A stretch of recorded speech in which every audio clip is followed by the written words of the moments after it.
Previously on the Bubba the Love Sponge show. So, Charles Haley's walking through the locker room. He's naked, right? And Nice. brother is hanging, bro. So he walks up to the dude. He walks up to this tackle. He's like, "Yeah, what's up?" He's like what you see. I'm thinking, man, if this dude come over there, because I'm new. I just got there. Right. It's like day 2 or something. I'm thinking, if he come over to me, this is going to be the end of my career. They're going to take me to jail because I'm going upside his head with this damn helmet. You're listening to the Bubba the Love Sponge show. Broadcast rights for the Bubba the Love Sponge show have been granted to this station by the Bubba Radio Network and is intended solely for the enjoyment of our listening audience. Any rebroadcast, retransmission, or other use of this production without the express written consent of the Bubba Radio Network is prohibited.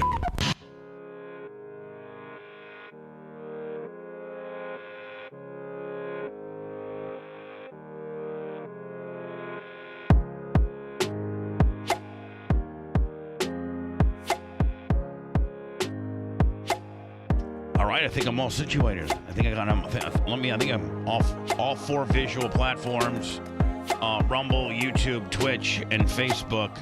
A couple more of those. We got a couple more of those coming here as we get new software and new machines and things like that to bigger video card. Listen, I'm thinking, Lummy, we need more RAM, more video cards, more whatever. I don't know anything about computers, but I know that we're going to make something better so that we can go on a couple more visual platforms. Oh, yeah, Macho and Red are on it. Boy, Macho, you got to really be careful on the stuff that you're throwing out around here. I mean, I'm not the average. I'm unlike any employee you've ever worked with. You must check before you throw out. What if it's like, me and, some chicks or something? Just saying, be careful, buddy. But now, Seth, you walked in here just off the chain about how your tactical bag can fit inside your other bag. Hold on, sorry. Yeah, sorry. There hey. you go. Yeah, Slouch on the couch, check it in, baby. Slouch on the couch, checking in, baby. He's the Jew with the view. Now, there's a couple days that you're down in the big chair, and there's a couple days that I'm you're down in the chair one day, Bubba. All right, do you like slouch on the couch? No. You don't? I did it first, now I hate it. Why? I get a lot more negative comments when I'm over here. I think my face Your is a angles lot less, aren't as strong. Yeah, I'm a little less flattering over here. Well, don't worry about it because they're not even showing you today. Oh, so. good. I don't know why. Keep it that way. I keep refreshing my feed, and we're not even showing. Well, I mean, that's why, too, is that the person on the couch is barely a member of the show. Well, so. he's supposed to be right in there between you and Anna, but we must be having some technical difficulties. Let me throw it over to the engineer room. Rhett's in here right now. Oh, okay. He's actually in here. I'm sure it's just a simple forget to, turn it on. Sure it is. No problem. No. Scout probably ate through the cord. Boy, Scout has gotten to be just quite the handful. You can't even handle her. She just rolls up in here, barks at everybody. Thank God she does not, she can't bite, because she'd bite you, Brian, if she was a biter. She takes dumps wherever she wants. Yeah, she poops wherever she wants. Says a lot about her owner. Yeah, you don't see my dog, my dog coming up in here and I don't pooping. see your dog, period. Well, you see her in here sometimes in the back, and she poops in the grass where she's supposed to, but she's a real rugged dog, so I let her sit out there for like 3 or 4 hours and look at the goats and just do dog stuff.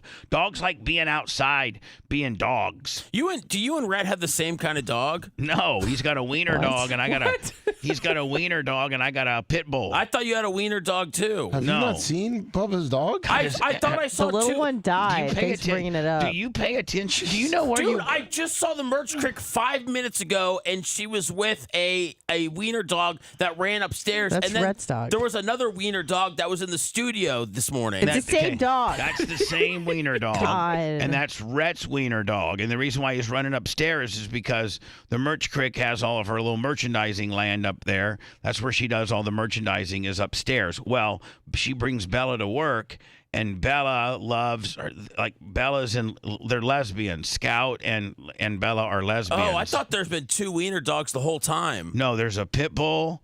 There's a black. He looks like Bella looks like kind of like a Black Panther. Yeah, that's the one that you said to attack me last week. Right, but she won't. Right. She's the sweetest little thing. She's far more well behaved than this little wiener dog. This little wiener dog's awful yappy, is he not? Yeah. Man, he just yeah. Is he a he? I know it's a girl. It's a girl. That's why. That's why they're lesbians. Yeah. So she goes. They play. They have a play date every day. And they love each other. They really Scout do. just kind of humps and. Yeah. Now, see, Bella is she weighs like 80 pounds, and I'm sorry, Rhett. What does the wiener dog weigh? 12, 14, 10, 12, 8, probably 8. like 5, 6. No, he's probably like 8 or 10. It's getting He's big. gotten thick. She's on some BBD, a big black dog. Right, she's a BPD. She's a big black dog. Oh man. So I mean, she's probably 10 or 15, but she likes to hump the hell out of Bella's face and TT and all this kind of stuff. So Erica has to kind of break them up when she starts, because she'll just get into this big humping mode, and she can't. You can't. They'd be like me trying to hump. Like I don't know. It'd be like a woman trying to hump Shaq. Just like if I tried humping you. Like there's just a big size difference, you know what I'm saying? It looks weird. So anyway, the wiener dog is out of control. Like you and Merch Crick? That's a great example. That's not funny. Yeah. Some of us men are larger than our women because we're men's. You're just because you're a little. Say it. This is why. What is the F? Where are we because going he's a with little this? soy boy. Oh. This is why throw him around. Because he's a soy boy, and him and his wife are about the same size. No, I'm bigger than my wife. Oh yeah, what, by 15 pounds, 20? No, 30. Okay, but most of us outweigh our women by like 80 to 100. But you're about the same height, right? No, I've got her by 2 inches. All right, like Lummy, how much do you outweigh Ashley by hundreds? Yeah. Okay, well And I think height by like almost a foot. Yeah, and by the way, Merch Crick is 5 foot, and I'm 5'10", so I'm 10 inches taller, and I'm probably, let me see, she weighs about 110, and I weigh about 280. I mean, you're a godlike figure to her. Yeah, the size, wise. I mean, most, unlike you, Brian Soy Boy, most of us guys have at least 60 or 70 pounds on our girl. I would love to be in Brian's position of having, very little pounds on my girl, but unfortunately, I'm running away. Little pounds on yourself too, though. Yeah. I mean, you got to be in shape too. There, slouch on a couch. Yeah, that's what I'm saying. Now, you made this proclamation today that you were super happy because your Bubba Army tactical bag that I think the Merch Crick gave you, because I told her to. I don't know. You were just very happy. Yeah, you were all over me. You were riding my D yesterday. Where's the backpack? I gave you the backpack. Where is it? Nobody else uses the backpack. How come you haven't used your backpack? So not only did I bring the Bubba tactical backpack in here today, using it, but it's so cool. I put my other backpack in the backpack. 2 backpacks, baby. So you took the old like backpack. Russian dolls. You took the old backpack and put it in the new back. That's how cool the new backpack is that it can hide your dingy old hoarding other backpack. Is that yes. Disgusting old racist backpack. See, aren't you happy that Racist. you took, because when you walked into the house yesterday, you just threw the backpack in the corner. And little Phoebes, on the couch, little Phoebes was already messing with it, and then like, and so I kind of gave you a little bit of a hard time that I give you a free backpack, but the next day you don't come in with the backpack. You let your kids play with it.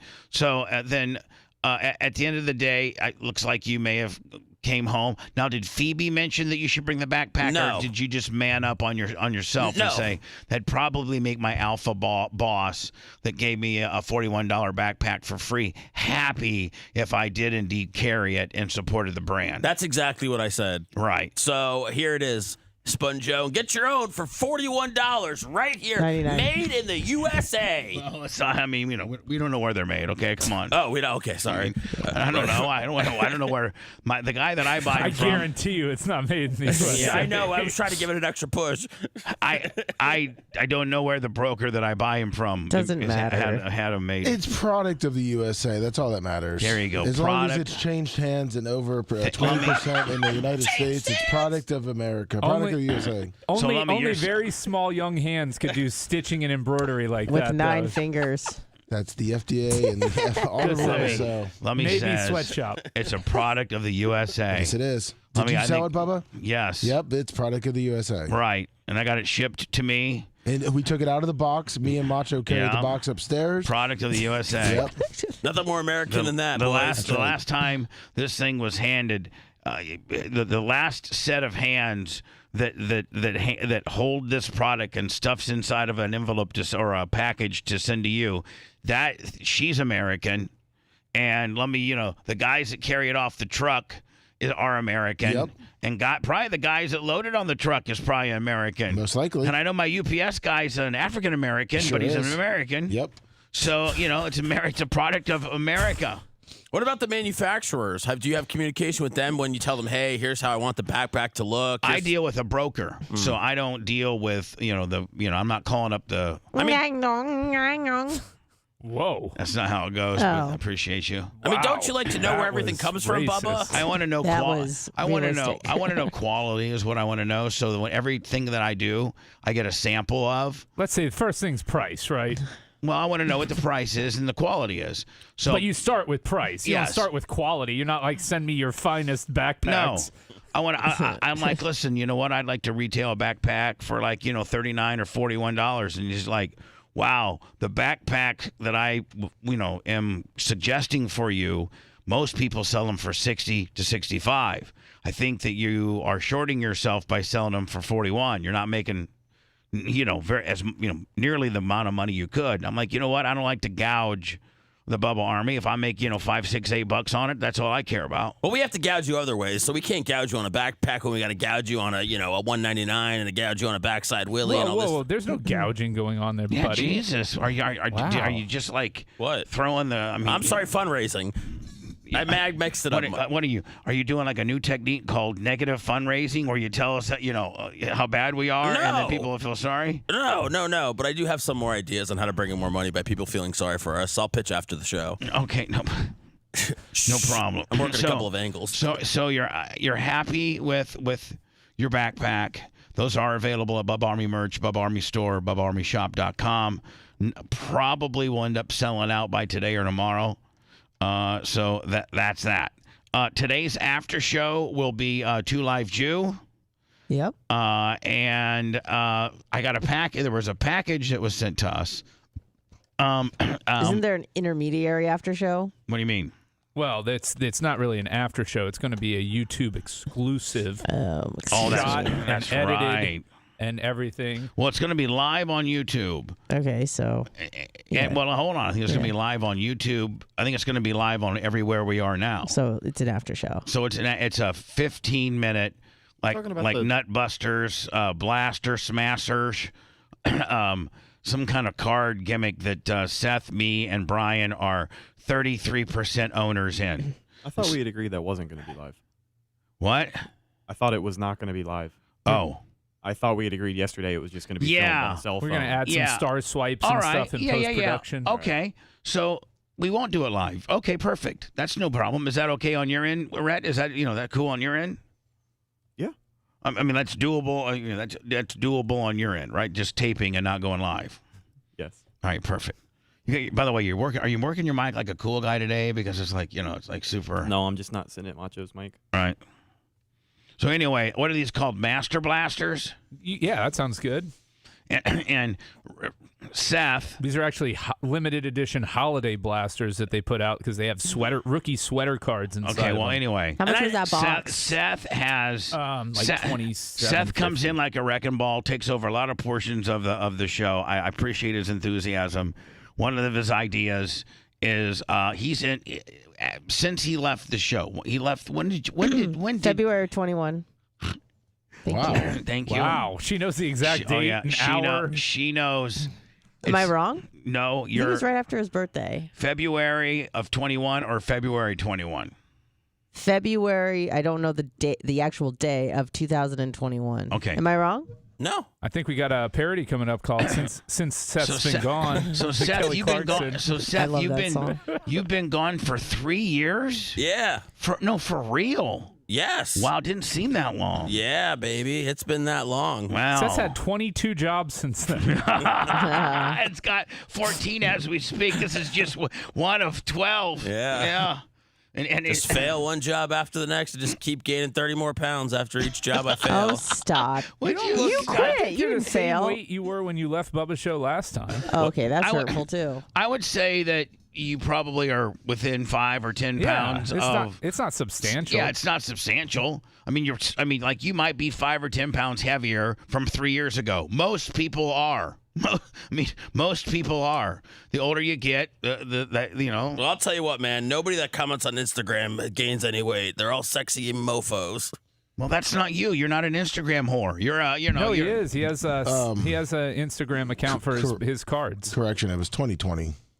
He left in 2020? No, it it was wasn't. 21. No. Because I 21. started in June of 2020. 21. I started in November of Oh, 2020. then- Yeah, let me. In your Bible, the real Bible's Don't thrown you away. ever Let me face get when that it comes from. to a date. Listen, I I'll double-checked argue on with YouTube. Anna all day, that little bitch, but I will not ever argue with her when she's throwing out dates or something. I'll be Yeah, like, I sit down and steel trap up and there. be humble. Yeah. That bitch knows, like she just knows. Oh. She's weird like that. She just, Yeah. she just denotes every birthday, every day that you quit, every day that you started. Also historical events.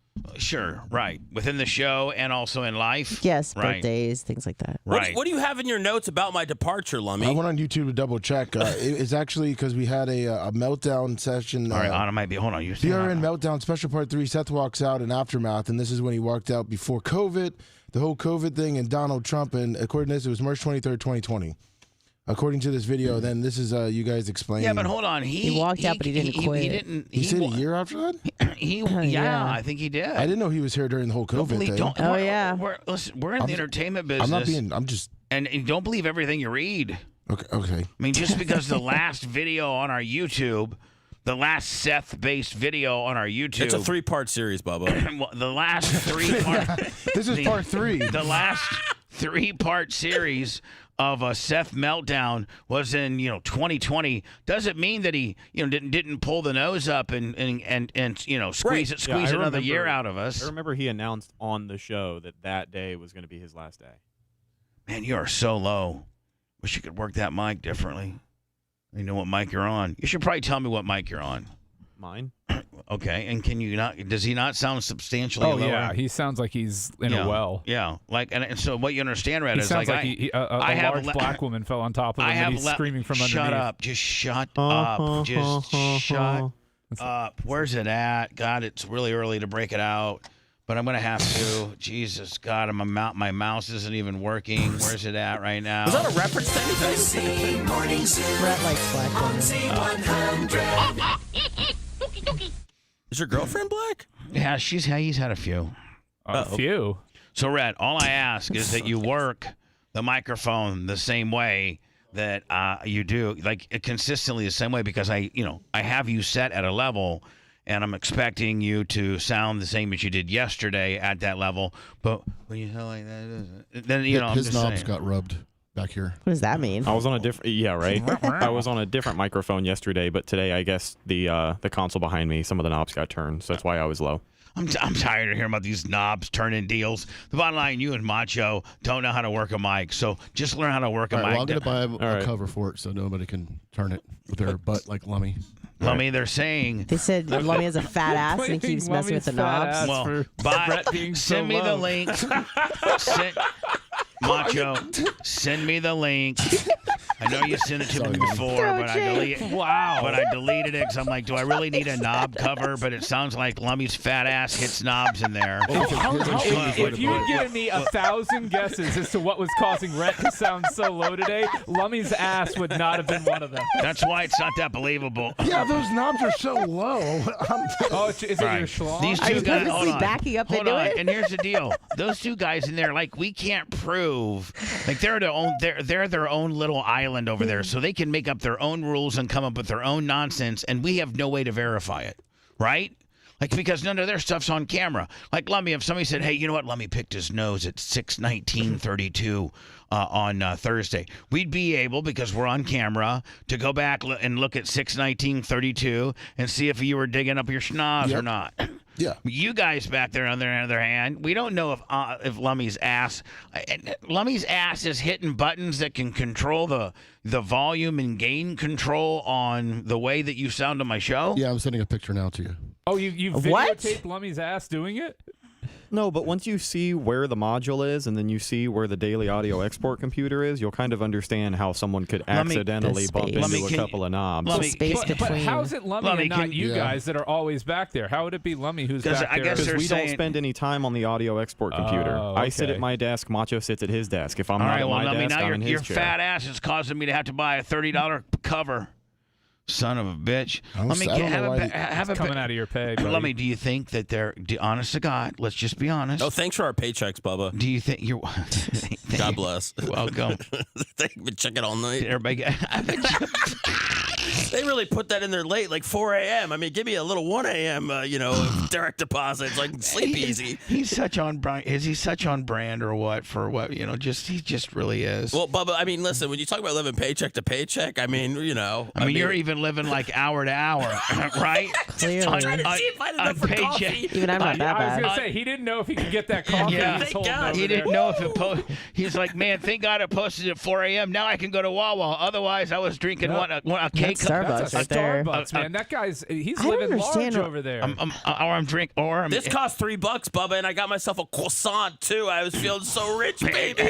This is so great. So don't F it up. No, I'm not, man. I'm staying the course. Did you mean to text me or Anna yesterday? You got the picture, Bubba. All right, you did. The sexy knob picture. No, did you? I got a text that said stay the course yesterday. I didn't know if it was for me or Anna. No, I didn't get it. Well, that's why I didn't know if... You're not supposed to be talking about correspondences that we're having. I know, but I didn't know if just stay the shut course up. was...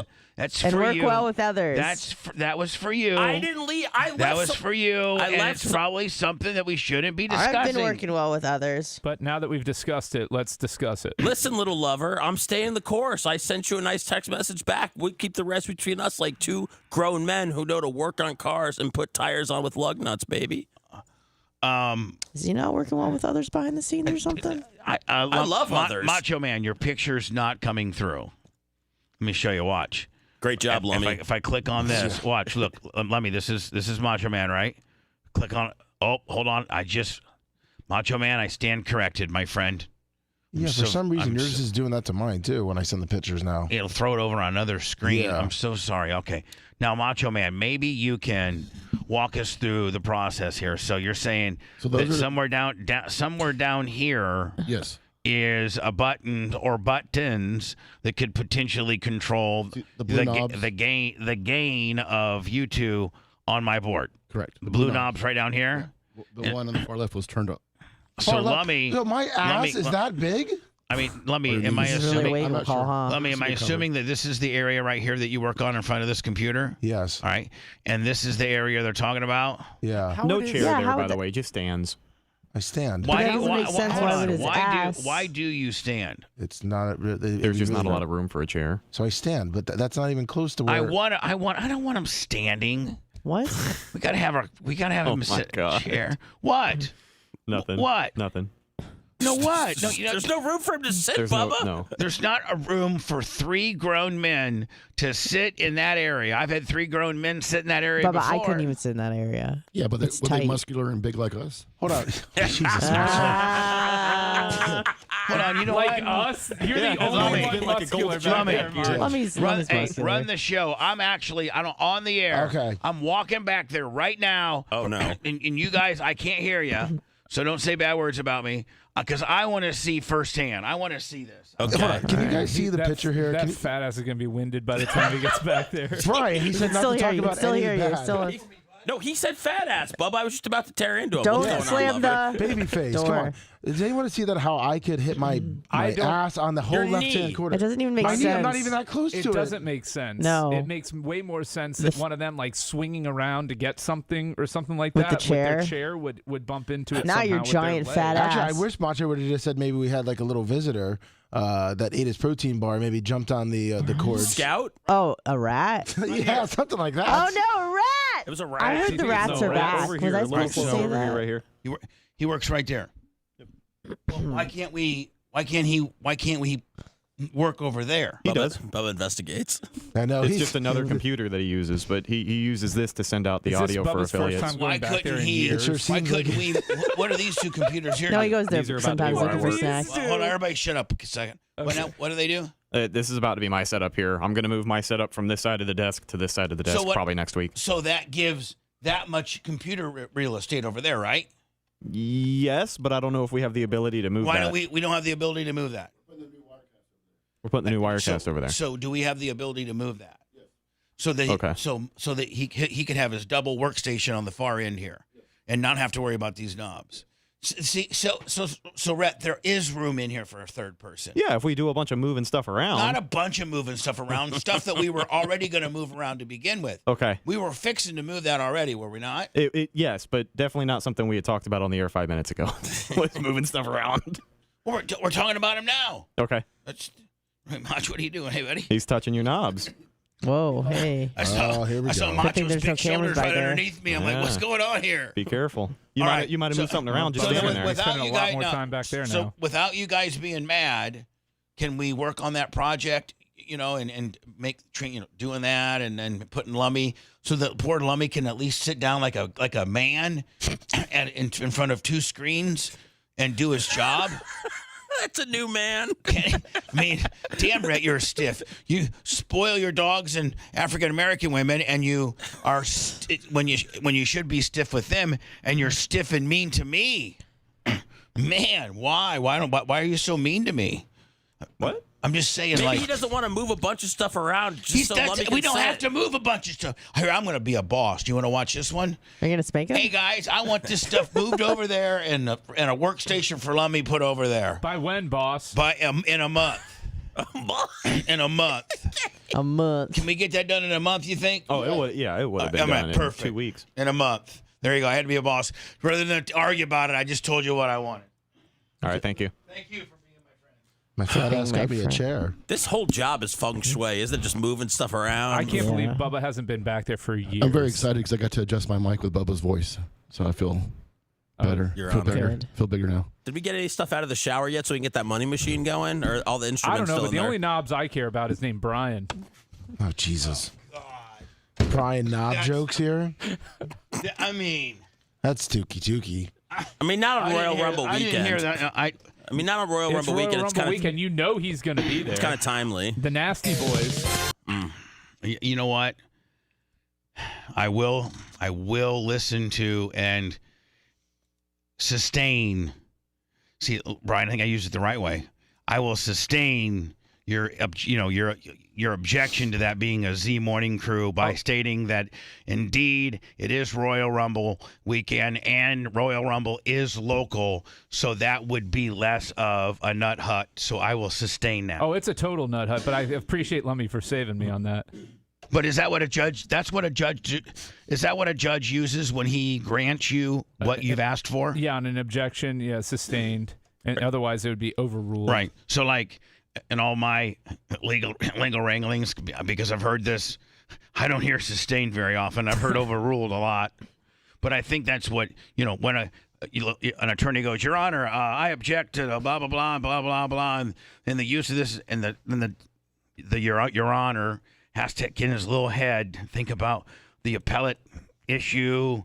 Do I allow this or do I not allow this? Is it the legal framework within the whatever they're trying, and then he'll sustain or object it. Have you ever had anybody object it, Brian, and then you ask them, will you rethink the objection because I think you're wrong on the objection? Well, sometimes Can you say that? You'll object, and then you're supposed to just state a basic grounds for the objection, and then if there needs to be more explanation, you ask to approach the bench, or the judge will say approach, and then the attorneys go up there, and they have a sidebar, they call it, where they discuss. Whisper. Yeah, they whisper, and sometimes they'll play white noise sounds do you ever go in the courtroom so that the jury can't hear it. So do you go up and go, Judge, you know damn well, buddy, that this is, I'm on the right side here. Yeah, what the F, And then man? the other guy's, Your Honor, you know that he completely is misinterpreting case law. You know that, bud. Yeah. And then Your Honor, does he say, I just golfed with that guy last week. I like him. And then rules for his buddy. Don't think that there probably is not some of that. I mean, that is in that is in the entire world. It's deals and friendships and nepotism and things like that, right? Although you're not supposed to, because that's your oath as a judge, is to be fair and apply the law fairly. But Brian, stuff like that happens. Look, we could get philosophical about it. We don't have to. We can if we want to. We don't have to do that. So, I mean, that's, Speaking of Royal Rumble, are any Bubba Army going to be there and holding up Bubba signs? Because if you're going, you better bring like a Ned head and Bubba Army sign with you. Wow, Ned head. That's great for the brand, too. Whose brand is it really? Right? I think that was... Even Seth kind of cringed on that one, I think. I don't think he knows who Ned is, quite honestly, with the way he's been talking this morning. He told me that Ned was Manson yesterday. I was shocked. Look at him. He's all. Look at Seth, man. He's all kicked out. Look at him. Slouch on a couch might be kind of cool. You think? Yeah. I mean, look at you. You're kicked back. You have no worries in the world. Yeah. I got them all snugged up with my backpacks over here. Yeah. And if you wanted to, kick your legs over to the left, you could actually lay down and like position the mic so that you're like almost just like laid down. Yeah. Like you're like, just. Should I get romantic over here? I mean, if you get do comfy. We're as comfortable as we can be in our chairs. Okay. You can get as comfortable if you. I don't know if that requires you taking your pants off or not, but. Jeans are not comfortable, Bubba, just by nature. I can't believe you're a jean guy. No, man, these Liverpools I'm wearing are like. They're just so they hold me. What's Liverpool? Liverpool, the jeans that I wear. It's the jean company. They sound expensive. I've never heard that before. Let me. Those aren't Levi's or Wranglers like we're buying. No, Look me up they're a Liverpool. How much are a pair? Are they? How much are a pair? Is it soy boy stuff, Lummy? Well, let's look them up. Liverpool jeans. Somebody send them to me. $120. Oh, I thought they'd be more. That's not terrible. Not too bad. That's reasonable, Yeah. right? Yeah, he's What are they, free trade jeans or something like that? Actually, I got them through a site that went out of business called Otrium, and I paid like $20 a pair. Los Angeles. Is it more of a women's store? No, there's men's They stuff. have men's stuff. Can we more so unwrap, Bubba? Because I think you're bearing a lead here. That Seth was checking his bank account at 1 a.m. to see if he could get a coffee. First of all, what was he doing? Wow. And he knew the exact time that the check hit the account. I know. So what was he doing up? Like, I don't know. He is so shot out in life. I'm up a lot, man. That you can't. There's no rhyme to his reason. Bubba knows. I'm his friend and his boss, and I can't figure him out. Bubba knows because I'll send him stories at like 1 or 2 in the morning and stuff. Just when I pop up, like I don't sleep for more than 2 or 3 hours at a time. What if I gave you some real good? If I gave you a Bubba cocktail so that you could get like 8? Like I have a sleep app on my iPhone that goes to my little Apple Watch, and that's the only reason why I wear Apple Watch is so I can monitor my sleep. And I was in bed 8 hours and 48 minutes, and I had 8 hours and 8 minutes worth of sleep last night. That's good. Yeah, that's impressive. Well, though, but I mean, Anna, like I've made no bones about it. Like it's not natural. My life, people have certain things and hang-ups that they do. Sure. You participate in Brazilian Jiu-Jitsu. Yep. I have made it a thing for me to get at least 8 hours of sleep every night because my doctor. It's probably the most important pillar of health. My doctors and everybody and everything that I've looked at with regards to, living more healthy or of course I'm always constantly on a diet, but even some I've read some studies where they say sleep is almost or maybe more important than diet. Absolutely. Is it sleep? So I'm figuring, hell. Well, what's more detrimental to the body, not eating for 3 days or not sleeping for 3 days? Not sleeping for 3 days. Absolutely. So I had... Same with exercise. Not eating for 3 days is actually probably good for you. Some people. I had 55 minutes of REM, 6 hours and 9 minutes of core, and 1 hour and 4 minutes of deep. Oh, those REM numbers are... That's right, though, right? Because you cycle in and out of REM. Right. Yeah. 90-minute cycles. Yeah. Core is what you're kind of like asleep. REM is light, kind of a light sleeping. I think there's like 4 stages of sleep. So 1 and 2, I could be wrong. It's maybe core. The four that they give me on my app, my sleep app, is awake, REM, core, and deep. Okay, well, deep I think is 3 and 4, so core must be 1 and 2. What was your deep time? My deep was an hour and 4. Oof. And they say if you can go over 45 minutes to an hour, you're like, that's very healthy. Really? Yeah. Huh. Yeah. Let me ask. I thought you'd want Alexa. more deep sleep than that. Hey, Alexa, how much deep sleep should you get in one night? From healthline.com. Most adults need around 1.5 to 2 hours of deep sleep per night. You're low. I knew it. All right. Hold on. Hey, Alexa, how many hours of core sleep do you need? I was 6 hours and 9 minutes. Here's something I found on QAtravel.com. Oh. While sleep requirements vary slightly from person to person, most healthy adults need between 7 to 9 hours of sleep per night to function at their best. How about the core? It's saying about 25% should be deep sleep. Yeah, your numbers are low, Bubba. Hold on. 25% of 8 hours is what? 2. Well, you said, yeah, it was 8:04, right? Yeah, 808. Yeah, 808. that'd be 2 hours and 2 minutes, and you're coming in at just over an hour, right? Right, hour 4. Yeah, you're half of what you should be. Well, how do you fix it? You stop pilling up and you sleep naturally. Stop. That's not an option. That's ridiculous. Wow. Dr. Brian. I thought you had to take more pills. No. Mm-hmm. Do you want me to give you some tips for deeper sleep, Boomer? Yeah. Get moving. What do you mean? Physical activity isn't just good for your heart. It can also ease you into deeper sleep. Fiber up. Number 3 is hold off on caffeine and pills. Number 4, establish a bedtime routine. I think you got that. Yeah. 5, tune into white noise. I do that. Number 6, try relaxation exercises, but then they don't give you any examples. Like maybe masturbating? Perhaps. That's a good one. Yeah, maybe some tea, maybe some magnesium tea, maybe some ashwagandha. All right, You're continue into that. on. Continue Number on. 7, keep stress and anxiety in check.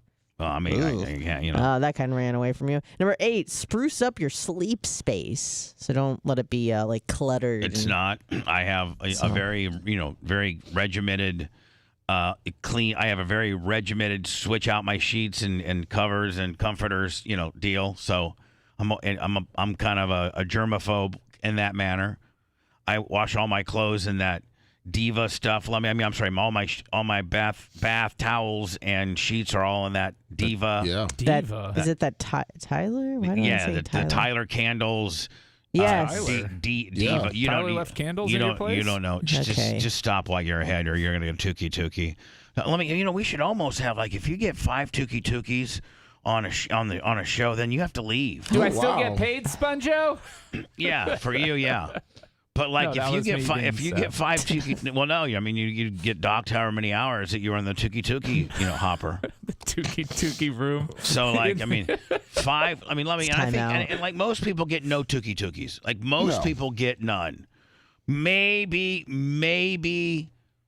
1 or 2.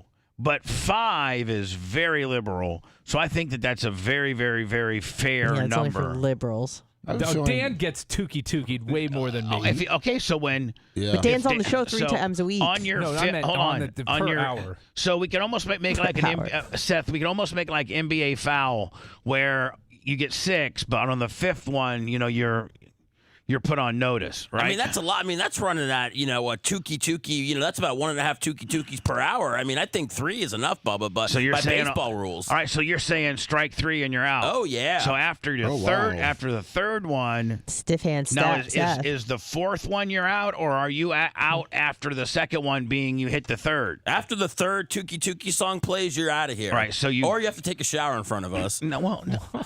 Jesus. What? Oh, I'm sorry. I was just going back to when I was here 3 years ago. Oh, yeah. So bye, boy. So let me write this down as Bubba Law. All right. And that is, and you can help us craft it here, Brian. But Brian, I think he's going to take those cards with him. How many? I think he only has 1, and I think I took it back. I think the one zookeeper he talked about was Brian Knobs. Well, there was 2, but you took 1 back, and you couldn't find the buttons because you weren't prepared for the other one. Oh, he didn't like that. Well, it wasn't a tookie. Time to go to break. Yeah. So technically, you have. I think you love me. I have 0 technically. No, you have 1. You have 1. Well, you didn't play. You have 1.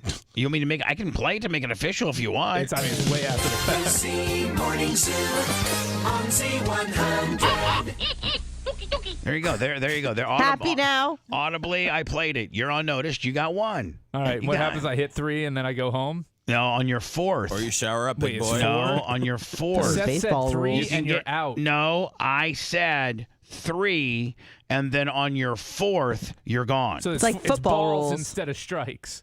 It's like balls instead of strikes. Yes, there you go, which would be probably somewhat appropriate for you. Balls over strikes. Maybe you like balls more than you like strikes. I don't know. Some people probably do, right? I mean, if you're a batter, you do. Yeah, right. That's right. So you're batting. You're audibly batting with me, right? I got the fungo out, and we're audibly batting, and when you have worn out your welcome with too many tookies on the 4th. That's very, very, very. That's a tookie an hour, right? So. You're ready to give 6 out, Bubba. I know. Oh, Thank you. Brian's like 4 is nothing. Do NBA fouls on this, warning on the 5th and out on the 6th. I do want this to be enforced equally to all day parts. It is. Okay. It's enforced equally, including but not limited to myself. No, you can't do it. What are you gonna do? Hold on. I think Lummy will tell you.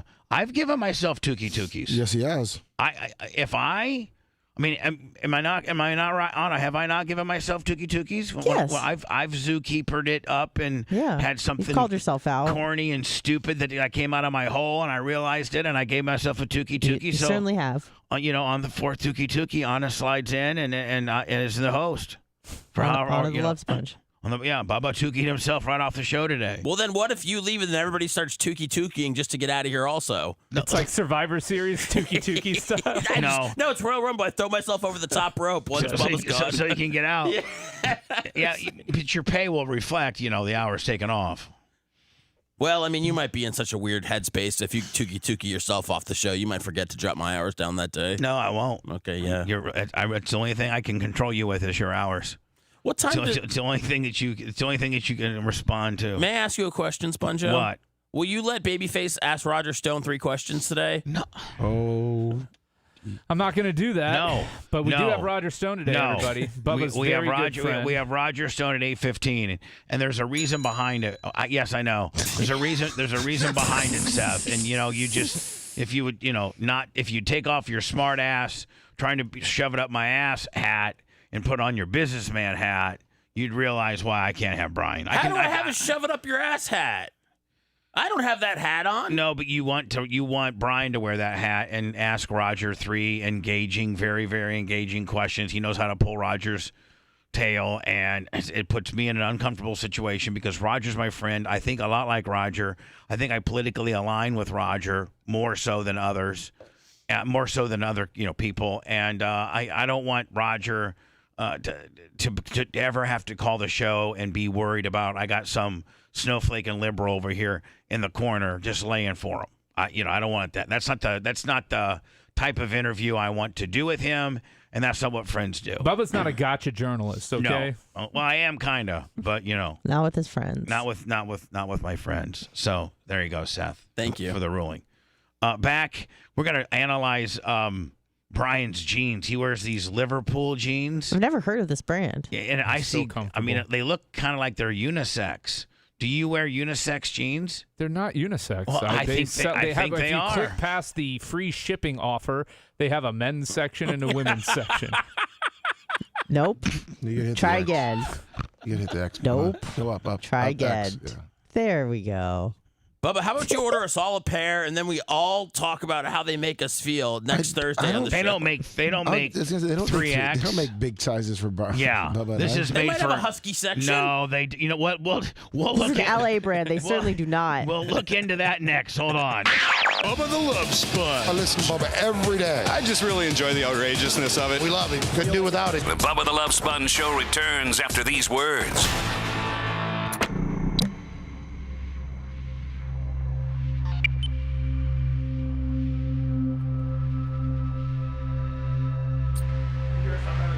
You were just out there watching and they all fell asleep?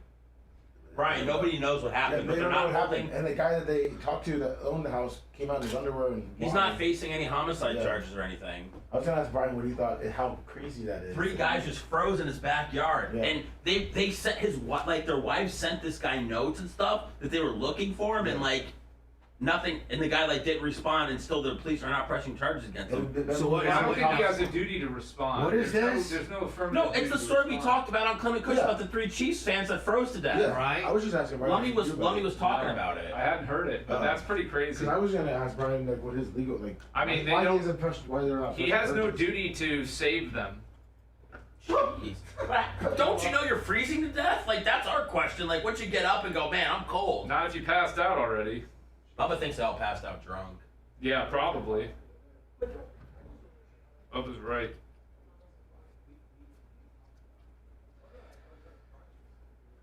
All right. What's up, everybody? It's Hot Mike. It's your chance to ask questions and actually get live feedback.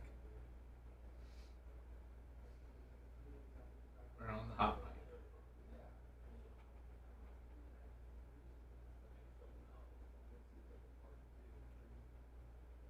Here we are. Yeah, you gotta be pretty drunk to, I mean, I guess, you're falling asleep drunk in the cold and you fall asleep and that's it. And then you're TT night. What's up, Gary Cantrell? Great photographer. Good morning, 717 JLR. Grouper Lips, as always. Good to see you, my friend. Digitally. Of Army for Life.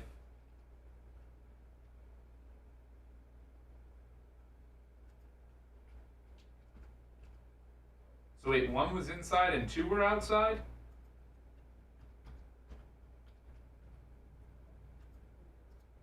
Or was it all 3 outside? I did see the Barb trailer. It's pretty cool, Gary. I eat a protein bar, Tampa Terry. Made in America for Americans. So Canadians, their weak stomachs couldn't even begin to fucking digest it. Morning, Spencer. Pro Wrestler 91. You going to Royal Rumble?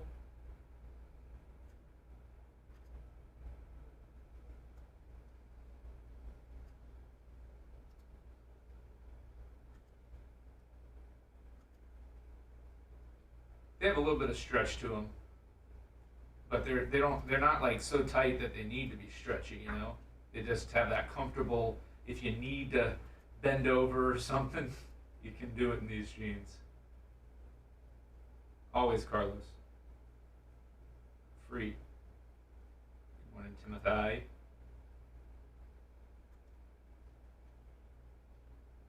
Do they still do that thing with the Royal Rumble where they have weird people come into the ring that shouldn't be there, like Drew Carey and shit? I'm on Rumble. I'm looking at both.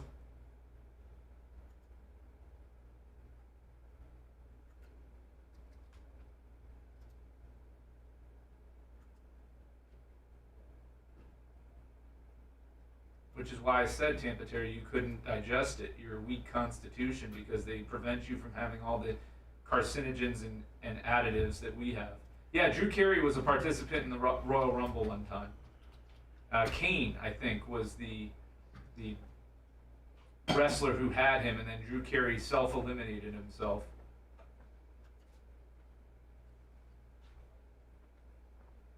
There's so many wrestlers in this area, retired wrestlers, that they'll probably have a bunch of guys there. Does it happen every year? The Royal Rumble? Yes. Like WrestleMania? Yes. And what's the bigger deal? It's weird how Tampa all of a sudden has gotten these events. We never had a major pay-per-view before forever, and then we get WrestleMania and the Royal Rumble. Are those the biggest? They're 2 of the biggest ones, yeah. Well, the biggest is WrestleMania. Royal Rumble's probably number 2 or 3. Survivor, SummerSlam. SummerSlam's probably number 2. Royal Rumble would be 3. And then Survivor Series 4. And they're every single year? Every single year. They do 10 pay-per-views or 8 pay-per-views a year or something like that. I don't know. I don't follow. I haven't followed wrestling since I was a child. Right. That's who it's for. Right. Yeah, the Attitude Era was it, and that was really where wrestling jumped the shark. Yeah, that's when they had Degeneration X with the suck it, what fucker? And they'd get women out there and lots of tits and ass. I'm in the middle of doing some fucking shit right now. It was good times. What do you They got? objectified women I emailed constantly. I got it. Okay. Very formative for me. Nice. Formative years. Yeah, my formative years were spent objectifying women. What size do you wear? What size? Like, because I don't know men's 31, 30. Okay. 31, 30. Okay. 31, 32. But these I think are 31, 30s. So who, like, can you give me someone's body type who would be like a 42? A 42? Oh, Bubba's what? Bubba's got to be like a 48-inch waist. What's your waist? Yeah. 42. Lummy's a 42.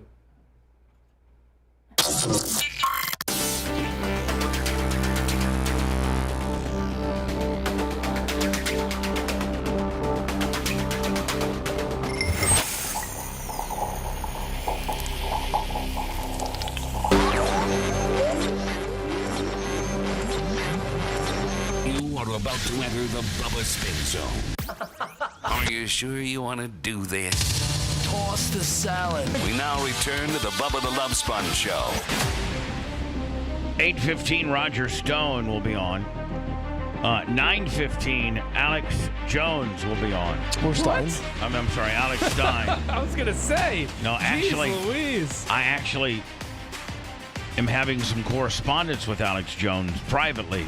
Oh, nice. About something that I'm working on. And he finally got back to me yesterday. It was pretty cool.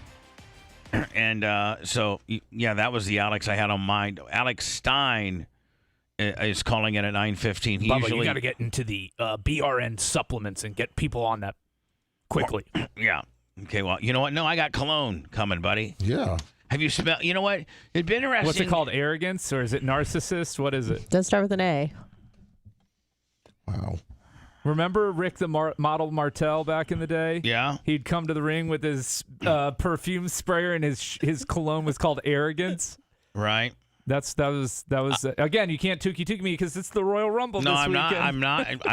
I support you, Brian. I'm not tooking you at all. But he's still mad at you. You're kind of taking a shiz on my new thing. No, here. I don't know what I had. There's only not 500. Heard. I'm only making 500 bottles of Bubba Alpha. Yeah, what do you... Volume 24. Can I come up with a signature scent and it be beta or something like that? No. Maybe next year. I'm just saying. I'm only doing one fragrance a year, and I'm only doing 500 bottles of it. Is it going to be like sawdust and leather? Is that going to be the two main No, as a matter of scents? fact, if you would like to, if you'd please come up here. Oh, you have a sample for me? I do. Okay. And I'm wearing it, but I'm also going to put a little bit on you. I get to go Joe Biden. I want to sniff you, buddy. Well, you can sniff me. I bet he wears expensive cologne. But hold on. No, I bet he doesn't wear expensive cologne. Oh, yeah. I bet he has something mildly expensive. Me? Yeah. I smell it. Now hold on. But I just want you to be honest. Like, okay. I don't want you to think you're trying to have to be funny. I just want your honest opinion. So I have it on right now. If you'd like to smell me. Where am I sniffing? Like right here. Hold your shoulders like Biden. Like however you want to. No, that's nice. It's nice. It's not overpowering. It's light. So, let me smell mine. Yours is a little linen. You look like a child next to him. He does like a clean scent. Hold on, dude. Come you down here. look like a child next to Bubba. There's a man in one of these pictures. The size discrepancy is. And there's a child in the other. The neck is. Just look at the neck difference. The neck difference. It's neck circumference. I'm just thick. You don't even need a Hans device if you race a car. My neck would snap like a twig. So hold on. So I now, let me put just a little bit of mine on, and now hold on. You just go like this. No, you don't rub. You do not rub. No, first lesson in cologne use, Bubba Army, because most of you heathens have probably never used it before. No, I always thought you rub. Bubba, remember we found that on Men's Health. You dab, you don't rub. The scents, the oils, you don't want to create that friction and heat on them. Okay, I guess you want to let it, and you give it about a minute to air out before you smell it. Okay, so go back down to your land, right. and then you're going to be able to give me an honest opinion. Now it's modeled after. Creed, the fragrance guy that I'm working with knows that I'm into Creed. I'm with the band? No. With arms wide open. It's great song. It's very, very with arms wide open. Like Scott Stapp. That's nice. That's nice. Just heard the news today. Is this made in the USA too, Bubba? This is a product of the USA, yes. A product of the USA. It's a product of the USA. It's a product of let me think. I love you. Yeah.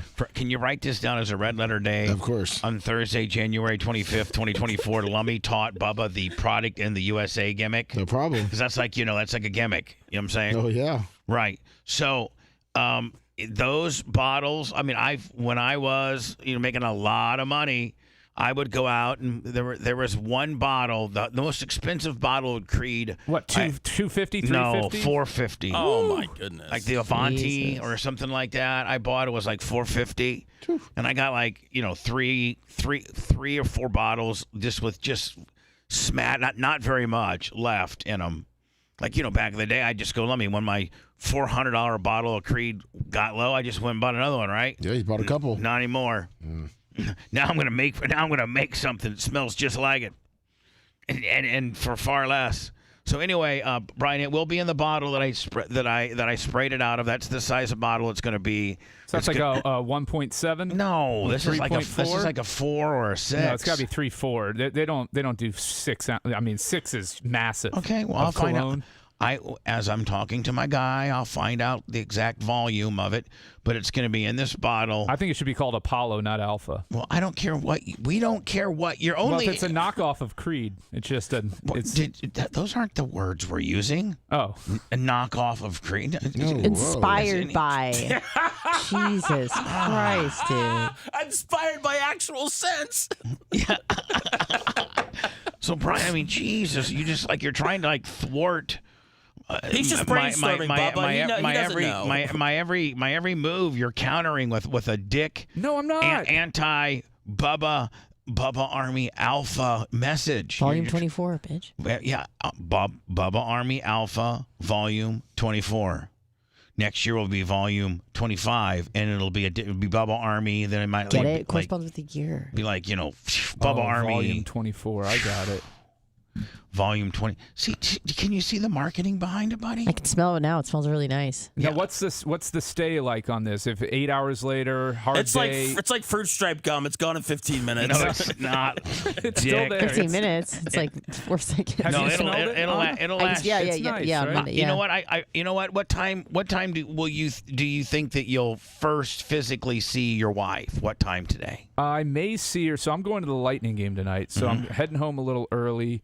And so I'll probably see her around 4. Okay, so you know what? I bet at 4, she might. She's 9 hours from now. It might be, and just maybe get her opinion. Say, hey, listen, Bubba's got this new cologne that he's developing, and he wants us to invest. And I would really, really be honest, to have her true opinion. Okay. You know what I'm saying? What if she's like, wow, that smells pretty good, honey. Let me give you oral before you go to the game. Well, that's a given. FTE grade 25 on the Cash App. What a puss boy. You got the most feminine, soy boy on the show, manning up saying that he damn well my wife's going to give me oral before I go to the ball game tonight. Of all people. Right? I mean, is that really? Is that really in the picture for real? No, it's not. It's 0.0%. Yeah, there's 0%. Although if she smells this new Bubba Alpha Volume 24, it might just make her rip her clothes off. Do they have pheromones in it? Yes, it does. It does have pheromones. Yes, American. It's got a product of American pheromones. I want those overseas pheromones. Yeah, I'm just telling you. What if, Brian? Though, what if? She smells them and she's like, oh, and she gives you kind of a semi makeout deal, which I know you guys have been married for however long, and the makeout, you don't, when you've been with your girl for the kissing kind of stops, the makeout full blown.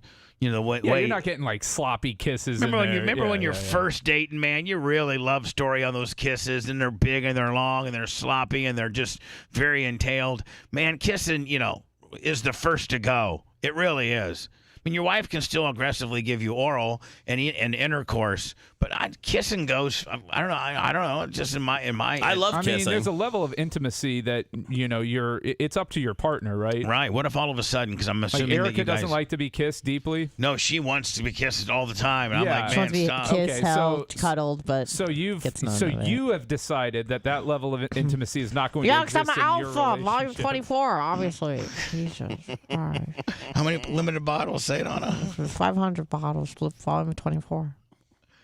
Man, I feel like her impersonation of me is getting more, like I'm getting slower and dumber.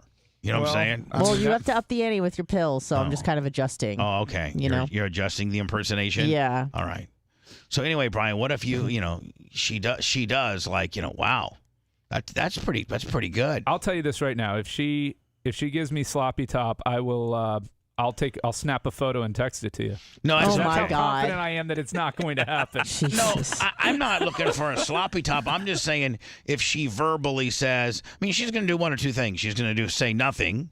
She's going to say ew, like whatever, like it's nothing special, or she's going to say, wow, that would be far better than I thought something Bubba would come up with. That's actually not bad. Actually, it's making me wet. Oh, sorry. Maybe I'm at that part. Actually, it's making me wet. It's making. You know what, Brian? Brian, I've puddled my panties. Oh, what are you gonna do? I'll tell you right now, Brian. I'll tell you right now. Comes out of her mouth, I'll give you $1 million. I'm just getting ready to say. I'm getting ready to say. I'd be like, man, if that sentence comes out of her mouth organically, he's calling me up and telling me, man, you know what? I want to be an investor in this project immediately. Yeah, no, absolutely. I'll buy all 500 bottles. I'll just, everywhere I go, I'm spraying that around my house. You're spraying it in the bushes. You're using it for pesticide. The whole damn house smells like it, right? I'm going around the house chloroforming her with that stuff, just putting it on a napkin and putting it over her mouth. Is it safe to spray? Watching her dehydrate. Is it safe to spray on your bush, Bubba? Because I know a lot of guys like to give a spritz downstairs. Would that burn? You want me? I'll spray it on my bush right now. All Hold right, on, stand by. Let us know. Hold on, let me see. Did you shave this morning? Yep. You shaved your bush this morning? Yep, I did. You like to be clean for me, don't you? All right, so I just put 2 squirts in, and I'm freshly. I shaved. Oh my God! I shaved my balls and pubic mound today in the shower. I did today. Like today, hey, if you see my arm, like today happens to be a day I shaved. Aren't you rusty early in the morning? Kind of going down there. No, so what I'm saying is I'm freshly shaved, and I just put a squirt on my crotch. And it's no burning? Nothing. Okay. Nothing. And it actually got a cool little, like almost like I was crop dusting, like a cool crop dusting mist. Okay. You know what I'm saying? Yeah, I was like, oh, yeah. Refreshing. And I can only imagine how good, like, my crotch smells right now. Bubba Alpha can get rid of genital warts. We're not saying that. Well, we can. But you know what Bubba Alpha might be able to do? It might be able to hide the stench of genital warts. I don't know if it can completely get those warts off of your shaft. If they're oozing. But you're on the shaft? I don't know. I've never had them. Brian? I don't know. You're the one that brought up genital warts. One would think that the person that brings up said topic is the person that maybe has experience. Whoever smelt it dealt it. Shaft or mound? Where are they, Brian? Shaft or mound? I think you can get genital warts anywhere on your genitalia. Oh, I think you can get them on your face too. Like if you go to an area like oral herpes. I think that I think so. I guess they do smell. If you go eat at the Y. What does it say about the smell, Lummy? Put Bubba Alpha on it immediately.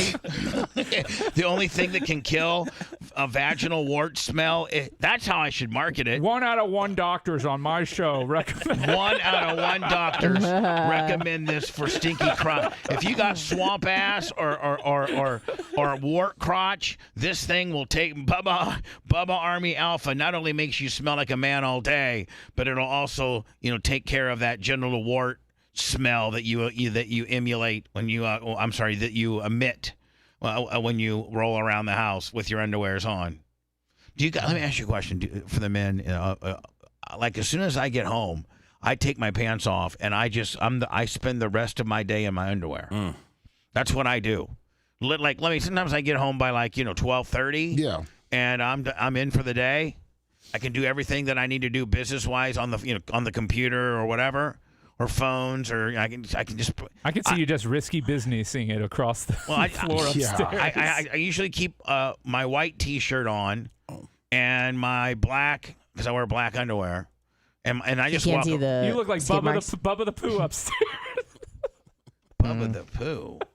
It's Winnie the Pooh's outfit. Yeah, it's kind of like that. He doesn't wear pants. Does anything nice come out of your mouth?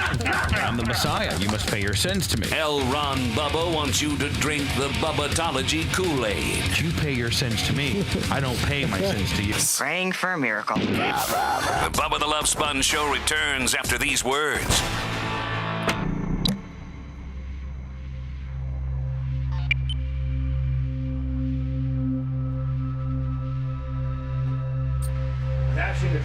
I was trying to give you a zookeeper for that. Well, thank goodness I didn't get it. Nope, it doesn't. Nope. We went to break. That means it's a high spot. Well, I don't know about that. We go to break on high spots. That actually takes away a tookie. No, what does? Tookie. Brian's fucking fired up. Can I record you one? He's coming in hot today, man. Can I record you a tookie just for me? Is that your ring? Yes, my ring. Flash it. We're gonna go to that net in your package, okay? And his and the jeans. I get to show off my package. In his jeans. Well, make sure you get a hold of Colton. Let's see if I can do a better one. Look at that hottie. Tookie. Look at that hottie. Oh my. Oh my, the Kool-Aid man is doing weather and traffic. Oh, come on. Oh yeah, traffic's good. Oh no, traffic's bad.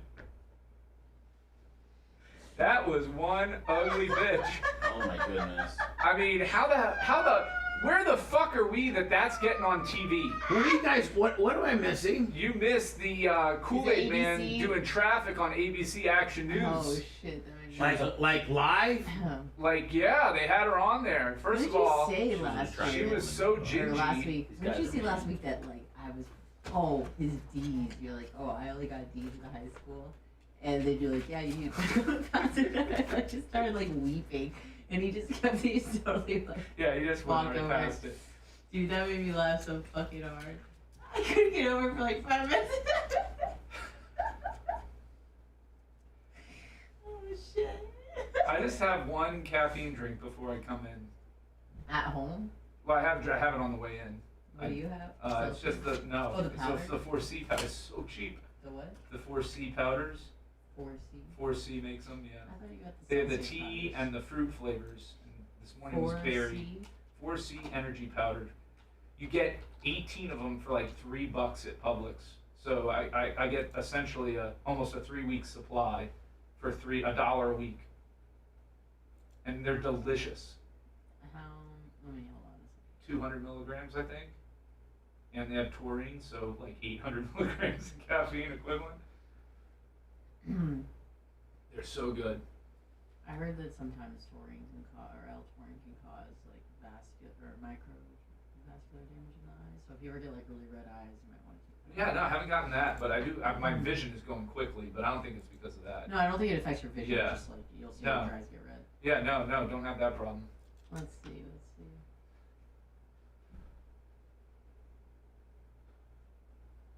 This woman was the opposite of Rhett's new wife. She was almost translucent, her skin.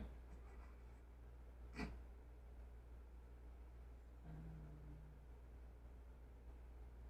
it's 200 milligrams. It is 200? No, I'm asking. Oh, I'm thinking it is. It'll say, they always hide it. Yeah, they do a good job. It's really hard to find. I know, on like everything. Is it on the front maybe? Lightly carbonated. They gotta disclose it. No, they do. They do. Those are the ingredients. Usually it's like they hide it right here. Maybe they got grandfathered in because the product is so old. I don't know, but all I can tell you is this. It's awesome. And it's cheap. Oh, here you go. 170 milligrams. 170. So it's healthy. It's a healthy amount. It's not over 250, which starts to get to an unhealthy amount of caffeine. A cup of coffee is usually about 90. Yeah. 2 cups of coffee, which try, definitely. Second deal sub 67 months. Good morning, Jeff. UF. Where do I get my Ned head for the Did Rumble you this just weekend? start taking it because it There's was one on cheap, eBay. and then you liked it? I saw it at How Publix. much? I'm like, let me try this stuff because Monsters ain't cheap. And I was like, ooh, this is very tasty. The Celsius also has a package. Yeah, it's way cheaper and it tastes just as good. I was thinking about putting my backpack on eBay. Morning, Gator. But just put like, have a high price on it, just to see if like That's anybody pretty thinks crazy. $75 That's off for it. brand. Maybe like 75 but 100 with the test. Yeah. He said 3. I mean, Well, not just that. I can say it's he mostly spends autographed. like, he spends like $20 on You go around there smoothies. and like, hey, my daughter really wants Do to you show. tip when you go to Starbucks every morning? Yeah, geez, my wife was just yelling at me because I tip at the smoothie place too, and she's like, they don't do anything. I'm like, Well, So they you spend do more like than. $5 a day at Starbucks? And how much at the smoothie place? I tip $1. No, but I mean, like at Starbucks, how much do you spend a day? Like Felix. $3, $4. Well, and a croissant. Well, today was Well, just special. today. Okay, Normally today. I don't eat because I don't have any money.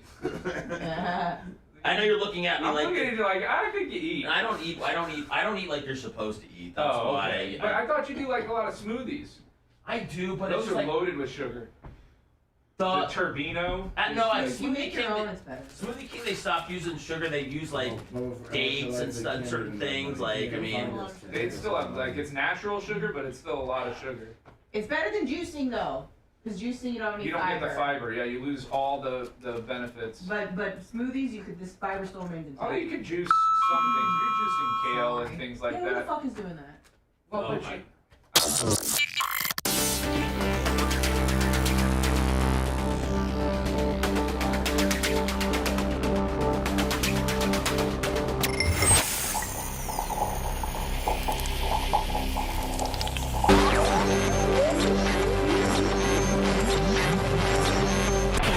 Well, at least he has his priorities in order. Great. What do we do with them now? We now return to the Bubba the Love Sponge Show.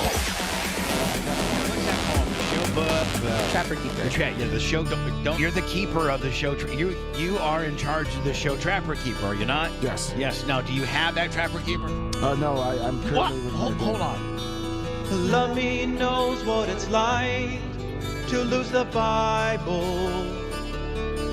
He's a disciple of clemology. How many more times are you gonna mess up before I finally fire you? Lummy knows what it's like when he got fired, then got rehired for smashing Bubba's property. But his big head is so empty as he tries to rewrite it from memory. I'm trying to find it. No one has answers for me. He spent hours on the phone with all of Hillsborough's waste company. You draw muscular men? No, Is that how when you doodle? He opened it up and was like, "This is clearly trash." Lummy knows what it's like for many macho to sabotage him. Okay, thank you, Macho. He drew cartoons. I drew a little picture of Macho. The Macho Man thought it's trash. He should have asked him.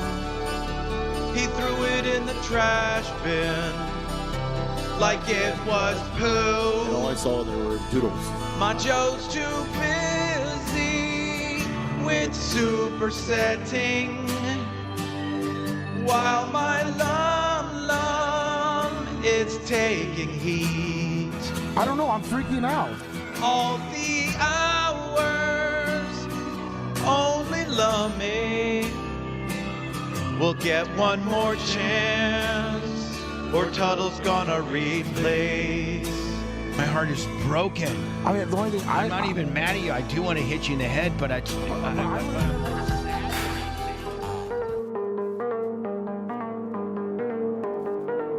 Lummy, I got I was trying to overstep my boundaries or my authority, but I figured I figured I'd just text Colton myself. Oh, okay. Yeah, I texted him this morning too. And he said he's in. Sweet. So his girlfriend is super cool. I actually got to talk to her for a while on Saturday night. she is cool, man. She's really cool. A little short, Really little chill, little tiny little thing. She's down to earth. Just though. a little, just a little really short, chill. little That's how short shorty. she is, down to earth. Mm-hmm. Yes. Come on, that's a 2. That's 2. For real. He's pushing it, Bubba. He wants it. Morning Zoo. He wants out here. Z100. I'm taking my blasters with me. No. So one day I have Brian, leverage. Brian has brought 2 Master Blasters, and me and Seth and Brian have like, you know, maybe every Thursday, or is it once a month? Like, how often are we going to do the Master Blaster? I don't know. I ordered 2 more. I'll buy. There's 90 cards in If one. you tell me where to buy them at too, Brian, I'll buy some. If you maybe send like the link or something. To Okay. me. Well, I got these 2, and then I bought 2 Panini Prisms, which are a higher level card than these. Like what are they? What's the cost? So for the blasters, if you don't want to pay, see, here's where it gets tricky, and I'll definitely have to send you the link, is you don't want to pay more. You don't want to buy them from secondary sellers. You want to buy them either directly through Walmart, Target, Amazon. And that's hard to do because there are a lot of people who are always on there, you know, buying them, and you know they sell out quickly. You got to check daily, and when you see them, you got to grab them. So these I got, they were actually on sale. They retail, I think, for like almost $40, like something like that, and they were on sale for $27.50 because of the holiday blasters, and so they were getting rid of those after the holidays. So I got those for $27.50 each, I think, or only something on Walmart. That was through Walmart. They're sold out now. And then the Panini Prisms that I was lucky enough to pick up, I got through Target, and I got those for like $27.50 each, also. And those goes for $50 at the hobby stores. Yeah. So he's getting deals, Bubba. So hold on. What I'm saying is, you should. It sounds like, Brian, you only buy through like Walmart and Target, direct. Yeah. Oh, I will not pay a premium to these shops that Do they buy sell up them all on the Amazon? Do they product sell and them then on jack Do it they up. sell them on Amazon? Yes. Yeah, they actually have. So the other one I For was the same looking price. at, Amazon and the flea market. I'll go crazy on Amazon. is they've got the Mosaic, the 2023 Mosaic on there for $34.99, which is the MSRP on that, and they had some as of yesterday on Amazon. All the old guys at Oldsmar Flea Market, they'll charge like minimum $49 for a prison pack. Oh, it's ridiculous, dude. Like if I was on my Amazon app, what would I search? Baseball, Seth hates when I call them baseball cards. 86 Billy Bucks. But what if I was to do a global search on Amazon? Like what would I search for in order to get to this category? You could type in 2023 Panini. 2023. How do you spell panini? Like the sandwich. PANINI. PA. How about 2025 Panini Prism football cards? Well, they don't have those yet. You got to wait for those. I would go with 2023. 2023 Prism Football Master Block. Master Box. You just type in hold on. Or do I want a Mega Box? Is a Mega Box? Megas are the best in terms of pulling inserts and ROI. All right. So if you can get those, but they're difficult to find, and you are paying quite a premium. How about this? The new 2023 Panini Prism Factory Sealed Football Huge Mega Box with 5 pink prisms. Yeah. Whew. But they want that's 147. No, they're like $90. So this one here, I'm just saying. Does it say sold and shipped directly by Amazon? I don't know. Well, you got to look at the seller information on the right side of your screen there, right under the price. I sent you a link. So, I just need links. Just send me the links. Send me a link. You sent me links to what? What they said, 2023 Panini Mega Box, or a bunch of them came up. And so now, should I buy them? But this link's going to be harder for me to have to put rather than it being on my Amazon on my phone. You know what I'm saying? You could yeah. Let me see. Okay, there we go. All right. Right here. Is this it right here? Let me. Yeah, those are some of them, I'm guessing. Yeah. Well, those are not the prisms, but those are the prestige. Those are actually, even though they're called prestige, they're not prestigious. No, don't be fooled by it's the a name. misnomer. Now, are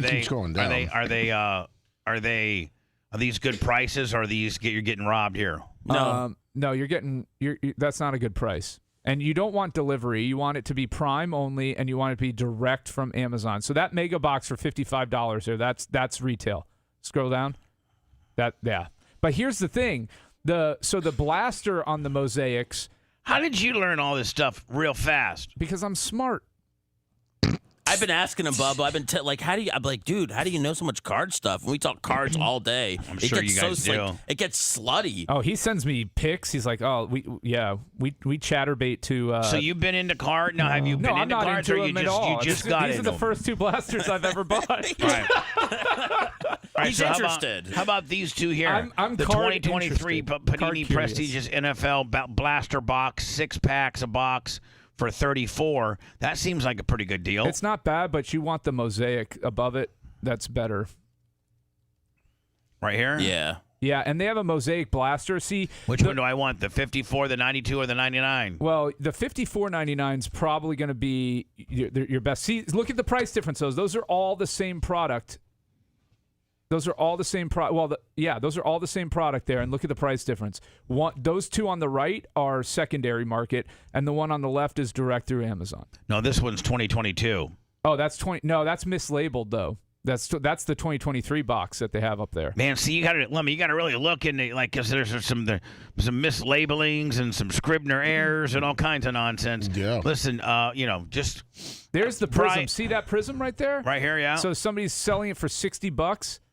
That's a blaster, right? Yeah. I got those for $25 off of Target Direct yesterday. Really? Yeah. So half the price that they're selling. All right. Well, if that. I start looking into cards and stuff, and I might be, can I send the description of potentially what I might be buying to one of you two for you to tell me whether this is yes or no, buy it or don't buy it, because I'm the kind of guy that would pay the $99 from a third buyer, Willie. Just because whatever, it had the best average, rating review or something like that. So yeah, don't buy them from anybody that's not direct. It's either Amazon Direct. You should do that when you search. You eliminate secondary or third party. They call them third party. I call them secondary market, but third party sellers. You want to eliminate them. Yeah. Okay. Thanks. It's never going to be cheaper through them on this. They're right. not taking their products for a loss. Or doing a 15-minute little Panini Prism Max Blaster Target Willie with a Sam's Club kicker. But we're doing some sports cards, me, Brian, and Seth. What are we going to call that segment? Now, it's not going to be live. We're going to tape it, and then we'll put it up on YouTube and Face and everything. We'll put it up on the various platforms. But what is this segment going to call? Bubba Breaks. Oh, Bubba Breaks. Okay. Now, break is what you do when you have a case, really, or something like that. A larger amount of cards. But that's what we're going to work our way up to. See, this is how we get the people What's in. a break? So a break, I'll let Seth explain it because he's more into the industry than I am. A break is where you would buy a $500 box of cards or $1,400 box or whatever. You would get 3, 4, whatever, 12, 20, however many boxes, and then people buy into it. They buy certain teams. So it's like if you're buying football cards right now, the teams that are expensive are the ones that have the rookie quarterback. So the Texans would be a bunch of money. The Colts would be a bunch of money. The Panthers, the Titans. So people will buy the certain teams hoping they land it. So you price them all based on, how in demand the teams are. Why can't you just open them up and say, well, I got this card. It's cool. Let's put it aside. And that might be worth something someday. Well, instead of having everybody buying the teams, it seems like that's how you make money. You're gonna have 32 buyers. Yes. Well, you could buy teams. You could sell by conference.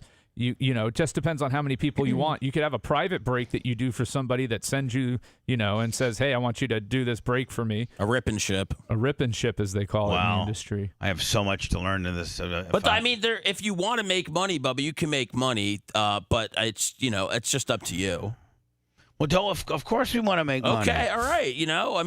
And since it's not live, meaning we're not shoving it down your throat, you have to seek after it. Then it's not live. So again, you have to find it. You have to really be into this sort of thing to find it. And if you're not into it, you're not going to watch it, right? You're not going to watch it, then get mad at us and think it's stupid and say, hey, listen, I watched the Bubba Breaks deal, and I think you guys are trying to, be a little greedy on the money deal, just trying to gouge people. So I hate you even more than I did before. Yeah, I don't think you're going to listen at all if you're not into it. No, and you shouldn't. It's like a podcast. It's like you're not going to go download Bubba's podcast if you hate Bubba. But since we're not live, how are we going to be able to get people to buy? Well, we're not selling it to them on this. You sell, and then you can do it live. When you're doing a break, you would do that live.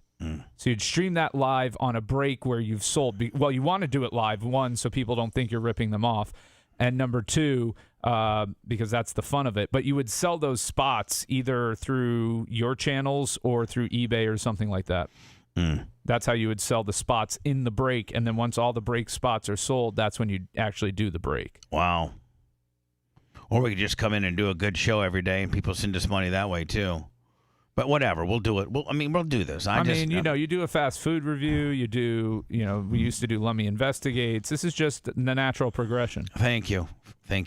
As you can see, you have some things in front of you. Maybe this would be a good time for you to open up your little goodies before we go into the type of sissy boy jeans that you wear.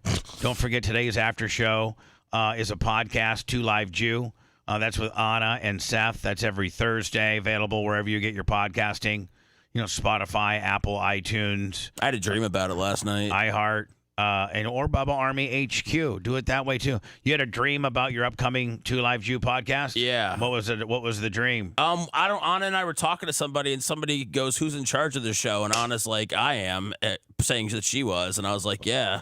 I was like, I don't even care. Just show up, and she handles it all. So that was the gist of the dream. Anna was present in the dream. I was gonna say that's reality though. That's not a dream. Well, Anna I'm just saying, for whatever stupid reason, in the middle of me waking up and checking my bank account, I had Two Live Jews on the head.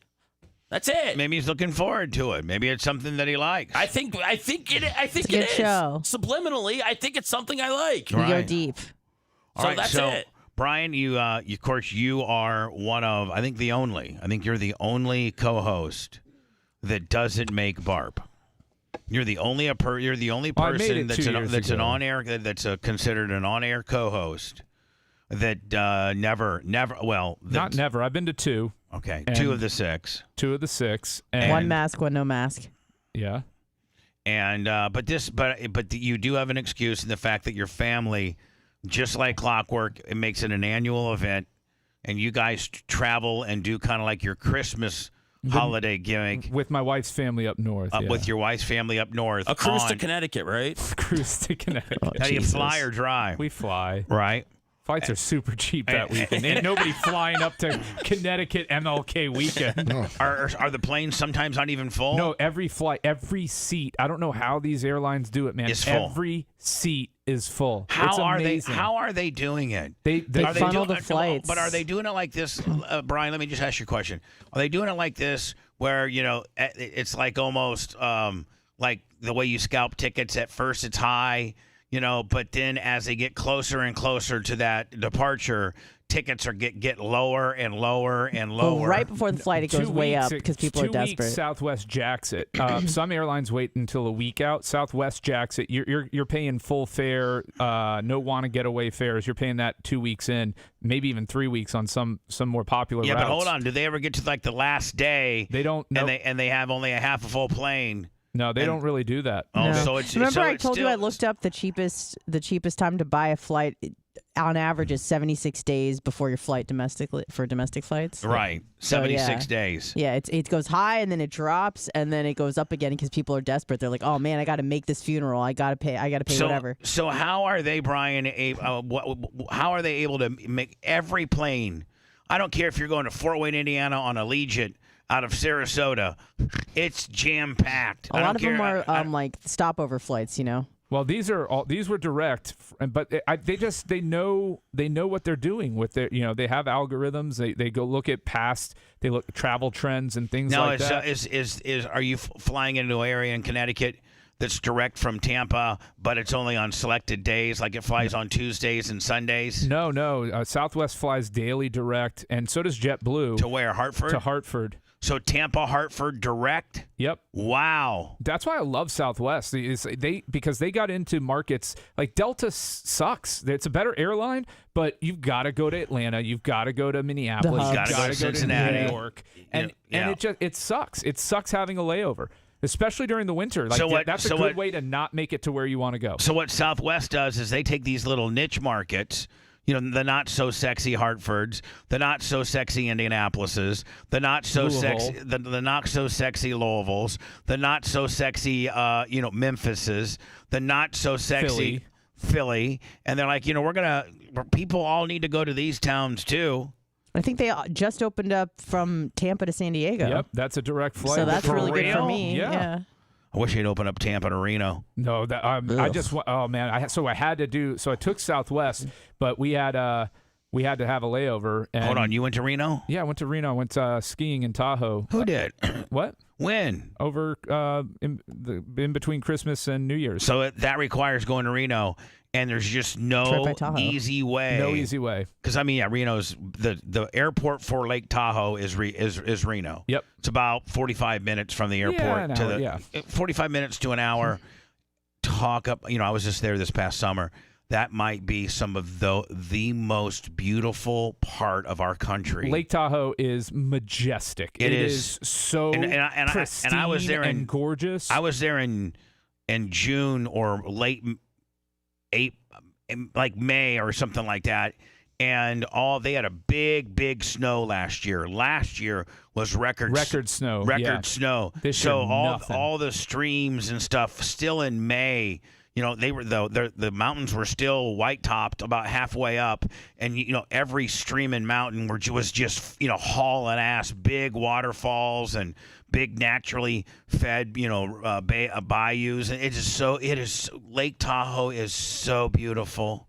Oh my God! So they're not doing too good on snow. They're not doing too good on snow this year. Awful. And then now does that cause, because it makes the snow kind of crusty, and it really hurts. It hurts skiing, doesn't it? Yeah, if you don't have powder, you don't have locals. So the locals from California and the other parts of the area that would normally go in to ski, they're not coming without powder. The man-made snow gets very icy. Right. And it's just not good skiing, especially if you're a newcomer or not an often skier like me. I'm an infrequent skier. That's a pretty big industry, though, isn't it? It is it is expensive. It is not cheap. Like if you're into skiing, you could be into scuba diving, you could be into fishing, you could be into baseball card collecting, you can be into working on your car, you could be into I know a lot of men that are into golfing, that's their thing. Men have different hobbies. Well, one of an athletic hobby. Well, it's done competitively, in pro too, but is, snow skiing. That's a big industry. Or boarding. Or anything to do on the snow. Snowboarding, probably sledding, anything to do with, being on a ski slope. Yeah. And God, is that a huge industry. And just the equipment alone, I know you can rent stuff. And you probably rent your stuff, don't you, Brian? I don't own it. I don't ski enough to own my own stuff. Right. So traveling, it's much easier. But not let me to ask bring you a it question. With you. Okay, so you're going to a ski resort to go skiing. Right. First of all, do you stay in Lake Tahoe at the resort? Yes. Well, we were for this particular one, we stayed with friends, and they had a timeshare, but it was at Worldmark, so we weren't right at Heavenly. But Marriott has a really good resort there that's right at the gondola lift for Heavenly, which is where you want ski in, ski out. That's convenient. That means you essentially go down the hill and you're at your resort, or you're at your villa, or you're at your house that you're staying at. So all I have to do is kick the skis off and go inside said facility. Yep, and you get to where you're staying. You step out and your lift is right there. How much? All right, so what does, and you were there during kind of its peak season, probably the holidays. Yeah. What was your room a night? So 6? It was, I think it was like 800 a night. Well, we were in a 3-bedroom unit with our friends. Okay. So it was a little more, but it was swinging friends. No, we had our children with us. Oh, okay. That's hot. But the kids, you put them on Benadryl, Seth. They'll never come. Well, they build a snowman out there. Right. I mean, you could do a million things in the 15 minutes. If you get 3 adjoining rooms and you put the kids in one and lock the door, get some fresh powder on the ground. So probably $350 and $250, $300 a night for you, right, for the room. Yeah. And then what's your ski? Don't they have you buy a 2-day tag or what's all the equipment? So the best value. So it's really becoming where one company is buying up all these resorts. So Epic is the company. They have the Epic Pass. So getting a seasonal Epic Pass is a pretty good deal. But the problem was, like, my daughter hadn't skied, so we had to pay for 2 full days of ski school for her. What ski school? It was like $300 a day. What? Yeah. Oh, you got $600 in ski school. Yeah. Okay. What was your lodging? What was your lodging bill? Well, there's like it was $1,000. So for your part of it, right? And that didn't include the night we stayed in Reno when we flew in. So that was another. We actually got a good deal on that. That was another $100. Another $100. Didn't include the flights. Those were. What were your flights? Was it you, your wife, and your daughter? Yeah, it was $500 each, I think. So round trip. $1,500. Yeah. Call it $1,500 solid. Mm-hmm. All right. So then, what about Lyft? What's your Lyft ticket? So I would say we were What'd you pay for $1,000 all in for Lyft and Hold and on, lessons. 1,000 and ski lessons? Yeah, probably. Right, well, so, maybe even a little more. Maybe 1,200. Oh my God! So man, 1,000 So of like that. 6,000 for All the right, whole now we're thing. at like 4,200. And then how about ski rentals? So ski rentals, they now, how screwed about up. That was a whole ordeal. But do you that have was, to bring? that would- Hold on. Do you have to bring the big parka ski jacket too, or yeah, can you rent those? I had to buy all that stuff. Oh, but okay. I got that off Amazon. I know, but like, let's just give me a figure of let's say $400 for clothing.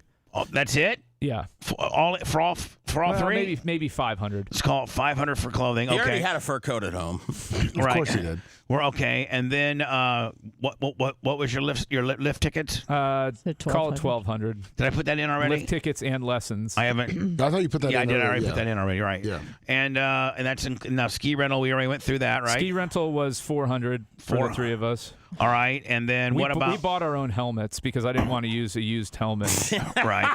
Of course. So the kid from Iowa before you had lice. They're gross. Right. And then they're nasty. What about like goggles and? I bought my own goggles too. Yeah. Well, so the goggles and the helmet you would normally have to rent. It was actually cheaper to buy. I bought them on Black Friday through Amazon. All right. So what was that? Those were $60, 70. So I was call it 80 with the goggles all for in? the daughter. Yeah. They were cheap. I got 80 crazy times deals. 3 or 80 times? No. $80 80 totals. all in. Yeah. All right. Food. My God, food. Okay. So this is where they get you, right? You're up on a mountain. You ain't got no options. Yep. So chicken tenders are $20. Wow. Yeah. Just like as a side. Sorry. Just as a side. Like not as an entree. No, it's like chicken tenders with some fries. Like some kids deal, you know. Yeah. Whatever. What 90? I mean, it was what an ample- 92% of the kids that are with families order Man, chicken throw fingers me on the and top fries. of that mountain. That sounds like my dream meal right all there. So now, what about for you, your wife, and your daughter? How many days were you guys there? We skied for 3. All right, but just all in the whole trip from the time that you in Reno, while you're in Reno or while you're in Lake Tahoe, what did you spend on food and beverage? At the place, call it 1,000. 1,000 all in for the whole trip? Yeah. That's it? I mean, that's all. We made meals at the place. Well, my wife and I did have a night out. We went to Hell's Kitchen. Mm-hmm. I mean, call it 1,200. Okay. And then For how many days? 4. So I got you about $6,500. That ain't too bad. I mean, you're rich enough to handle that. I mean, it ain't cheap, but it's not tragic. Right. And they were all bitching about the snow last year was like Johnny Powder Willie. Oh, they were. And this year it's like it was miserable. ice. And do all the skiers bitch about it? I mean, like the workers are like the workers there, because they make their money off of this. This is their livelihood. So when they don't get the people in, like the private lessons, they get canceled because nobody wants to ski in this stuff. And so there was a lot of ski instructors that were just bummed out around the place.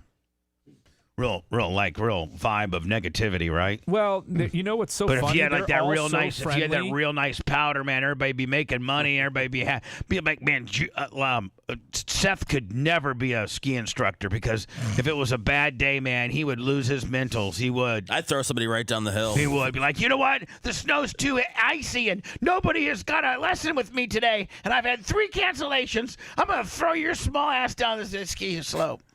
Little kid, hate you. I mean, pretty much, yeah. Anybody got edibles? I mean, that's where he'd be in heaven because they're all high as a kite. They were, yeah. Do you have any footage of you skiing? Yeah, like, do we have any, like, that we can post and expose you on social media? Seth documented his Forbici meal. I don't flick, bitch. How much for some footage of you falling down a mountain that you know that is held somewhere on your phone or your wife's phone? No, I didn't fall at all. Okay. All right. I didn't. Not one fall. But was there any footage, any video at all? Not of me. I've got some of like my daughter. But oh yeah, we don't want that. Yeah. Creepos, I'm not on your putting daughter that out there. Right. All right. So listen, in front of you, because you don't ever make the BARP parties, so you never get yours at BARP, but you'll see your ring. It's beautiful. The 2023 Bubba Army royalty ring, which I don't. Let me. Here's what I'm most worried about. I don't know how I can up that. Like I think you got to get ones that open up, Bubba. Yeah, the top comes off and inside's a picture of me. I mean, that's next level. That's what all the teams are getting now. Yep. I know. If it doesn't open, I mean, it's not worth a damn. Oh. Or you can make the chevron. Seth is just so positive, is he not? Or you can make the chevron spin on the front. No, I'm helping you for the next version, Bub. I'm trying to tell you what's high. I'm just saying, we do have some cost limitations. No, I know. We're not the Tampa Bay Buccaneers, and the Glazers are not financing this. Yes, no, sir, I understand. I got the Ferrari horse with baby face, which is very on brand. Yeah, you like that? Of course. But they didn't have a Volkswagen logo. No, everybody got the Ferrari logo. It was a tribute to Arrogant Dan. We'll put little TVs in there. There you go. And then it just says royalty with the microphone on the other side. So, very beautiful ring. all right. I love the inlay along. See, this is when you talk about features on this. Look at this beauty right here. The ruby inlay along the base of the ring. Yeah, there. see, a lot of people don't pay attention to the detail. That's a nice touch. You can tell a lot of love and care went into crafting and designing this product. Same as my fragrance. What was it? Made in America? No, it's a product of the USA. Product of the USA. Product of the USA. Product. So now somebody sent you a package. Yes, I do have a package too. All right, let's go ahead and open that up. All right, this is exciting. It's like Christmas. It's not even Martin Luther King Day, and I'm opening up presents. Right, and it's very and listen, as a business, it's very odd for you to get. I know who this is already. For you to get a package. I know who this is. This is my girls, Scout and Big Gulp. It has to be. I don't even. Seth, they genuinely just love everybody, don't they? Scout and Big Gulp. I mean, Those fidget spinners? Yes, these are the greatest pens I've ever had in my life. Pen? They've got. Yes, it's a pen. Oh. So when I'm sitting at my desk, I am a fidgety guy. So you look at that. Screw this in. I bought the fidget pens. And as I'm sitting there, I can fidget away. I haven't had it in so long. I used to be so proficient at this.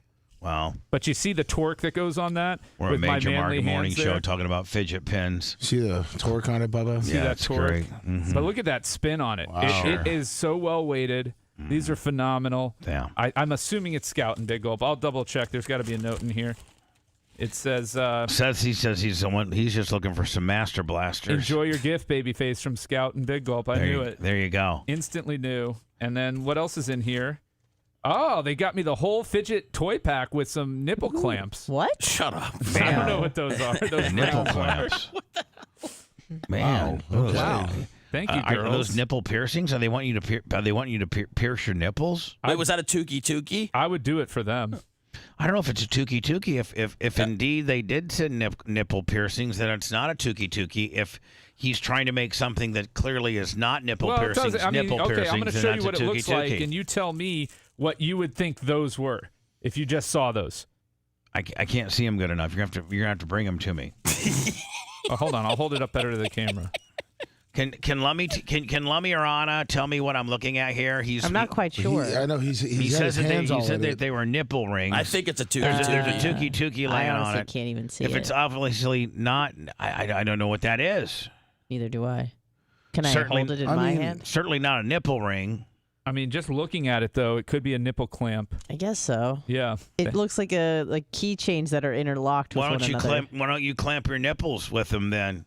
I mean, if you're proclaiming that to potentially be nipple clamps, and there's a Tukey riding on it, then I might be nipple clamping the day away right now if I was you, because that's your third turkey. That's your third Tukey. Wait, I only have one, right? What's his Tukey score? Brian's right. He technically only has one. Okay, but it would be your second. It would be your second Tukey.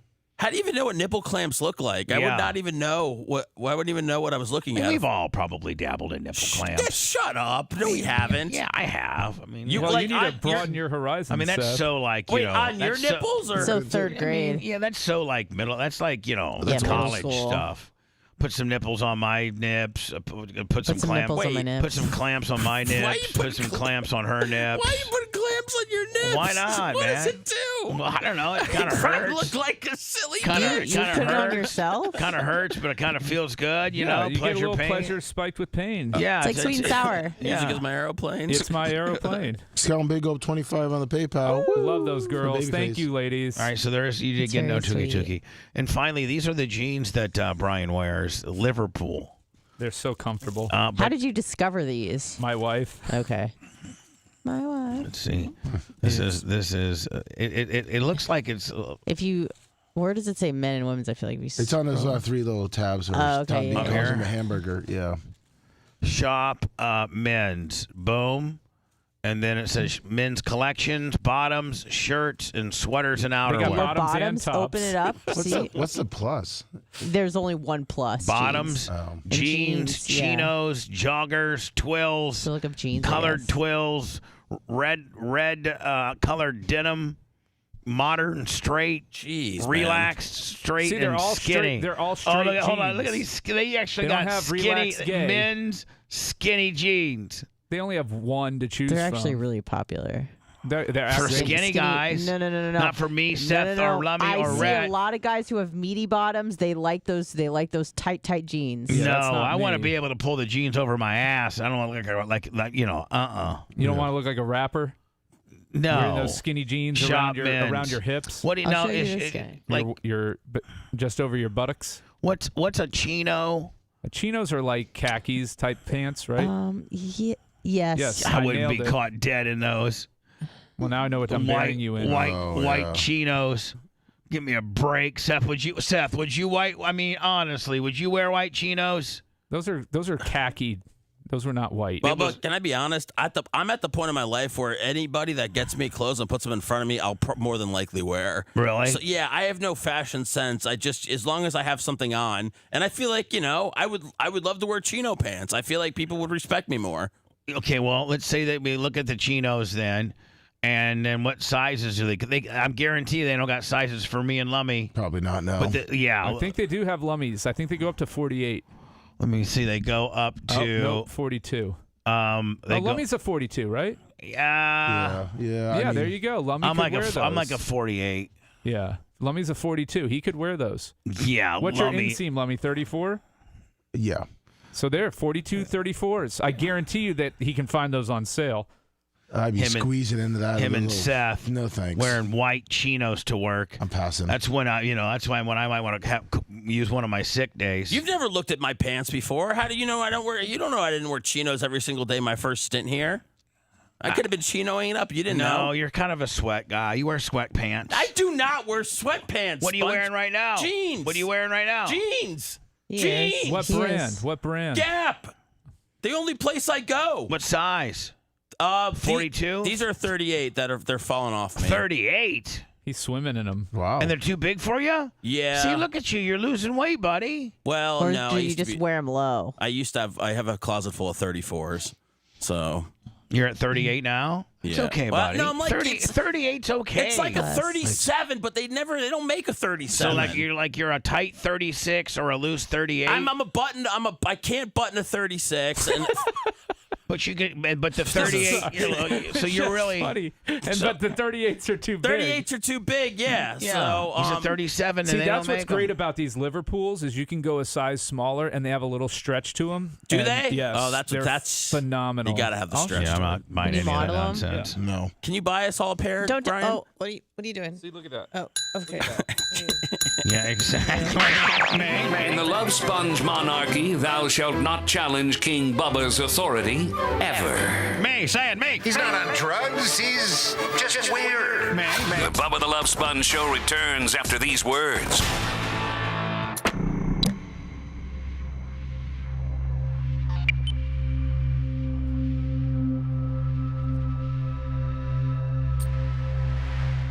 Speaks volumes. I was getting turned on when you were debutting, honestly. Okay. I mean, you see anybody taking off their clothes, it's a turn on. Taking off their clothes, it's a turn on, right? I mean, I can only speak to seeing you do it, and I liked it. I mean, you see Precious getting undressed in that movie, and it's like thumbs up, baby. She hasn't gotten a lot of work after that. I feel like. I think that's she's kind of typecast now. Yeah, it's a niche lady. That movie was fucking. Do you think there's gonna be a Precious 2? What?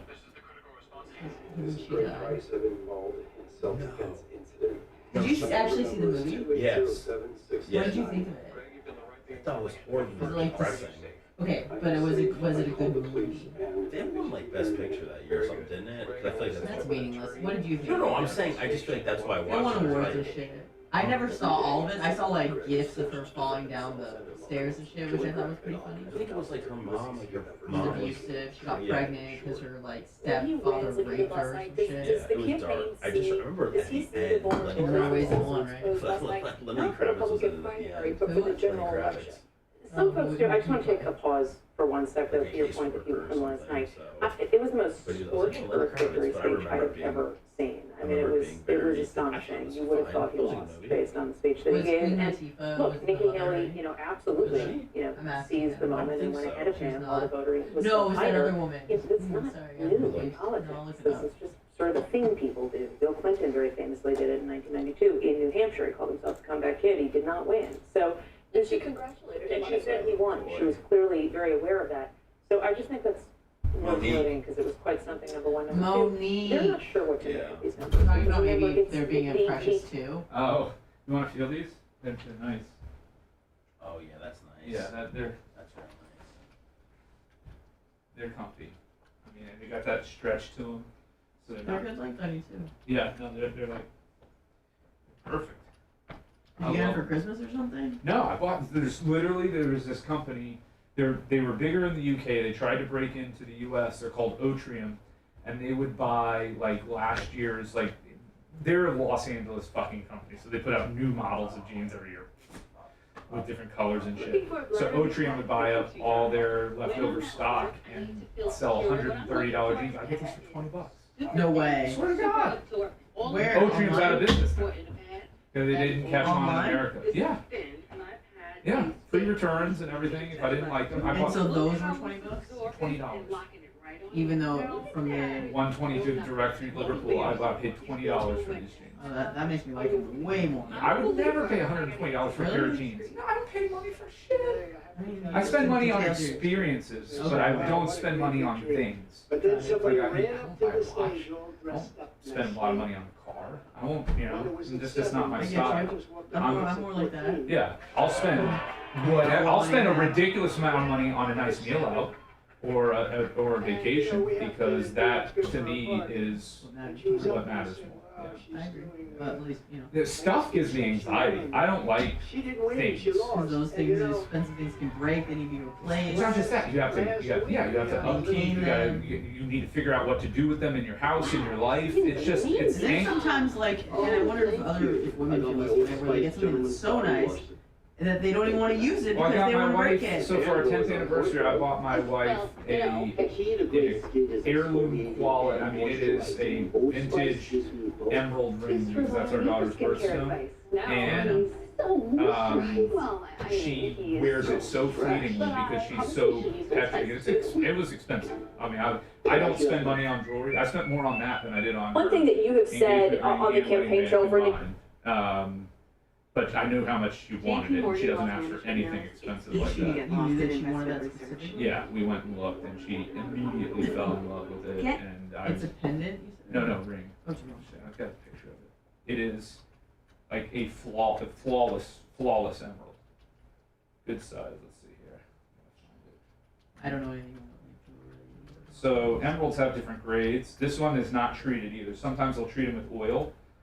But a non-treated flawless emerald like this is a rarity. I want to congratulate Donald Wow. on his victory. Yeah. Are those diamonds around it? Yeah, and it's platinum because it's from the 1920s. So it's Is it like refurbished? No. It's the ring from the 1920s. It's Art Deco. That's what I got for her engagement ring and wedding band. That's what she's into. Art Deco was the style in the 1920s. Oh, Yeah, it was an Art Deco piece. It's just more elaborate and ornate, some swirls and stuff. It's just a style. It's a style. But yeah, there's a vintage jeweler, estate jewelry place called Gessner's in West Shore Mall, right down by Dick's. I think Nikki Haley's hot. She's not terrible. Nimrata, you mean? Nimrod. I can't believe you didn't go with that. Nimrod Haley. I mean, it's right there for the taking. What would your dream threesome be of political figures? Let's see, Michelle and Nancy Pelosi. Oh, I would have probably AOC, Angelina Luna. Yeah, I mean that's and Lauren Boebert. Boebert's a party man. Boebert's bringing the toys. She's a good time. Yeah. And the nipple clamps. Yeah, she's bringing everything. She's bringing the drugs. She's bringing the toys. Yeah. She's bringing Who is? bringing it? Lauren Boebert.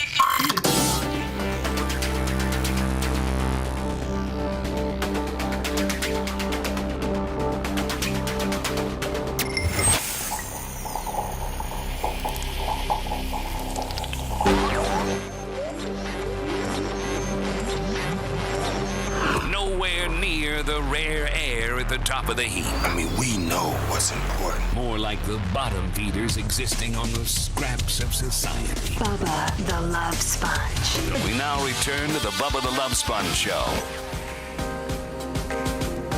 The Bubba the Love Sponge Show is sponsored by BetterHelp. That's BetterHelp.com. BetterHelp.com. Around the new year, you start thinking about how you can make yourself better and how you can change yourself, but all too often you don't expand or think about how well you're doing on some areas. And that's what you kind of need to concentrate on. Or it's a part of this whole process. And if you're thinking about starting therapy, you can give BetterHelp a try right now. It's entirely online, designed to be convenient, flexible, and suited for your schedule. All you got to do is fill out a brief questionnaire and get matched with the licensed therapist that best fits you. And you can also switch therapists at any time for no additional charge at all. Celebrate the progress that you've already made.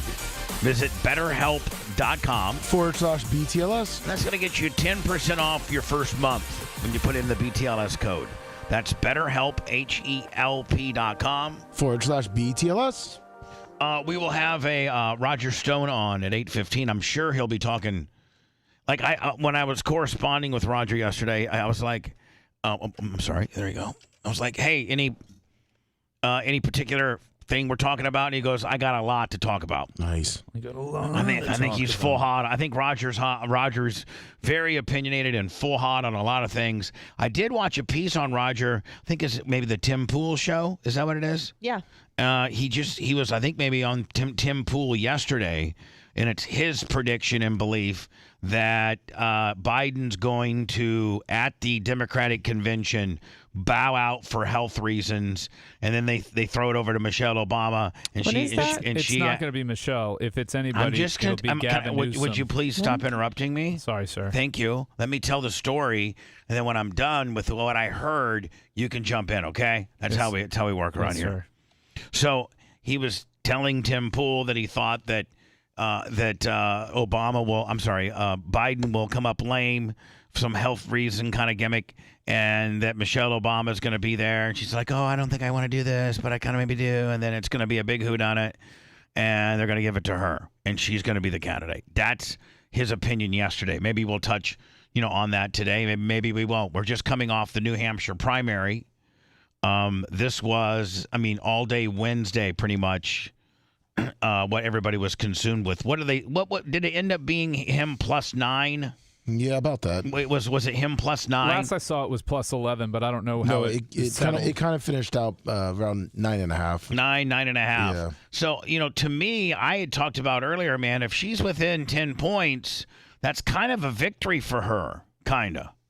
Everybody thought she was going to. I was seeing polls 60-40, 71-19, just all kinds of different stupid stuff. And is a 9-point, getting beat by 9 points probably at least keeps her in till. She said she's sticking it out until South Carolina. Until her state, South Carolina, and if he wipes his ass with her in South Carolina, then Nikki, at that point you've you've got to just if you can't win your own state, time to go. I mean, right, Brian. Regardless of what side of the fence politically you are, just politics 101. If you can't win your own state, and there's you and another person that could potentially be the candidate for the party, there's only 2 left. I think we can all agree there's only 2 left, right? Yep. There's 2 left. Him and her. Period. And if it's just 2 left, and you get your ass kicked in your state, I think that's when Pence finally pulled out. When he was when he was a candidate against Trump, is when he got his ass kicked in Indiana, because he was the governor of Indiana, former. Yeah. And so when he got his ass kicked in Indiana, he's like, man, I can't even win my own state.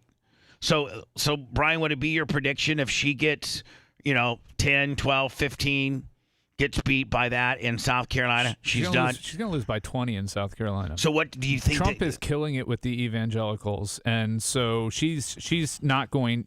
She will drop out after that. But Trump's concern, his bigger concern is this, and this is why, if you look, he was not happy after the New Hampshire primary, even though he won. I have some excerpts of it. They'll play here momentarily. By the way, Scout and Big Gulp, 25 because it's a babyface Thursday. Woo.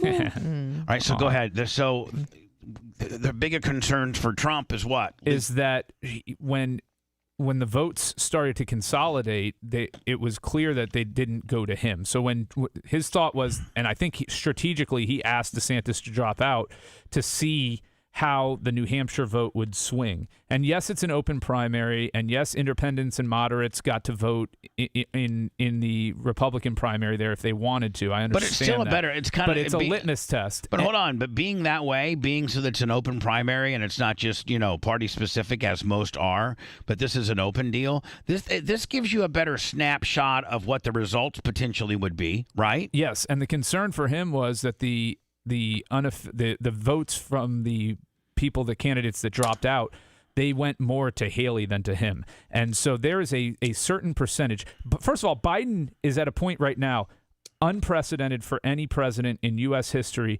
to have an approval rating, a net approval rating as low as he has. He is minus 17% right now on average. What do you mean? Than when he started? Versus, so it's a simple question. Do you approve or disapprove of the president, right? Biden is minus 17. At this same time in Trump's term, he was minus 10, okay?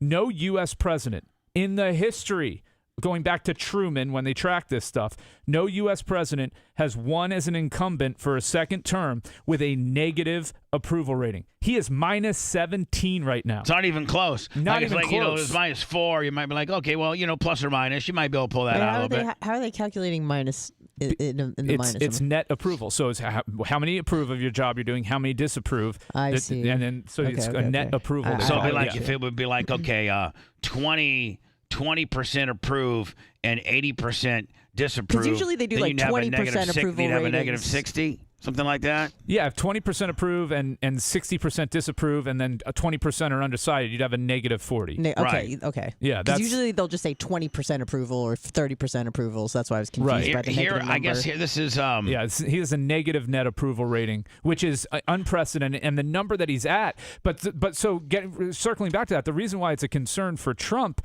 is there's a certain percentage of Republicans who are not going to vote for Trumpers, him. yeah. Well, the percentage of New Hampshire voters that voted for Haley were 70% independent and not registered Republicans. That voted for a Republican candidate? Nikki Haley. It was a point to keep him going. All right, so let me play the audio of this is both persons' acceptance speeches, or I guess it's her maybe like debriefing speeches. Congratulate Donald Trump on his victory tonight. He earned it, and I want to acknowledge that. With Donald Trump, Republicans have lost almost every competitive election. We lost the Senate. We lost the House. We lost the White House. We lost in 2018, we lost in 2020, and we lost in 2022. The worst kept secret in politics is how badly the Democrats want to run against Donald Trump. The other day, Donald Trump accused me of not providing security at the Capitol on January 6th. Now, I've long called for mental competency tests for politicians over the age of 75.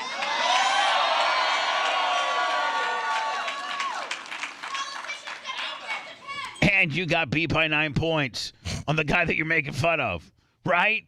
I mean, fundamentally, right? Yeah. Trump claims he'd do better than me in one of those tests. Maybe he would, maybe he wouldn't. But if he thinks that, then he should have no problem standing on a debate stage with me. Now, Brian, how would that go? Trump-Haley debate. I don't think it would matter. Like she may earn points from a few zingers she gets against him. Is she really full of herself here? No, I mean she's doing what she has to do to raise money, and she's politicking. Right. I mean it's pro wrestling. Everyone knows this that. is pro wrestling, man. I was proud to serve America in his cabinet. I agree with many of his policies.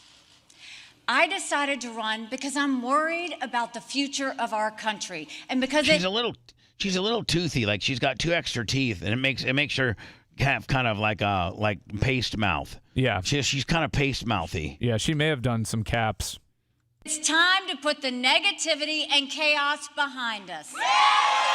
With Donald Trump, you have one bout of chaos after another. This court case, that controversy, this tweet, that senior moment.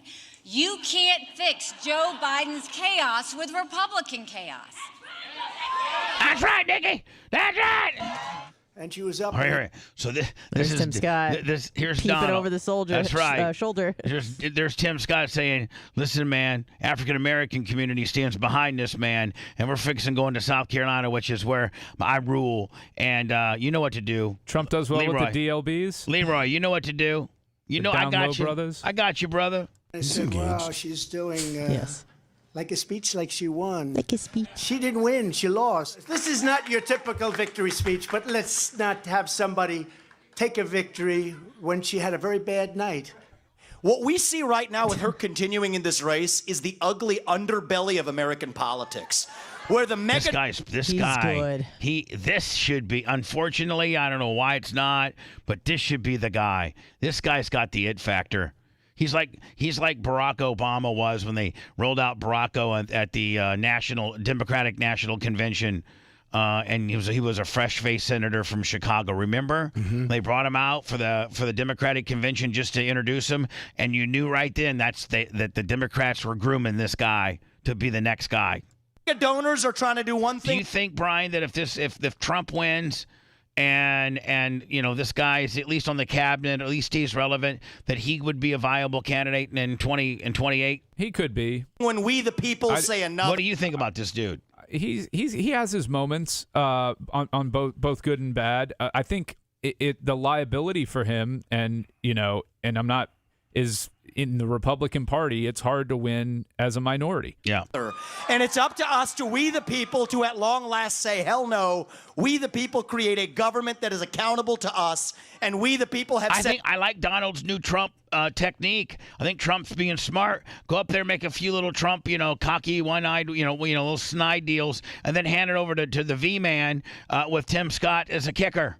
I think you let them do all your heavy lifting for you, right? There you go. He doesn't tonight, have to. We want, again, as we did in Iowa, Donald J. Trump. And just a little note to Nikki. She's not going to win. He's such a dick. But if she did, she would be under investigation by those people in 15 minutes. She actually appointed you, Tim. And think of it, appointed, and you're the senator of his state, and she endorsed me. You must really hate her. No, it's a shame. It's a shame. Uh-oh. I just love you. No, that's... But I felt I should do this because I find in life you can't let people get away with bullshit, okay? You can't. You just can't do that. And when I watched her in the fancy dress that probably wasn't so fancy come up, I said, what's she doing? We won. He's so petty. Yeah. He is Mean Girls. He is. He is Mean Girls. Mean Press. Fancy dress, probably not so fancy. Look at the tag. Look at the tag. He almost is so animated that I love him. Like, But you know what I'm saying? She Like, couldn't even wear Melania's hand-me-downs. Let's That's be right. honest. Let's be honest. Fair. It wasn't even that But she super looked great. good for Nikki. But she didn't for win. Nimarata. She lost. She lost. She didn't win. She lost. She lost. She's a loser. She's a loser, but I like her. Oh, God, I Tim. put her in my cabinet, but Thank- she's a loser now. And Tim, how about you, buddy? You got appointed by her. Oh, my God. What were you thinking? She shops at Liverpool like a liberal snowflake. Hey, I gotta go into words, so let me, so that we're right on time with Roger. All right. Let's all take a moment. Remember, this show is about words, not actions. Okay, there is a God. More of the Bubba the Love Sponge show after this.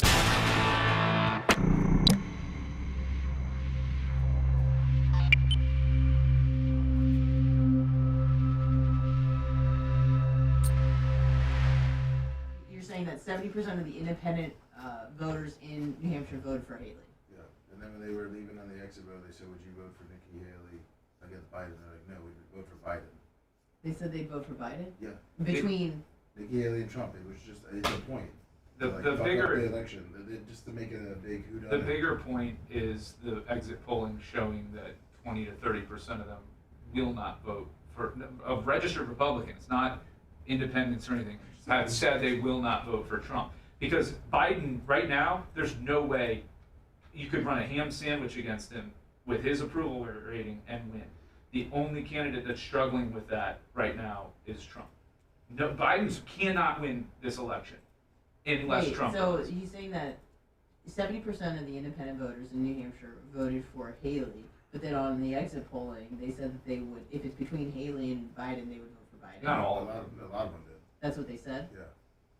So they were just trying to, like, because they think that Haley has a better chance of losing against Biden than Trump. No, they just wanted to throw a wrench in to keep Haley in. She would have got blown out, and Trump probably would have dropped out more money. He would have went to Trump then. Whereas the money is still going to be going to Haley, and it's going to be a whole month of looking like the Republican Party is under. It's going to be them bickering back and forth and attacking each other. The money that's going So to these independent voters are, like, secretly rooting for the Democrats. Well, yeah. Why not have Trump? Why not have Trump just sit there and focus on what's going on and attacking Nikki Haley attacking him? A portion of the voters are doing that. Well, he said 70%. No, 70% of independents voted for her. It doesn't mean that 70% of them would not vote for her in general. Well, like Brian said, like 20% of the Republicans voted for Haley, but still, there's still a point of she probably wouldn't have got that many points if the independents didn't show up. Yeah, that's why when the closed primaries come up here and she gets blown out by 30 points, Yeah, that's what I mean. she'll be Most dropping out. Republicans, like 20% of the Republicans, like would have voted for Haley, not. Well, a 20 huge or number. 30, yeah, You know what whatever I'm saying? it Not is. that Yeah, huge number yeah. of 70%. No, she didn't get. She had 43% of the total votes, but of the true Republican votes, she got a fewer number. But again, the bigger thing here is that the Democrats and the Republicans are using these primaries to look. Well, Trump and Biden's campaigns are looking at them to look at their weaknesses, look at where they have to try and improve, and gauge their overall strategy for the general, because it's an inevitability at this point, Right, but unless Biden I was drops just out. curious about just the strictly the independent vote. The reason why it was 70.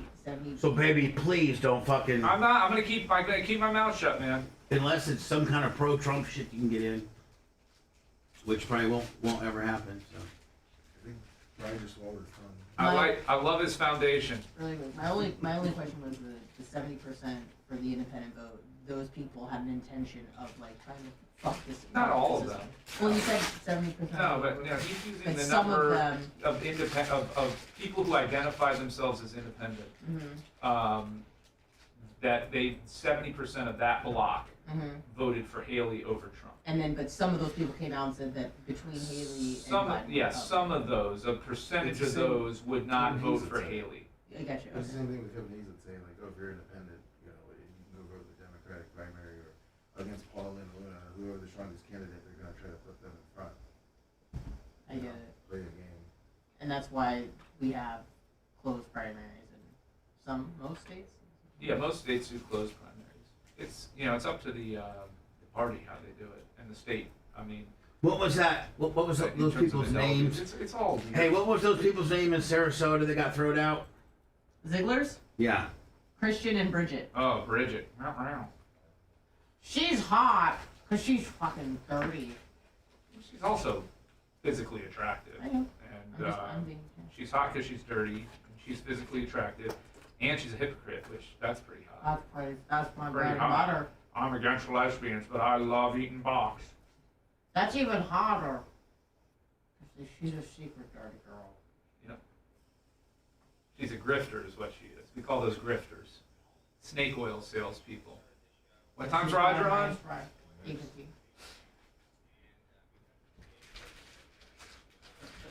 What are you eating?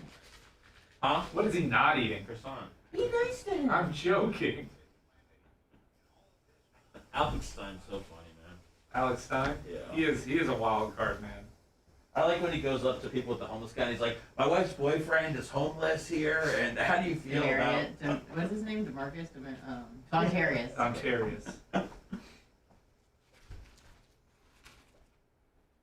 Is that your croissant? Is it just a plain croissant? Yeah. From, Jesus.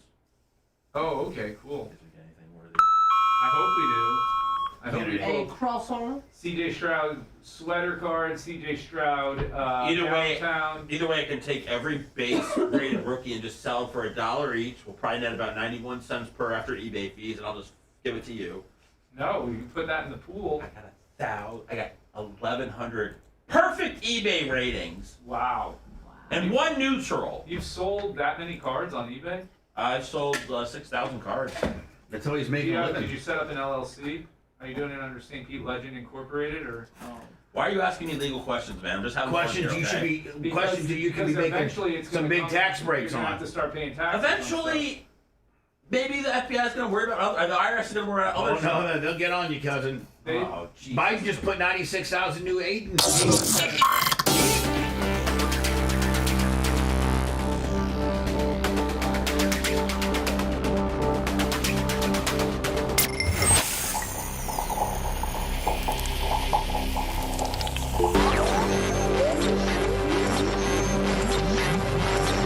You're hearing the world through his prism. You got a sick and twisted world perspective. That's almost a challenge for me now. You're listening to the Bubba the Love Sponge Show.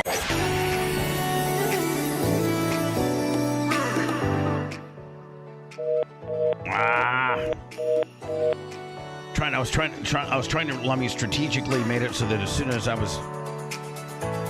we were on air, boom, there'd be Roger, but I messed it up. Oh man. Don't quite have the skills I used to. Turmeric. Lucky I get you a tookie. I don't care. Lucky I'm busy. I don't have any right now. Tookie. Shut up. Everybody be on their best behavior. I mean it. Zero tolerance. Okay. Hello. Hey, Roger, it's Bubba. You're on the air. Good morning. How you doing, my friend? Oh, I'm doing.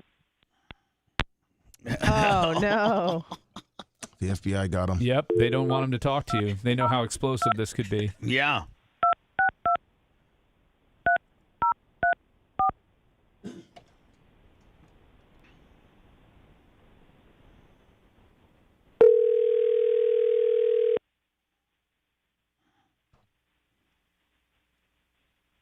Roger.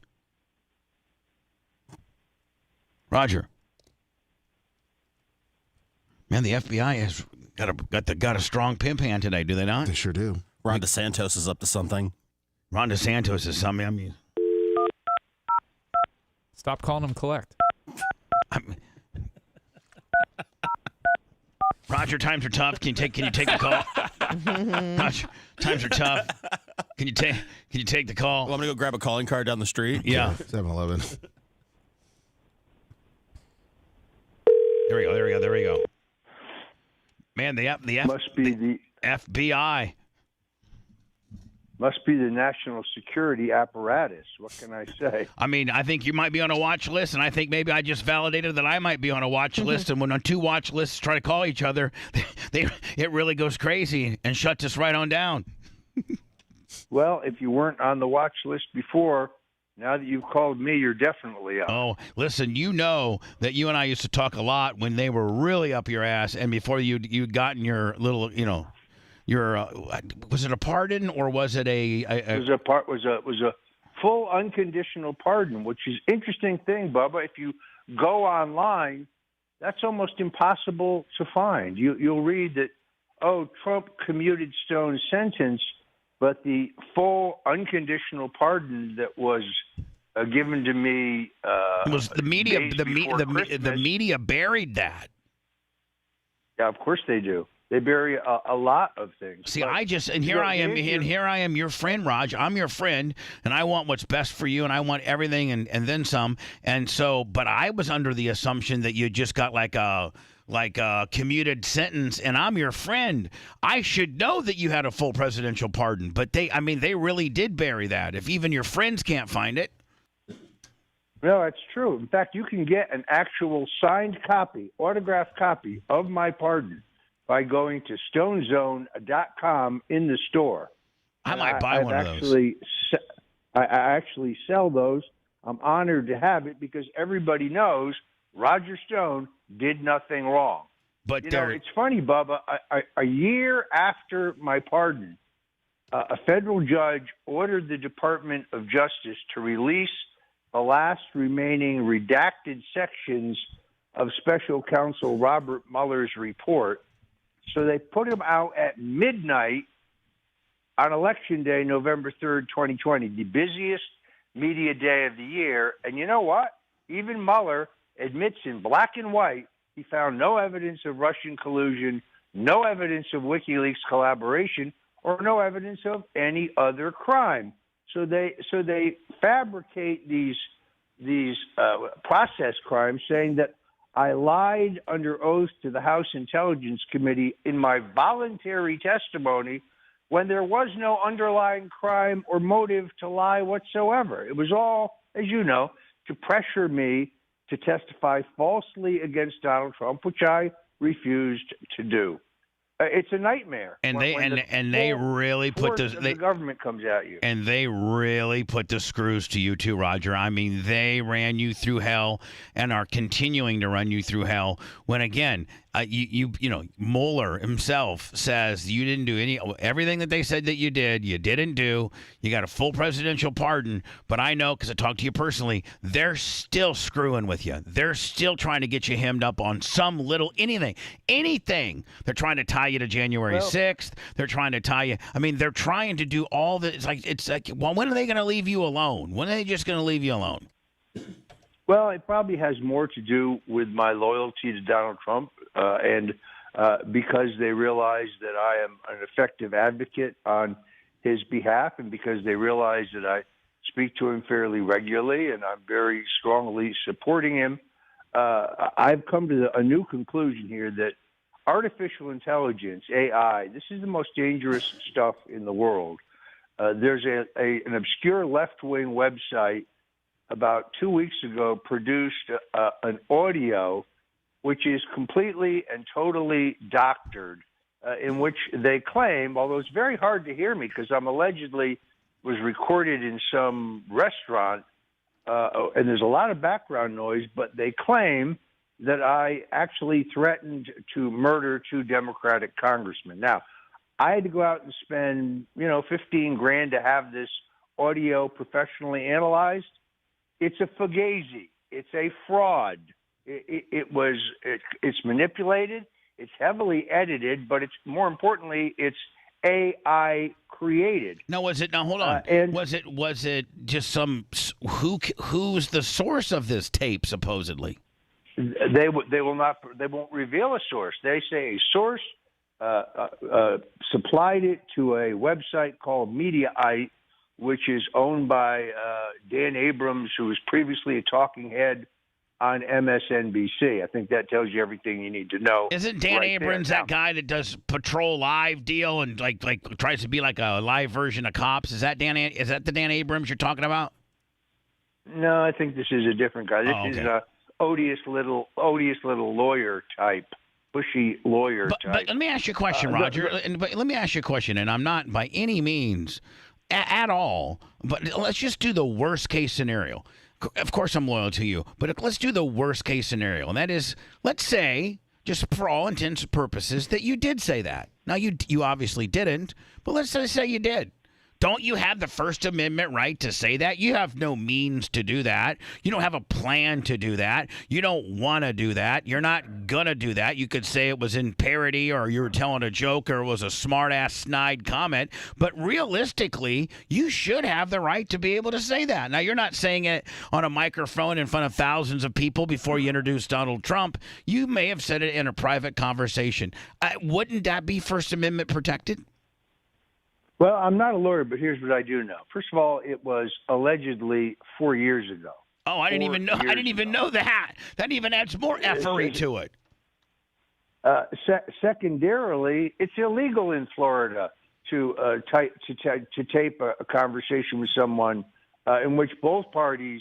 Yeah, we're a informed. I think we're what we're called the two-party consensual state. Right. Right. I've now had professional analysis done of this. You can find it. By the way, I posted the results on my Twitter, formerly X now, formerly known as Twitter. I've posted the actual results of the examination, the forensic examination. I want to sue these people. I really do. But there's two obstacles. One, the very best defamation lawyers in the country tell me that I'm a public figure and therefore it's very hard to win a defamation suit. And secondarily, it costs a fortune. If you want to help me finance a lawsuit against these guys, because MSNBC, CNN, they all pick the story up, but they don't say, in a tape, Stone allegedly said, or it was alleged. No, they state it as if it's a straight fact. It's a lie, and people can go to StoneDefenseFund.com, because I want to sue these guys. It's not me they want to destroy, but Congressman Jerry Nadler, Congressman Eric Swalwell, they've called for an FBI investigation and the Capitol Hill police. Who knows? Maybe they're going to swat my home again at 6 o'clock in the morning. Raj, we finally have something in common. We are both part of some kind of sex tape / hidden speech tape. Like we're both part of a stolen. You and I are both part of a stolen tape caper. You know what I'm saying? Well, except for there is no such tape. This is a fraud. I just can't believe. I can't believe, Roger, that you're even having to face that kind of nonsense right now. Everything that's going on in our country, and they're gonna come up with a Roger said something 4 years ago. That's just absurd. That's absurd. No, but it's the kind of harassment that my family and I have been subjected to. I'm going to tell you, Bubba, this happens on the same day my sister's son, my nephew, her only son, dies of a fentanyl overdose at age 38. Oh, man. Oh. So you're fighting. You're fighting like King Kong on top of the Empire State Building with all the feds coming at you all the time. And then you have that big of a tragedy in your family. Wow. I mean, that's horrible. It happens the same exact day. So now my family has been directly affected by Joe Biden's open borders policy. As you can imagine, my family is devastated. It's been quite a few weeks, but you know what? I will not stop fighting for Trump. I will not stop fighting for the country. This is all about silencing me. An honest investigation is going to prove that I've done, once again, nothing else wrong. But we should get to the bottom of who is the source of this, because whoever created this fake audio is breaking the law. If they say it's real, then it was illegally obtained. Right. But it's not real. Fruit of a poisonous tree, isn't that what it is, Brian? Fruit of a poisonous tree. Well, it's illegal to record somebody without their knowledge and consent in the state of Florida. Is that where the transaction took place? That's what they claim. Supposedly. Yeah. But when you listen to, when you analyze the audio, and I had to cough up the money to have an expert do that, the restaurant background noise was dropped in after the fact to make the fact that they fabricated my voice using artificial intelligence harder to detect. I mean, the truth is, if I have a 7-second snippet of Bubba's voice, For $130, I can produce a half-hour long speech on why the Civil War was wrong, or any other subject I want. It's very dangerous. Listen, trust me, we did a Bubba roast about a month ago, and one of the guys that's in the studio today went to an AI deal. And had, all of a sudden through my speakers, here I am sitting on the roaster's chair, and they pipe in Hulk Hogan. And I play it for him. Well, do we have it? Can somebody bring it for me real fast? But it does take it is a little more involved than just 7 seconds. It does take a little bit more effort to, but there's plenty of audio of you out there that they could easily do it. I mean, they could have just taken the entire Netflix, Get Me Roger Stone, ran that through the program, picked up all of Roger's idiosyncrasies and how he talks and things like that. Where's this at? Let me see. We're trying to find it. Okay, quick. cool. And then fabricate, something. It's a wonder, Roger, that they didn't try to, put a racial overtone on it, and they try to get you to even say worse stuff than they alleged that they made up that you said. Cannot tell you how bad I want to sue these people. I mean, it's interesting. So the week before that, I don't know if you've ever seen this guy, Ari Melber, on MSNBC. This guy is the most odious cretin I've ever met. He says, new audio proves Roger Stone advocated that Donald Trump invoke the Insurrection Act before the election. You know what? That's actually true. 1 year before the election, when BLM and Antifa was burning down half the United States, I did publicly say that I thought the president should invoke the Insurrection Act to restore order. By the way, as George H.W. Bush did after the Rodney King riots. But you see how clever this is. They make it sound like I advocated the use of the Insurrection Act, on January 6th or around the election, which is not true. These people have no integrity whatsoever. I don't get my news from MSNBC for the same reason I don't eat out of the toilet. I need that liner. Hey, so listen, a lot of people might be saying, Roger Stone always has to come up with some stupid excuse. Nobody AI'd him. He's a piece of crap. He really did it. Let me play this for you right now. Everybody, including I'm going to play it for Roger. This is AI generated. And so if you don't think it can be done, listen to this. And I'm not going to play it all, but listen to this and tell me you don't think it's Hulk Hogan. Here he is. Bubba, it's been a long, long time, brother. Regina and Brian reached out to me and asked that I record something for your roast. I have held on to this grudge for a long time, and it's time to finally let it go. I was baptized at Indian Rocks Baptist Church this week with Sky. It served as a reminder that the only thing bigger than Hulkamania is God, and also you when you were at your fattest. So, then they went on to cut on me, though. But, Roger, would you not swear that was Hulk Hogan? No, it's a perfect example. The technology is very scary. They can make it sound just like you. Now, in my case, if you go listen to this alleged tape, it doesn't even sound like me. But it doesn't matter because MSNBC, CNN, The Guardian, the UK Independent. By the way, the libel laws are much more liberal in the UK. So those English-based outlets that just flatly said Stone said X, Y, and Z, they're much more suable. But I still have to go retain a lawyer. In other words, no lawyer will take this on a contingency. People who want to help me can go to stonedefensefund.com. I really want to sue these guys because I'm not the target. Donald Trump is on his way back. He won the Iowa caucuses by the largest margin in history. The previous high water mark was my old boss, Senator Bob Dole. He won the Iowa caucuses by 12.5 points in 1988. Trump tripled that. He won by 30. In New Hampshire, they spent $35 million trying to flood the Republican primary with non-Republicans. 50% of the people who voted were not Republicans. They were independents or Democrats who switched to independent in time to vote against Donald Trump. And they still lost. He still won by a solid, I think, 11-point margin. He got outspent 4-1. and then the governor of New Hampshire, what's his name? Pig Eyes Sununu, that guy. Pig Eyes. I like Pig Eyes. This guy tried to perpetrate one of the greatest political dirty tricks of all time. Let's overwhelm Republican voters in the Republican primary with non-Republican voters, and they still lost. Trump is on a winning streak. No. And the liberals in this country are out of their mind. What's your prediction? Roger Stone on the phone, great friend of mine. Love Roger.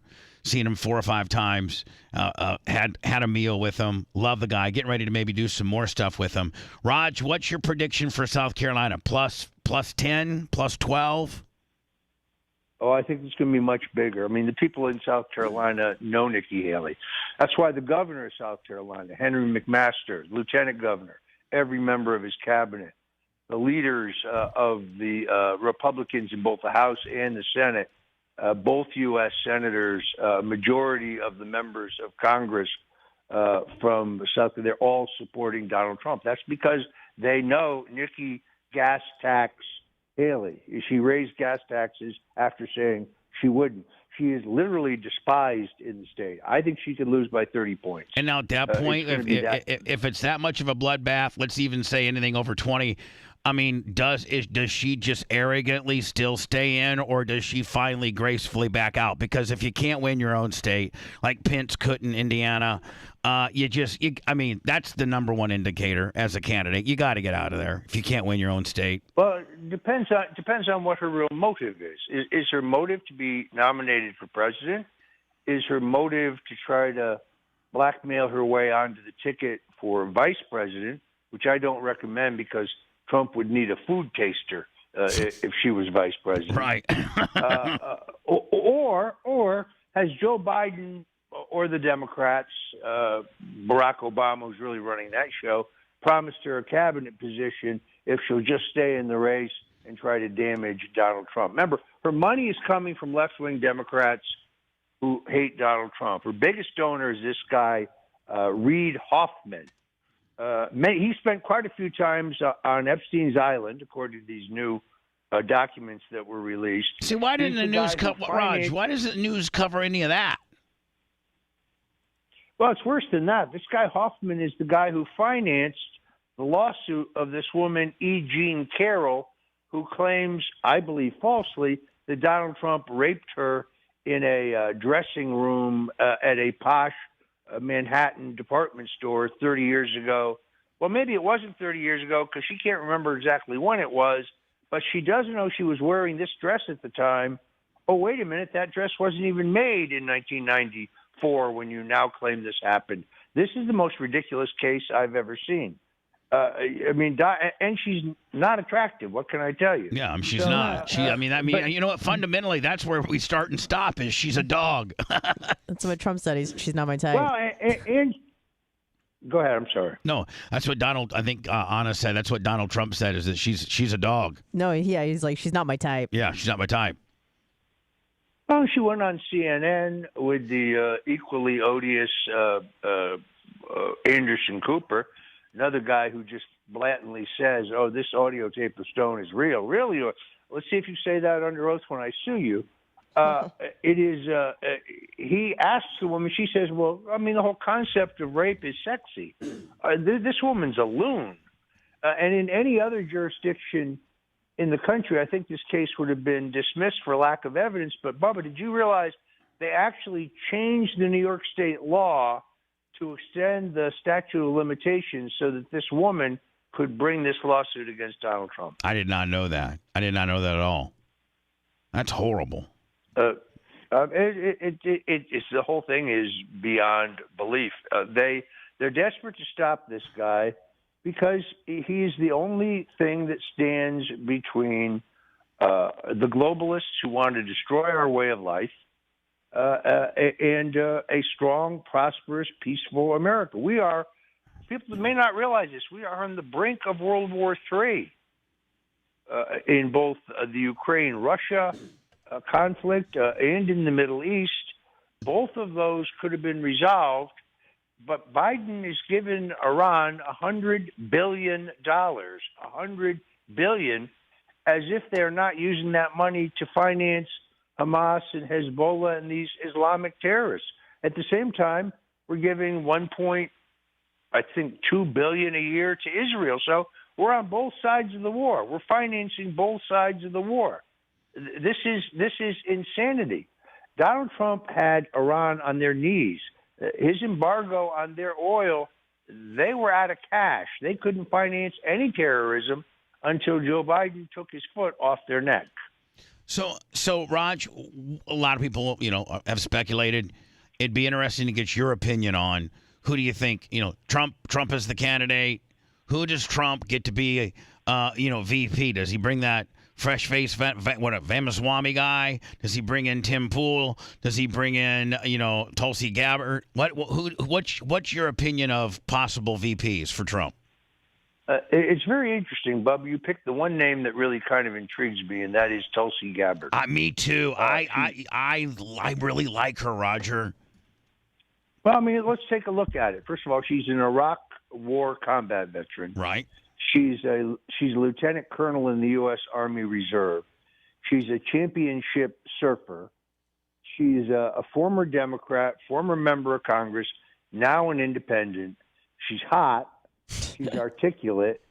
She's a crack shot. I mean, I watched a video of her yesterday on the range. She's taken Nikki Haley and the war machine on frontally. I think she has an appeal to millennials. She obviously has an appeal to Democrats. She was one, no longer. That's kind of where I would go. Now, I stress to you, I speak only for myself. Sure. I don't speak for Donald Trump or his campaign. Anything I say is my opinion. There's a lot of other good people. I mean, I like this woman, Elise Stefanik, the congresswoman from upstate New York. She's very feisty, very tough, very aggressive. I like her a lot. Dr. Ben Carson's a good man, but a little on the boring side. Yeah. You want to find somebody that helps you reach beyond your base. Richard Nixon once told me, in selecting a vice president, don't look for someone who can help you. Just choose someone who doesn't hurt you. Right. That may be a little cynical, but you got to find someone who, if God forbid Donald Trump were to be incapacitated, can do the job, is qualified to do the job based on experience and judgment and temperament. But then secondarily, you look at the politics. And you got to pick somebody who helps you get some new votes, help you appeal to, say, suburban women, which is going to be a very key constituency. I mean, or African Americans. Tulsi Gabbard, man. I mean, that's just. I mean, I'm just telling you, man. That seems like that'd be a superstar of a pick. I like it. Well, it would certainly shock. It would certainly shock the political establishment. Now, by law, in about 30 states, you cannot appear on the ballot as a Republican nominee for federal office unless you're registered in the party. Right. So she would have to become a Republican. Right now, she's an independent, but that's just paperwork. I mean, I really think she's the right one, but that's just my personal opinion. There are others who would be fine with me. I'd love Tucker Carlson, but I would too. I don't think that's. I don't know, man. I think it would be so brilliant and it would be good, but I don't know if Tucker wants the nonsense that comes with it, Well, he's got a pretty great life. I don't know if you saw it last night, but he filled an arena in Alberta, Canada, and he just really took the wood to Justin Trudeau. It was very, very entertaining. He's a rock star. There's no question. He's a superstar, but, he's got the idyllic life now since he's his own boss. He can say whatever he wants. He can interview whoever he wants. This is the freedom of the internet with Elon Musk, who I think is a great man who's done great things and exposed a huge amount of corruption and control of what we're allowed to say. And the government's involvement in that. And I get the impression from Tucker that if the president asked him to do it, he would feel it was his patriotic duty to do so. But, he's not a politician. I don't think he wants to be a politician. I think it's improbable Who knows? You never know. Politics always surprises me. Nobody knows everything. Roger Stone on the phone. You can always help Roger out and see what he's doing. You can always help for his defense fund. Just when you think that Roger's problems are over with the FBI, that now they're coming up with some kind of Roger said something 4 years ago about two U.S. congressmen that he was going to kill them.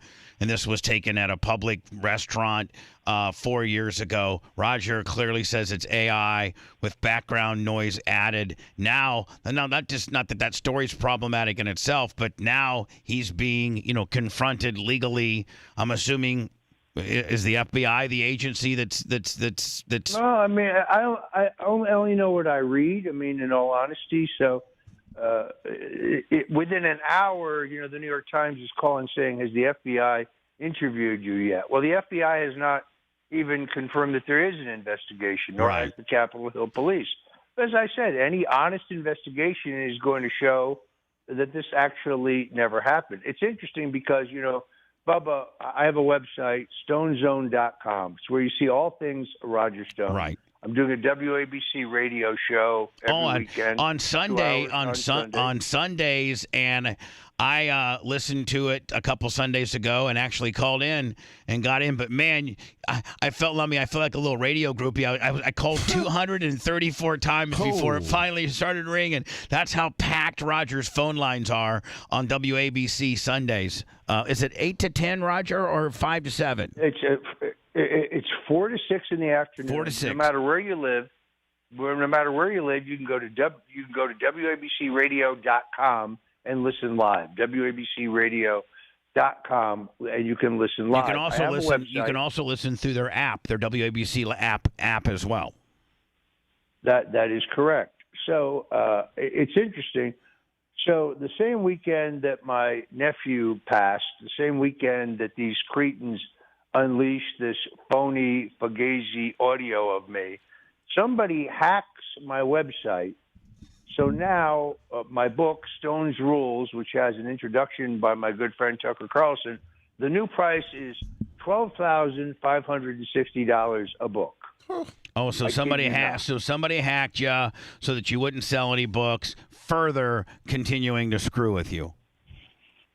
Now, fortunately, our webmaster caught it after about an hour, but everything on the website, I've got the Roger Stone Did Nothing Wrong T-shirts. I've got the stones. I have these white stones that I signed my name to. It's a Roger Stone. It's a paperweight. Those were now $1,200 a piece. No, I'm sorry, they're $20. It's really absurd. But all my books are there. The Man Who Killed Kennedy, The Case Against LBJ. If you want to get a signed book, you go to stonezone.com. In the store, we got all the prices reset to their correct value. But no, it's just it's an enormous pain in the neck. Now, fortunately, the person who hacked us left their fingerprints everywhere. Oh, they did? I know who it is. I know how. Oh, yes, I know who it is. I know how they got in. I know what passcode they used. So, I had to go to the cops. I had no choice. Be interesting to see if they help you because, a lot of times when you're the bad guy like me and you go to the cops and you've been wronged, they tell you to pack sand because you're the bad guy. You know what I'm saying? Yeah, I got to say one thing, though, Bub. I was recently in West Virginia and Maryland. I went to do Tim Pool's Kraft show. Yeah, I saw that. Show. I saw that yesterday, and I saw that, and I was going to talk to you about that, but continue on. But what people really admired more than anything else was my very own personal Bubba's Army ring. Yeah. I've got this unbelievable ring. You like that, buddy? Every place I went, I love this ring. People say, can I get a ring like that? I'll tell you one thing. You don't want to punch anybody with this ring. It really. I sent one to you and Tucker. Tucker's got one, too. I think one of my arms is now longer because the ring is so. I mean, it's like the size of a Super Bowl ring, isn't it, bud? It's fabulous. I want to thank you for it. It really made my day. And I'm not kidding. I wore it in West Virginia. People are like, "Oh, can I get a ring like that?" Now you got to earn it.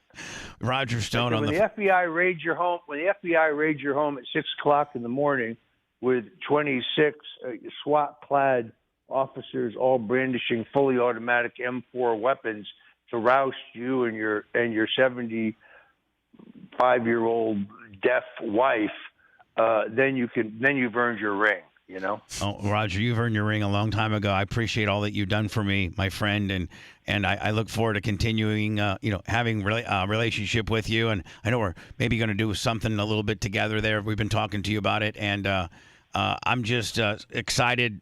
I'm excited, Roger, that I think that you're going to be righted before you've been wrong. They have just screwed with you so much, and I can truly identify with getting screwed with by the feds. And I hope and pray that someday it stops. I'm so sorry about your nephew. That's just horrible. It's just proof that this fentanyl crisis just isn't, for people that these faceless people that we don't know, and Austin, Texas, and like it hits middle. I mean, it hits all of America. Even Roger Stone's relation has been affected by this fentanyl thing.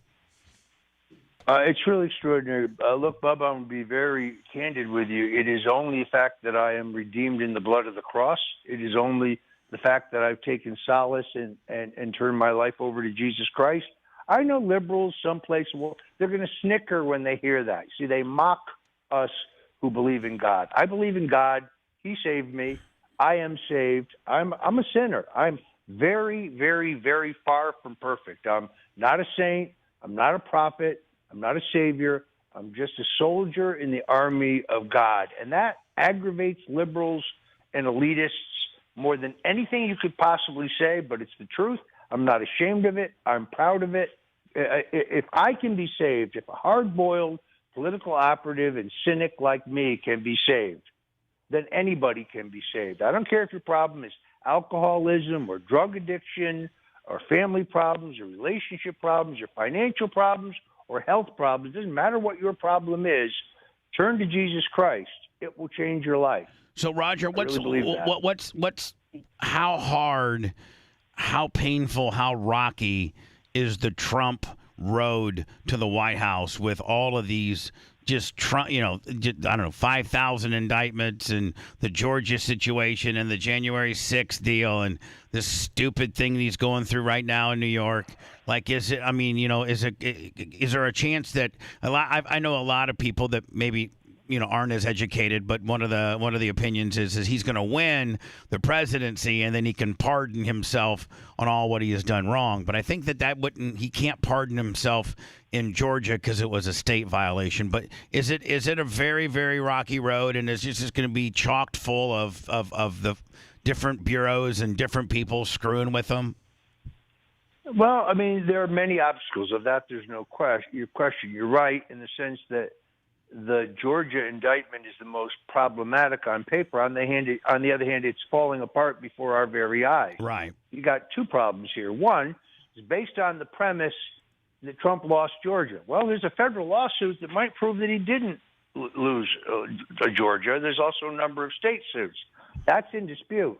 Why doesn't the Secretary of State want to testify under oath in the federal suit? Why won't he go under oath? Why is he asserting his Fifth Amendment right?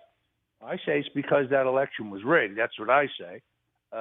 Secondarily, this prosecutor, Fannie Wills, she gave $645,000 that was supposed to be earmarked for COVID-19 to her boyfriend, her married boyfriend, who then turned around and spent it on Caribbean vacations and cruises for him and his girlfriend, the prosecutor. Her case is slowly falling apart. If the state Senate there doesn't remove her, I'd be shocked. I think the case may yet get dismissed. Now, again, Ari Melber at MSNBC demands that I should have been indicted along with Trump and Rudy Giuliani. I wasn't in Georgia after the election. I never talked to anybody who was involved in Georgia after the election. So I don't know what this guy's talking about. But again, I'm clickbait. You see, if you put Roger Stone's name in a headline, it doesn't matter how phony the story is. They make money by the haters. I mean, the Believe fake me, there are news. plenty of haters. They'll even AI you in a restaurant 4 years ago with background added just to clickbait, and it has no premise to clickbait and to screw with you. And they might as well just throw you in on everything. Roger Stone, Roger Stone was actually at January 6th. He blew the door up. He was fully armed. He went into Nancy Pelosi's office. He took a dump on her chair. They might as well just throw you all in there, Roger, because they're trying to do it to everything. Well, the other thing, by the way, is the reporter who produced this story, woman named Diana Falzone. Check her out in the various states of undress on the internet. I mean, this is a journalist. This is very interesting to me. How's Anna Polina Luna doing? Does our boy Kevin? Do you think actually doing surprisingly well, much better than I expected? I had, as you know, grave reservations about her. Sure. I thought she might back Ron DeSantis, who has essentially destroyed himself. I mean, well, have he you seen has. your electricity bill, by the way? No, but I got to tell you, Roger, admittedly so, honestly so, for his first term, I liked Ron DeSantis.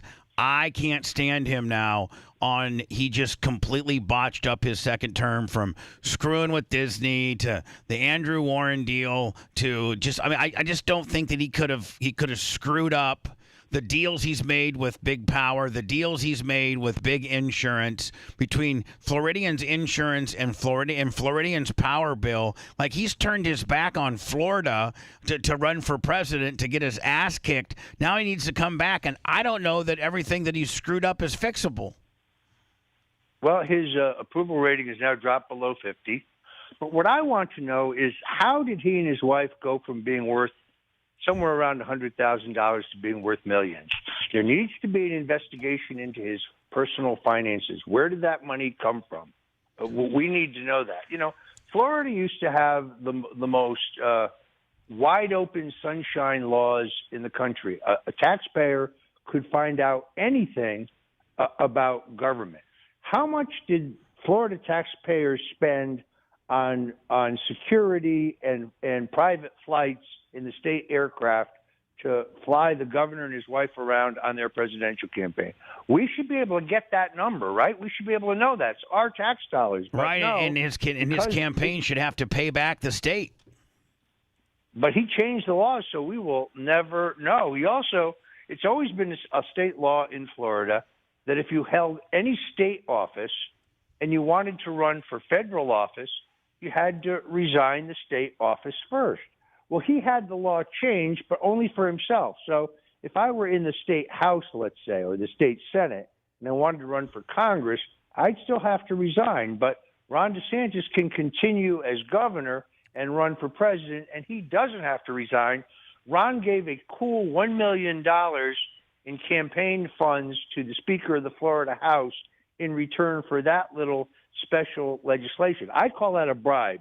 Yeah, I mean, Now, I think it may be legal. It may be legal, but it stinks. I think the guy ended up being a scumbag. I really do. Can I ask Roger a question real quick? Yeah, please do. About the Carrie Lake. Sure. Talking about bribe. What's going on with Carrie Lake and that whole bribery? What your opinion is on it? Absolutely unbelievable. Look, I know Carrie Lake. She's a friend of mine. I can tell you, she's the most charismatic public figure I've seen since Ronald Reagan. This woman really has it. She has integrity. She has gumption. She has energy. She has commitment. A politician, if you went to a politician and you offered them, a multi-million-dollar bribe and some seats on corporate boards, some people would say, yes, Carrie Lake demonstrates in this whole thing a level of integrity that is really quite extraordinary. But what I want to know is who was behind this, because the guy who tried to bribe her, he's just an errand boy. He says it. I represent powerful people, he says, and if this gets out, I might be killed. I mean, we need to find out who was trying to buy her off, who's trying to get her out of the way. She's a fighter, I must tell you, and I think she wins this Senate race in Arizona if they don't steal it from her, because they definitely stole the governorship from her. And I don't say that lightly because the evidence is overwhelming. But if they don't steal this U.S. Senate seat from her, she's going to be president someday. There's just no doubt in my mind. For real? None whatsoever. The Bob, state. I'm telling you, she's got it. She's got it. I'm telling you, she's charismatic. I'm gonna look her up. Yeah, Kerry Lake, real. Arizona. Raj, unbelievable. Final thing, what's your opinion on the Ziegler situation in Sarasota? Well, I mean, I was glad to see the guy finally resigned. You know, he needs to have his day in court. I don't believe in throwing somebody over the side until they've been convicted. Right now, he's just been accused. I'd like to see, but he did the right thing by resigning and getting out of the way. But again, he was a DeSantis guy. Let's be very clear. He and his wife were DeSantis people. Now there was rumors we were hearing, and I'm not trying to say that this is I'm going to make sure I'm going to use every disclaimer I can possibly can. And Brian helped me as my lawyer as well. But I don't know this to be true, but rumor has it. So I've been told that DeSantis and her were kind of like a thing, kind of hooking up a little bit. Is what the word on the street. I don't know to be true. Was the fact that DeSantis might have been giving her the business, you know. Is she into short guys? Because then I have a chance. I don't know. I got to tell you, she's pretty attractive. I will tell you that. See, now that's a rumor that I had not heard. Again, this is how the fake news works. About 2 months ago, I was attacked online because I allegedly called Casey DeSantis the C word, okay? Except for you can go through all my social media. It's just not true. I never used that word, not once. I did say she was annoying. I did say she was overbearing. I did say she was self-absorbed. I did say that she was greedy. I did say that she was grabby. I did say that she was boring. I mean, in all honesty, if you have 3 kids, 3, 5, and 7, why aren't they in school? Why are you dragging them across Iowa when they're supposed to be in school? And her going on and on about how they spilled grape jelly on the rugs in the governor's mansion. That's not cute. That's not funny. That's not amusing. That's annoying, extremely annoying. So, but I never called her the C word. This took on a life of its own on the internet. Scour my social media posts. I never use that word, not once. But that's how it works. You just get some influencer accuses you of something. It takes off like a rocket. I'm going to start being an influencer that just starts about like really good stuff. Be like, hey, did you hear about Roger Stone? He saved a whole family of 5 burning on a freeway crash. I'm just going to start making up good stories about you. Look, you know what? If I found a cure for cancer tomorrow, the headline would be Roger Stone puts doctors out of work. Yep, Roger Stone, the scumbag, puts doctors out of work. By the way, let's invade his house tomorrow at 4:30 in the morning. Anyway, Raj, love you, my friend, and don't forget, everybody. You can. There's a couple different ways you can help Roger. One, you can help with this defense fund by StoneDefenseFund.com. But if you want to see Roger's, the books that he's written, I don't know how many times bestseller, New York Times bestseller. Everything from, I think he's written books from Clinton's. Written books about how shady the Bush family is, about JFK's assassination. Got some great books. And let's not always, and I don't know that Roger makes any money off this. He probably doesn't. But it was very well done. And the way that I first got to know Roger was the Netflix special, Get Me Roger Stone. God, that Roger, I mean, that was very well done. That was what, 10 years ago? Was that 10 years ago? It was probably 10 years ago. I made no money on it whatsoever. It's fairly balanced. I mean, there's a few little things in there I don't like, but by and large, it was fair. There's a new documentary out by a couple of Danish leftists. Again, liberal use of AI. They put words in your mouth that you never said. There's scenes in the movie where I'm not actually seen saying the words that they lay over. Yeah, it's like you kind of doing an off-camera narration kind of deal, right?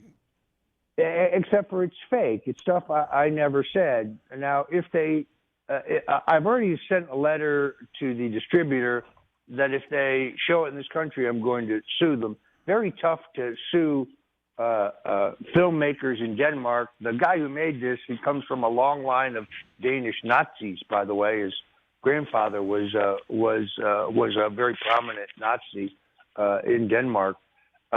It's just, it just whips up hate. So it's not surprising that Bubba, even here in Florida, I can't go to the grocery store. I can't go to the drugstore. I can't go to the liquor store. I can't go to a nice restaurant on a Sunday with my children, my grandchildren for dinner without having some drooling leftist start screaming at me. The death threats that I get on a regular basis are just into the stratosphere. And it doesn't help when phony websites go out and post fugazi audio tracks of you that are AI created, whipping up even more hate and hysteria. And it's only because, and people need to realize everything that you walked us through, it's only because of one thing. Not that you're a bad guy, not that you were close to Richard Nixon, not that you helped rapping Ronnie Reagan out, not that you, you were the guy that got Donald Trump to first consider running for president. It's not any, well, it might be a lot of that. It's the fact that you are associated with and are good friends with and help and give advice to Donald Trump. Everything that you mentioned, the things that you go through, the screw jobs, the FBI agencies, the whisper campaigns, the AI-generated deals, take your documentary and doctor it up on things that you didn't say, all starts and stops because of one thing. Because you support Donald Trump. If you didn't have a dog in the Donald Trump fight and you were just Roger Stone, they wouldn't be screwing with you. But they're just absolutely obsessed with just killing your life because of your friendship and close workings with Donald Trump. Period. That's the only thing they got. That's true. In fact, if I had turned on Trump like the odious Michael Cohen, right now I'd be a hero to these people. Oh, Michael Cohen. Because I insisted on telling the truth, because I wouldn't lie when I was pressured to lie, they tried to destroy my life. It is only my faith and my family that allows me to hold it all together. And I still got to scramble, to make a living. Look, I do a live show on Rumble every weekday at 8 o'clock. It's rumble.com/Roger Stone, rumble.com/Roger Stone. We're on Rumble, so we'll start promoting that, Roger. But as you know, Bubba, but doing a daily show is a lot of work. Keep it fresh, keep it interesting, get good guests. Yeah. It's a huge amount of work. My show's doing better and better. You can go to stonezone.com. You can see it there as well. You can go to Rumble and see it. It's a lot of work, but it's also a lot of fun. A lot of fun. Raj, I look forward to talking to you here soon. I know we have some stuff to talk about, and thank you so much for doing great things for me, too, behind the scenes, and thank you for coming on the air. And as you know, Roger, I don't know if you remember this conversation or not. Maybe it's a stupid one to bring up, but I'm such your good friend, and I'm so loyal to you, and I really believe on how bad you've gotten screwed. And I know this doesn't mean a lot, but when we thought you were going to jail, because it was within, arguably, wasn't it within a 48-hour period, Roger? It was literally almost day of or day before you were to report to a place, right? That is correct. 48 hours before I had to go to a prison in Georgia, where, interestingly, the Federal Bureau of Prisons insisted there were no COVID cases whatsoever. I was 68 years old then, lifetime history of asthma. It was a death sentence. A woman who was the head of the Prison Guards Union, an African-American woman, read about this in the paper, contacted my lawyer and said, there's 200 cases in this prison at least. They've already taken the test. They just haven't released the results yet. It was a death sentence. That was the idea. And why would they send me to a prison in Georgia? They're supposed to send you close to your home so your family can visit you. But they wanted to send me to this one particular prison in Georgia only through the intersection of Jesus Christ and Donald J. Trump am I alive to speak to you today. And so I remember having you on the air there, and I was like, Roger, no matter where you go, let me know, put me on your guest list, and I'll make sure that you always got a lot of money in your commissary. I mean, that's the only thing I knew that's the only thing I knew what to do to a friend that's getting ready to potentially go away, is to visit them and to make sure they got money in their commissary. So, we had that conversation. It was an uncomfortable one, but we had that, and I just want to thank you for being such a great friend, Raj. My Bubba's Army ring. I love this ring. Everywhere I go, people want this ring. It's unbelievable. Raj, good luck to you, my friend. I'll talk to you, maybe early next week if it's cool. Very good. Great to hear from you, Bubba. God bless you and your entire crew. StoneZone.com or StoneDefenseFund.com. Get a hold of Roger if you can. Help him out. Buy a book and help him out while you can. He's very much a friend of the show. Roger, take care, my friend. God bless. Thank you. Bye-bye. How much were you chomping at the bone? Oh, man. I mean, I just had legitimate questions, though. I would have asked him, I wanted to say, what is the overwhelming evidence in Arizona that you have that shows that Carrie Lake had the election stolen from her? Like, what is the specific evidence? Not rumors and innuendo. It kind of sucks, though, that they just won't let the guy, earn a living or sell his books or go do speaking fees. Yeah, but that's why you go to StoneZone.com, baby. That's right. You can Get a signed donations. paperweight. He probably shouldn't have said that. That kind of frank dialogue troubles me. More of the Bubba the Love Sponge show after this.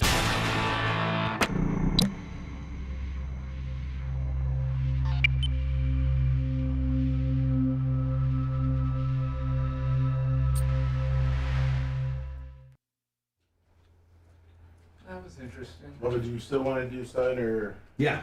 Okay. Yeah. I wanted to ask him, Next break? he regrets Right it. next. Oh, no, you know what? Listen. You want to take a break? Let's burn one. Let's come in, burn one, then yeah. Because I was texting him. He was listening to the show, so. Okay. I'll let him know. It's only once they stopped hiring him that he is against the globalists, but he helped get Bush elected to begin with. Okay, and it's people like you that have brought him down with AI technology, rumors, I didn't false do AI, Roger allegations, Stone. false allegations, The rumors. Danish filmmaker one's interesting because these are guys that are Nazis apparently that he allowed full access to him and his life. So He allowed them access? yes, Oh. this wasn't like they followed. They were with him. They were embedded with him. So now you're claiming they're terrible people and Nazis, but Liberal Nazis. right, the liberal Nazis, because his grandfather was. Because obviously, if your grandfather was something, that makes you that same thing. Right. Well, I fully respect any friend of Bubba's a friend of mine, so That's right. I'm not looking to jam up anybody. I didn't jam him up. No, I know, I but kept my I'm mouth just- shut because any friend of Bubba, I will keep my mouth shut. You shut the fuck up. So, and I chimed in the one time I could be helpful. Yes, you did. Thank you. I was going to tell him, you've got a lawyer who will take the case. 888 SOS Firm at Diaco Law. They'll take his call. Jay's got, defamation experience, man.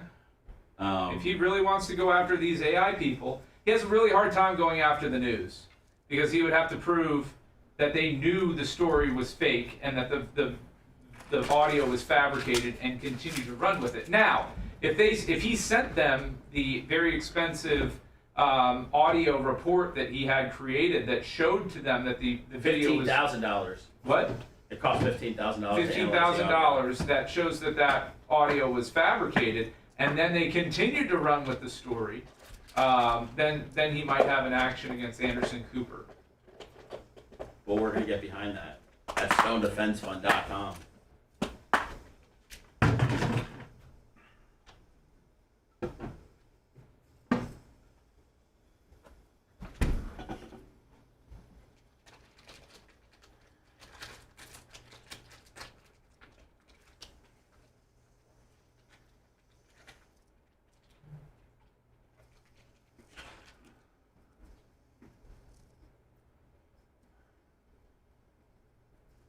I'm texting you something because I can't say it on a hot mic. Okay. Standing by. Roger is interesting. That I will give him that for sure. He is. He moves the needle in terms of. He's a mover and shaker, and he's controversial.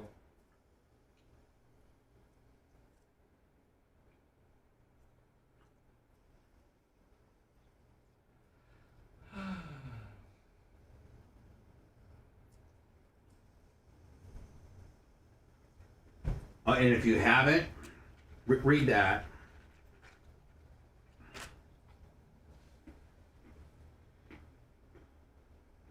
No.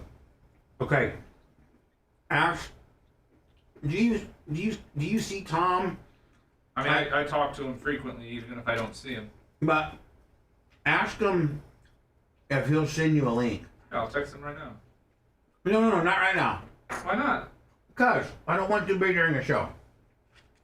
I'm not going to watch it right now. I'm just asking him to send it to me I'm now. asking you not to text him right now. Oh, okay. So after? All right. After the show, I will text him. Mm-hmm. Is there a specific reason? No, I want your opinion of it. No, but I'm asking why I can't text Tom to ask him to send me the link so I can watch it later. I'm not going to watch it during the show. I would just prefer that you have that conversation when you're not on the air. Okay. I can't give you a rhyme to reason, lover. Okay. Can I give you a rhyme to reason? But there's two of them, okay?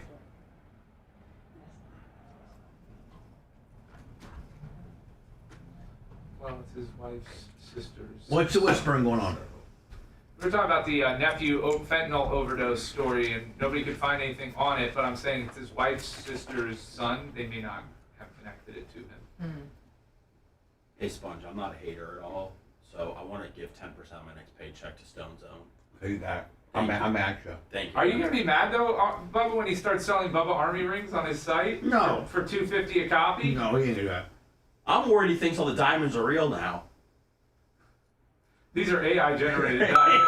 I have a feeling he's been looking at it, trying to assess how much it's worth to sell it. You took it to a jeweler, and he's threatening to sue the jeweler for giving him a bad. You guys, would you stop it? What? It's just jokes. I love the guy, man. I did not say that. Hey, chat. StoneZone.com. StoneDefenseFund.com. Autograph rock. Autograph paperweight. Autographed. What did he say? His pardon? Autograph pardons? Yep. I mean, of his pardon. Support the man who supports Bubba. Him. He is. I will say this: Bubba and him are good friends.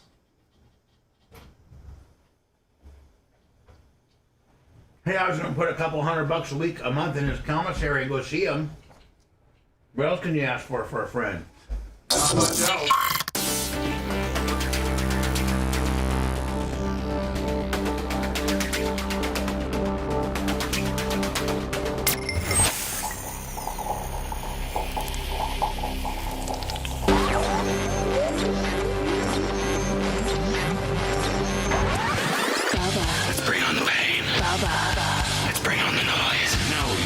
Aren't you happy you listened to me?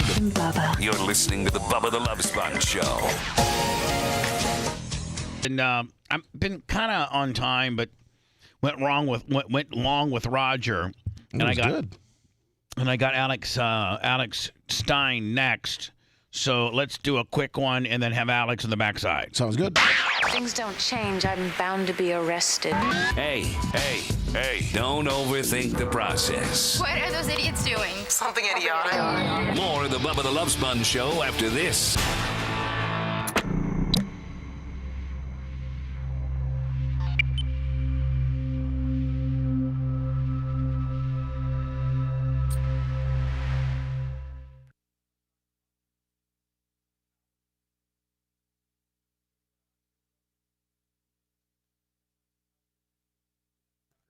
Tucker and Roger. Did you send one to? Let's see, Dion. Yeah. Did you send one to? Shador. Yeah. Shador. Did you send one to Larry Plummer? Yeah, of course. Send one to Larry Bird? No. Send one to Tony Stewart? Yeah. Did you send one to Who's the midget driver? Larson? Kyle Larson? No, Kyle Larson's not it. But you send one Kyle Larson? No. Send one to Lasker? Yeah.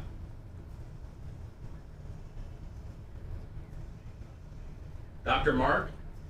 Nope. Thursdays used to be my favorite. I would whack off during his segments. Fabrizi? Yeah. Why doesn't Fabrizi come to Barb? I agree. I'll tell you why. Because he's a busy man. He's got a lot going on. 6 years in a row. He doesn't want people coming up to him, marking out to him. Oh yeah, Jerry Cantrell. And he goes and visits his family for MLK Christmas.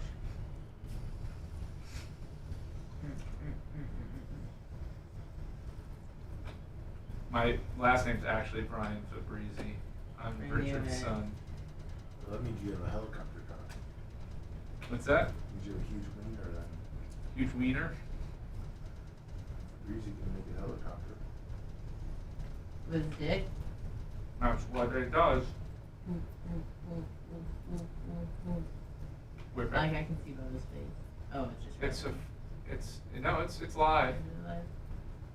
Oh, it's live. I thought you were a statue. He's getting ready for prime time. Oh, there we go. How old's Alex? Was he 33? 37? 37? Alex is about 50. Yeah, he's 55. So he was born October 8th, 1986. He's He's a year older than me. His freshman year at USF was 2005. He was 37. I know his birth date. Do we have an Alex Stein parody? 42 this year? Huh? I'm turning 42 this year. He was born 82. Correct. You can math well.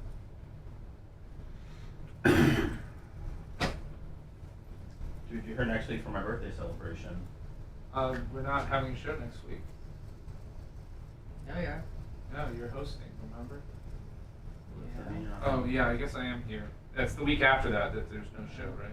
Yes, correct. The 8th And then the 9th. week after that there's Correct. no show. 15, 16. And then the week after that, I'm out of town. So it'll be a Correct. full All month. 2 people. I'll be in town, but out of town because I'm in Parkaway. So I can't come to 190. You like straddling the fence there, don't you, fuck boy? I do. It feels good. It's the most action he's gotten in a Yeah. long time. Sorry, I know you fucked this weekend. I don't remember I lied about it. I know. Theater Seemed a bit of the mind. rich. Over the hood of the car. He can't get into his own bed. So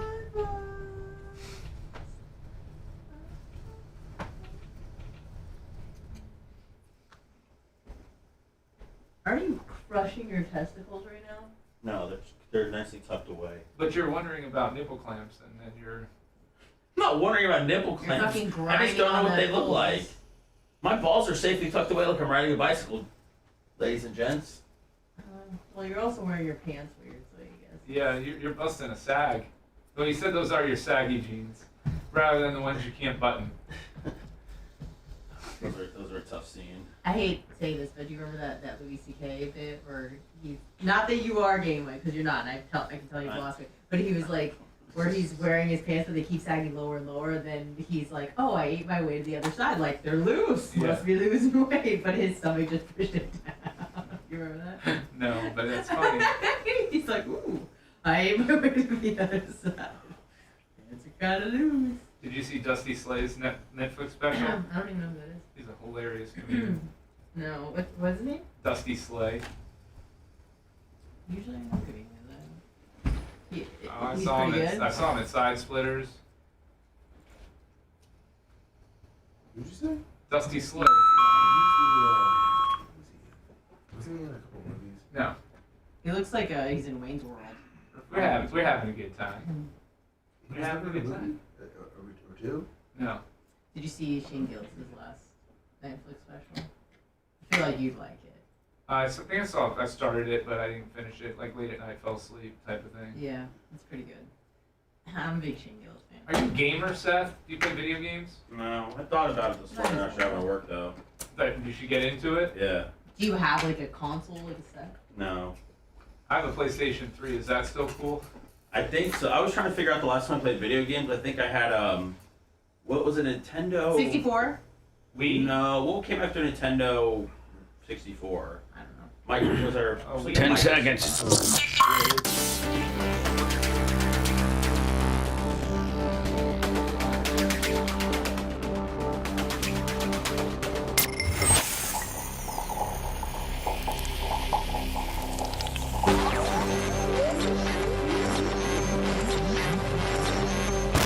This guy's playing hardball.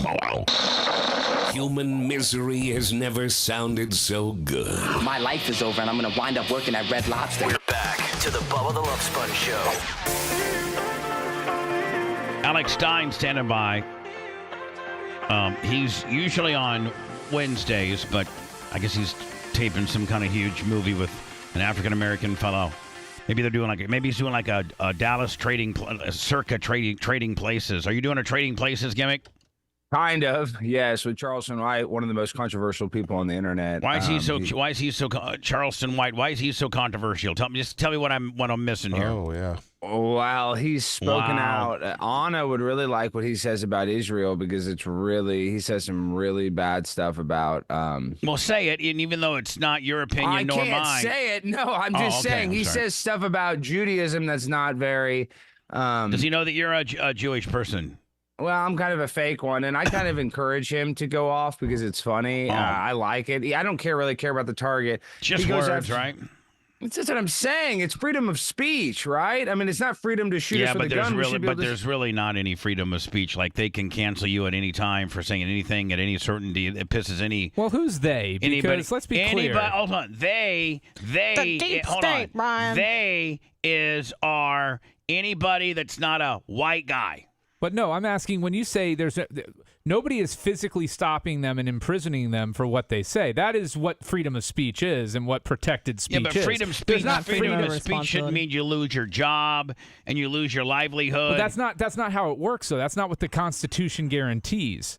The Constitution doesn't guarantee that your employer can't take action. Look at this. Can you imagine you're actually arguing about this like you're anti-free speech? Listen, I should be able to say whatever I want about Israel, about the Holocaust, and I shouldn't have to worry about my bank, closing me out. I shouldn't have to worry about all the repercussions that they put on us. So listen, yeah, exactly right. I'm just saying, there are repercussions for our actions. So the idea that we have freedom of speech and that we can just speak freely, yeah, sure, they're not going to throw us in jail, but that's not necessarily true because there's people that didn't go in on January 6th that just spoke out and talked about going there and talked about doing stuff, and their freedom of speech wasn't respected, and they're going to jail. So yeah, I will tell you this, Brian. I haven't even told you this, but it's the truth.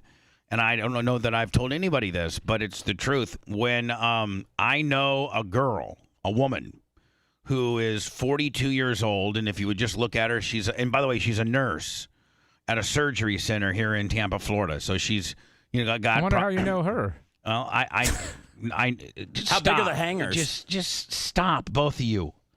Damn, help me. Don't hurt me. Yeah, don't hurt me.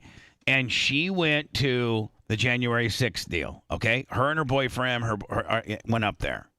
Now, they were at the White House at first, and then they peacefully walked down to the Capitol building, and they never went more than one or two steps up on the Capitol building, and they were just kind of there in the moment, looking and watching stuff. Maybe they were chanting something or whatever, but they didn't. There was no violence. They didn't have any. They weren't scaling walls. They weren't scaling walls. They They took a bus down from the White House to the Capitol building. They were sitting like on the steps of the Capitol building, like the first or second step. Not like the 35th or the 36th step when you're right up there by the foyer. Like right down at the ground. They just sat there and they watched, and I guess they probably peacefully protested. Do you know the FBI is currently speaking to them right now, and they're facing charges? She's going to get charged because they just came out and said they're going to start charging people outside of the building. So if you're just now, how can they do, Brian? I'm going to ask you as a lawyer. I'd have to look at what they charge her with to see what the legal standard is, for that offense. I mean, But, it hey, would depend on the charge. But Brian, let's remember this. There's a federal courthouse in Oregon that got burnt for 63 straight days. They charged one woman and they gave her probation. That was a federal courthouse. Yeah. Now, on January 6th, I'm not they saying say that that's right either. But, well, what happened on January 6th can't not happen again if we're going to be continuing That's not true because as a what country. happened. But listen, January 6th, if it was so bad, why were they able to reconvene in 3 hours and certify the election if it was so bad? Because these people that compare it to 9/11, when I watched 9/11 as a kid and I saw people falling from a building 100 stories out of the air, I think that was a little more traumatic than QAnon shaman walking through the Capitol with bullhorns on his head. I agree, but if you're a let's just be serious real. country, January 6th The cannot Republic happen was again. not in jeopardy, though. The Republic, I mean, honestly, I hope it does happen again. I really do mean that. I hope there is another event kind of like January 6th, because the summer of love, they got away with it. We need to protest more. We need more people protesting, in my opinion. Now, I'm not saying that we should, injure officers, anybody die. I want a peaceful protest, but we need more protests in this world. I'm not anti-protest. I'm not anti-using your First Amendment rights. rights. Our country's been built upon protests. That's what exactly we've been built right. on. Protests are fine, and I'm with you. If anybody, but that's why they scare people. But Brian, what about this? The BLM, what about this the conspiracy BLM stuff? When they started destroying property and people getting injured, they absolutely should be convicted. That's local. But see, Kamala Harris set up a bail bond fund and was bonding them out. You can look this up. Brian's not saying that's right. I'm not saying it's right. I mean, I don't know what. It's a dirty game. But two wrongs don't make a right, man. Come on. But this is the thing. This is the thing about January 6th, is that there was FBI agents dressed in plain clothes. We already know this. We just don't know how many that were encouraging people to go in. It's called agent provocateurs. Actually, Joe Rogan had a whole thing about this in the World Trade Organization in Seattle. Oftentimes, what they do is they hire like ex-military or military people to go to these protests. Which and ones? Cause you have multiple protests. No, I'm asking who has been identified. Type in the World Trade Organization Seattle, and then you can type in agent provocateurs. There's a whole documentary on it, and Joe Rogan talks about it. Type in Joe Rogan World Trade Organization. It should come right up on YouTube. Which ones have been identified on January 6th as agent provocateurs?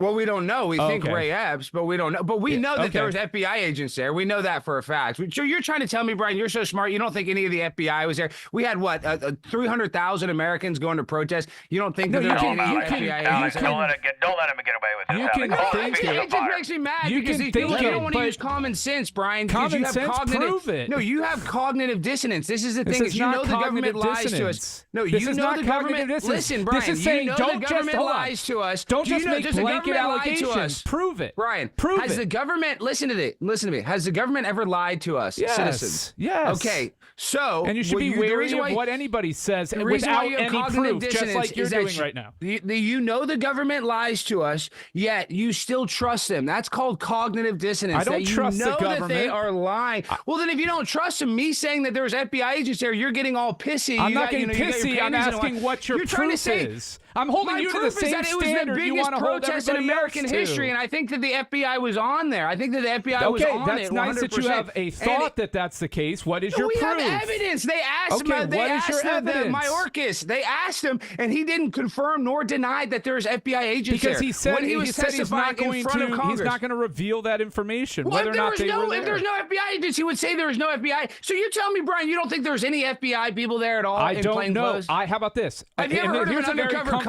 No, Brian. Here's a very comfortable position. You're so smart. I don't know. Brian, have you ever heard of an undercover cop before? Yes. Okay, you have. So do you think that there was a possibility that undercover cops could have been there on January 6th? It's a possibility. What is your proof? Oh, there you go. It's a possibility. It's also I'm not retarded like you. That's my real quick. Because I'm not a retard. Because I have a brain. Because I understand what's going on. Do you think that aliens could have been behind January 6th? I mean, come on. You believe in aliens and UFOs? So you're trying to compare the FBI to aliens. That shows you how dumb you are, Brian. That shows you how stupid. You're comparing aliens and the FBI, bud. You're so smart. What a great comparison. What a great analogy. That should be on the freaking SAT for high school kids. No, you're a retard. You're the one that trusts freaking the government. And you're the one losing arguments and you go to personal attacks. I'm just asking you what your proof is, stupid because you compared aliens and the FBI. You called me lots of names. I haven't called you anything because I know how to actually debate and I have intelligence. You don't. What? You have intelligence? You don't think that the FBI was there at all on January 6th when we know that they were there? I don't have any proof. What's your proof? That's what I'm asking. My proof is I have a working brain. Your proof is that you're a dumbass. That's your proof, dude. I'm just... Listen. All right, man. Brian, You're really looking like the smart one in this exchange, my friend. No, I don't even get. Listen, I'm a pimp on a blimp. I love yelling at idiots like you. What are you talking about? I come here. I need to school you. One day you're going to call me and you're going to apologize for being so dumb. Because when the government screws you over, you're going to say, "Oh, F the government." Because the government's not screwing you over, not throwing you in jail like my friends have been thrown in jail for January 6th. You're not personally affected by it. Hold on. Brian has had the feds up his ass in the freezer under the French fry lights for 14 hours trying to hem him up on something that he didn't do. This is what's ridiculous about it. Hold on, Brian. I believe he didn't do it. FBI's right. He did it. No. Yeah, he did it. Guilty, Brian. Guilty. No, you don't want to be saying that right now. Everybody needs to let me stop. You guys have just gone crazy. And I want to say, and I'm not sticking up for Brian, but Brian's very familiar with how shady the FBI and other agencies can be because he's first-handedly been in their crosshairs. So real quick, and I'll calmly explain this to you. I don't take anything at face value, Alex. I just require a level of proof beyond use common sense. Or how about this? Here's my proof. Think about it. How about this? Think How about this, about it. Brian, that's not proof. This is my proof. This is my proof. Did you know in the Capitol that they have magnetic locks that have to be, a button has to be pressed to release those magnetic locks? Do you understand that? Okay. There's no proof that an individual citizen pressed that button. The only proof, and AOC, who I called a big booty Latina, you can look this up. She said there's proof of that. The Capitol Police let rioters in on that day. She said that, not me, your favorite, your liberal queen. AOC said the Capitol Police let people in. Google that. So if the top congressman on the Democratic side said that the police let people in, you could argue that that was an inside job or that the FBI was involved or that cops were involved. Or you could argue that because people were smashing through windows and they didn't have ample numbers Why would they release the magnetic locks? Why release the magnetic? You can smash a window. They were going to be coming in no matter what. If somebody's breaking through my window, I'm going to go open the door for them. I mean, how dumb are you, dude? How dumb are you? You defend the window that they're trying to break into. You don't go open another door so they can come in. That doesn't make any sense, dude. Those magnetic locks, it takes a code to unlock it. So some QAnon shaman with a devil horns or whatever the hell he's wearing, he's not able to release those magnetic locks. Look into it and just type in AOC Capitol Police let rioters in. So somebody on the Capitol Police could have been aligned with the rioters, is what you're saying. That's the most logical. No, I'm saying that the Capitol Police. That's impossible. That's impossible. That's not a possibility. No, I'm saying that could be possible, but I think it's more likely that they said, "Hey, let him in. We want to make this thing look really bad." But we got it fully controlled. You know what? That's a possibility as well. We got this thing fully controlled. That's a possibility. Not too worried about it. We're getting right on through this, man. That's a possibility as well. But it's just as likely as a possibility as somebody on the Capitol Police being sympathetic to the cause and letting them in. Or it being an inside job that way. It's just as likely. Can you admit that?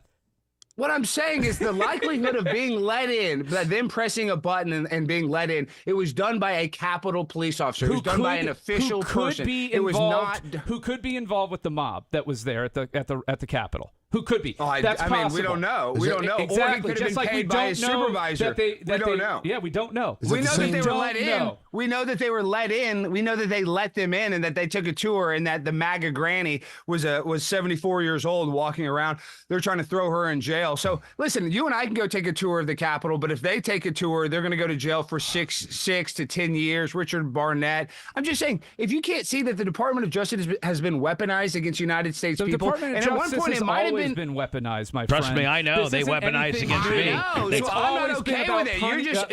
You're okay with that? You think that's so cute and just so great that the FBI can come hem us up? We're not changing it. Stein, who do you think put the pipe bombs down? We're not going to change anything because I'm not going to lay down and die. You are correct. Right? I'm not a little baby back biatch like you, Brian. If they come here, come and take it. I'm in Texas, all right? You want to come mess with me? Come mess with me to my face. I'm not a little baby back bitch that's going to bend over and let him give it to me up the keister like you, Brian. I fight for what I love and what I believe in. This country and the Dallas Cowboys and Americana. And you're not doing so good on the Dallas Cowboys right now, are you, buddy? You should be used to taking L's by now. I don't care. They lose every game for the rest of my life. God bless the Cowboys. God did not bless the Cowboys. I love this country like you. You ought to move to Canada or Mexico, Brian. You're pathetic. Stein, who do you think put the pipe bombs down outside the? Probably Use your common sense, Lummy. You were there. The most likely person. Sense is out the window, okay? Man, I love it. Man, I love the full-blown Alex Stein meltdown on the lib. I love it. Woo! Yeah, can you retweet this later, Alex? When we tweet it out, thank you. Yes, tweet it out. Hey, we're gonna make this a short, and will you share it for me? Will you share it? 1,000%. Alex, I haven't said you're wrong about anything. I'm just asking for proof that you're right. I'm not backing up. This weekend, and I will take a rental car straight to Tampa and stick this size 13 boot straight up your candy ass. All right, and I'm not even cutting a promo. I'm dead serious. I'm done, Brian. I'm done. You just had Roger Stone on for an hour, and your brain is still not functioning correctly. I'm sick and tired of it. I got a pregnant cat. I just found out my cat is pregnant. I'm breeding cats in Dallas. I'm not gonna deal with you. I'm breeding cats in Dallas. Now I gotta deal with you with my size 13 right up your candy ass, bitch. Have you ever milked a cat?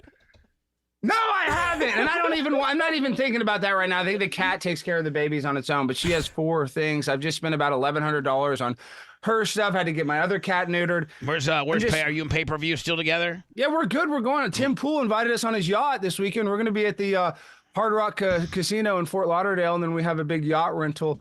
Roger did Tim Pool's a show and didn't really put it over too much. He's like, man, I flew all the way to West Virginia. Is his studios in West Virginia? It's in the middle of nowhere. I mean, you have to fly to DC, then you have to take an hour, about 55-minute drive to his studios. And that, like, Tim and I become friends. There's a casino out there, and then there's also MGM National Harbor.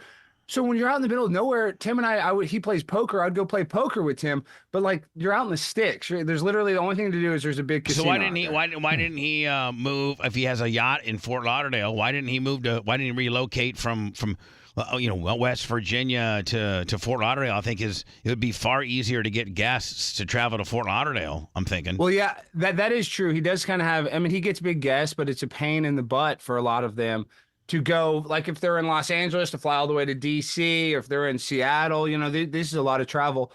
But he has a huge compound with a bunch of, rice. Dude, he has more prep stuff. Tim Pool has more prep stuff and guns and ammunition than I've ever seen. He has a secret wall in his house. I'm not going to say where. You go into a basement, he's got munitions, those 30-day buckets of food, that last whatever 6 months. Right. He's got more of those than you could count. I mean, he has 1,000 of those on his wall. So I just think he feels safe and insulated, I guess, up there. How did he get so big out of nowhere? Well, Joe Rogan. Oh, is he like on with Joe a lot, and Joe kind of got the Joe rub?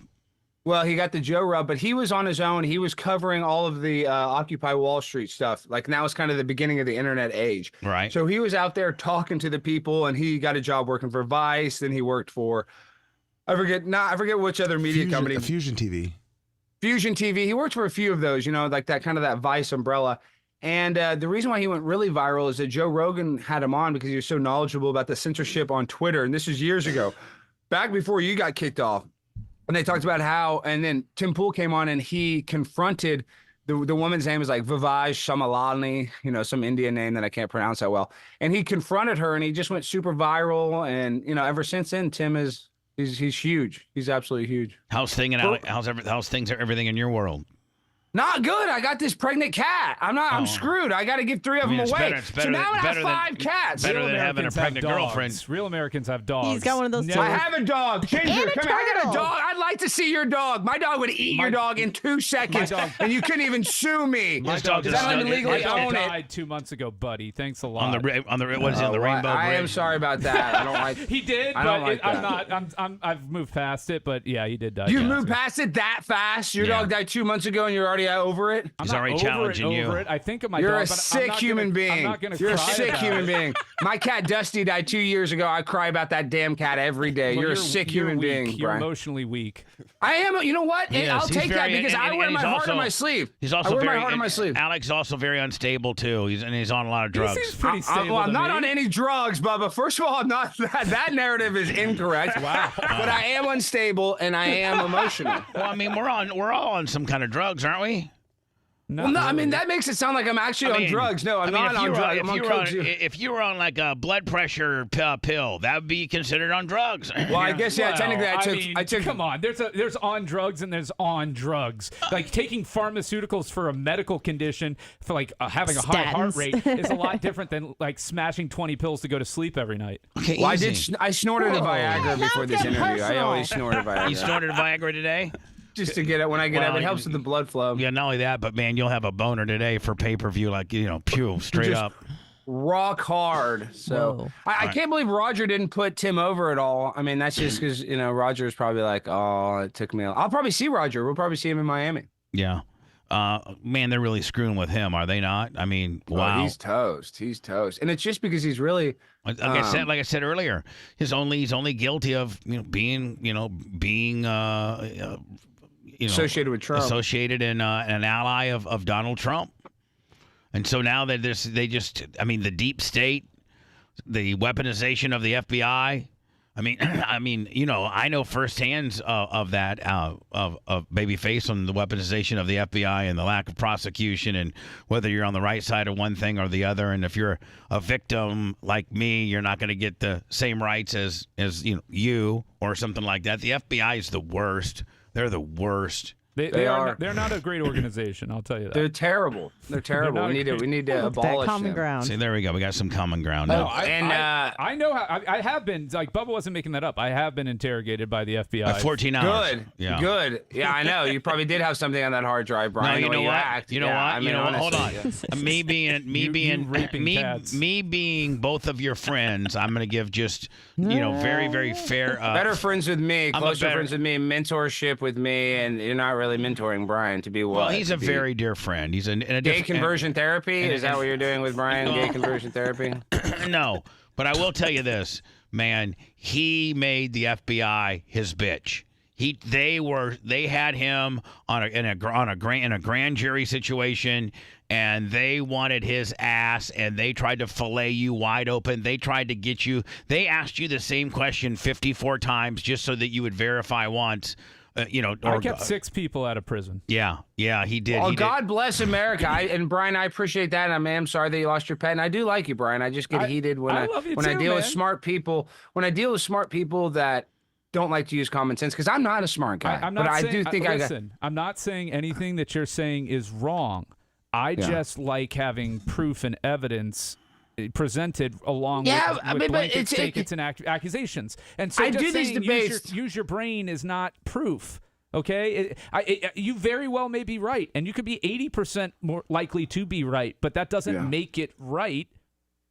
But I do these debates all the time. Oh, evidence. What are you going to go? Oh, well, this is Sergeant 769. Here's his confessional on tape. I mean, this is very hard stuff to expose. Roger Stone. Well, here's the thing. People don't trust the government. People think the government flubs everything up, but they believe that the government can, across 8 states, steal an election from Donald Trump. They can. That's easy because that's easier to do because it's just little small counties. That's totally different. Because when more than 2 people know something, it's not a secret anymore. Right? Let me tell you this stat, Brian. Let me just tell you this stat. And then we got to wrap it up. Then we got to wrap it. I just want to tell you this.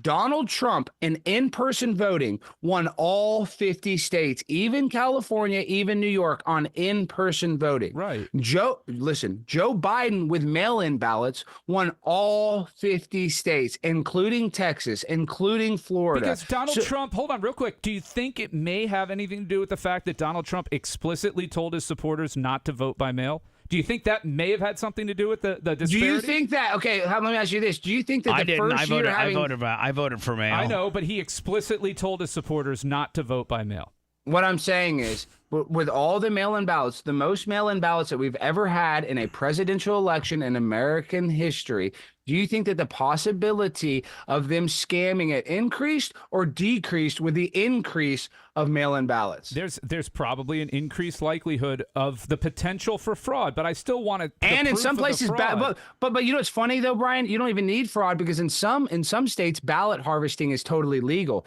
So you can go to a retirement center and you can basically fill out the ballot for every single person, and you can take it to a drop box. So in those states, people that might not have normally voted, but because you have have a cluster of people, you could all get them to vote. Basically, you would vote and put their name down. That's why Lummy's going to be harvesting at the Groves this weekend. That's right. And anybody who's breaking the law, there's been a bunch of Trump supporters that voted twice that have been indicted and convicted. And Brian, do you ever think that the 4 officers that committed suicide after January 6th might have been the inside job ones? Yeah, 4 officers committed suicide. They might have been the inside job either way. Exactly, but I'm saying either way. we'll never I don't know. You know what? Let's investigate it. Let's get evidence. Pimp on a blimp. Hey, Pimp on a blimp. Let me ask you a question. Am I ever going to go on your show? You've been on my show, and then you did the BJ gimmick. I would love to have you back on. No, you want to come on next week? I'm talking about no. I'm not ready. But when I'm ready to promote something, then I actually go to the studios and like maybe do. Yes, and we'll get you on Glenn. We can bring you out. No, we'll do that 100%. Then I'll drive down. Then I'll drive down to Austin and get on Joe. We got to get on Joe, but then even though Roger did not put it over, you still should do Tim's podcast. I'll meet you out there. If you go on Tim's, I'll fly out there. I'll go on it, or I'll just hang out. And Alex has been doing a lot of fish tank too. You should go on there. A lot of what? I was just on a show, 24/7 live stream show. They got a vacuum hose. They used a vacuum cleaner and put it on a 500-pound man's genitals and sucked on his wee with a vacuum. Wow, that is something that I invented. When I was in 8th grade. Yeah, exactly. It was insane. They owe me money. Wow. I've got that copyrighted. Wow. Yeah, but you've never done it on a live stream with 20,000 people watching live. No, you're right. You're I right. did it in a closet while watching my aunt take a dump. All right, hey Alex, tell my favorite pay-per-view I said hi. All right. I will. God bless America. We God love bless you, Alex. Good luck to your cat. I hope she the has land a of beautiful milk and litter. honey. I'm really stressed good about luck it. to your cat. I'm going to keep one, but I got 3 kittens. If anybody wants one or needs one, please reach out to me. Why don't you just get on your show? You should auction them off, Well, man. yeah, you should. I can. Yeah, you should. You should. Howard does that. His wife does that. All she does is rescue cats. Just call it the Alex Stein, Animal Shelter Willie, and each if you want one of my pristine litters, it's $200 a cat. I got 3 cats. That's $600. Have fun on a yacht this weekend. Pimp on a yacht. Yeah, pimp on a yacht. Have fun. Pimp on a yacht. It's much better than staying in my stupid ass apartment, right? No, yours is the best. Yours is the best. House and home. You can't get Uber Eats in the ocean, but you will have a private chef. So, all right, my friend. Talk to you soon. Right. Bye now. See you later. He got full hard on that deal. But I'll whoop your ass just like your daddy. More of the Bubba the Love Sponge show after this.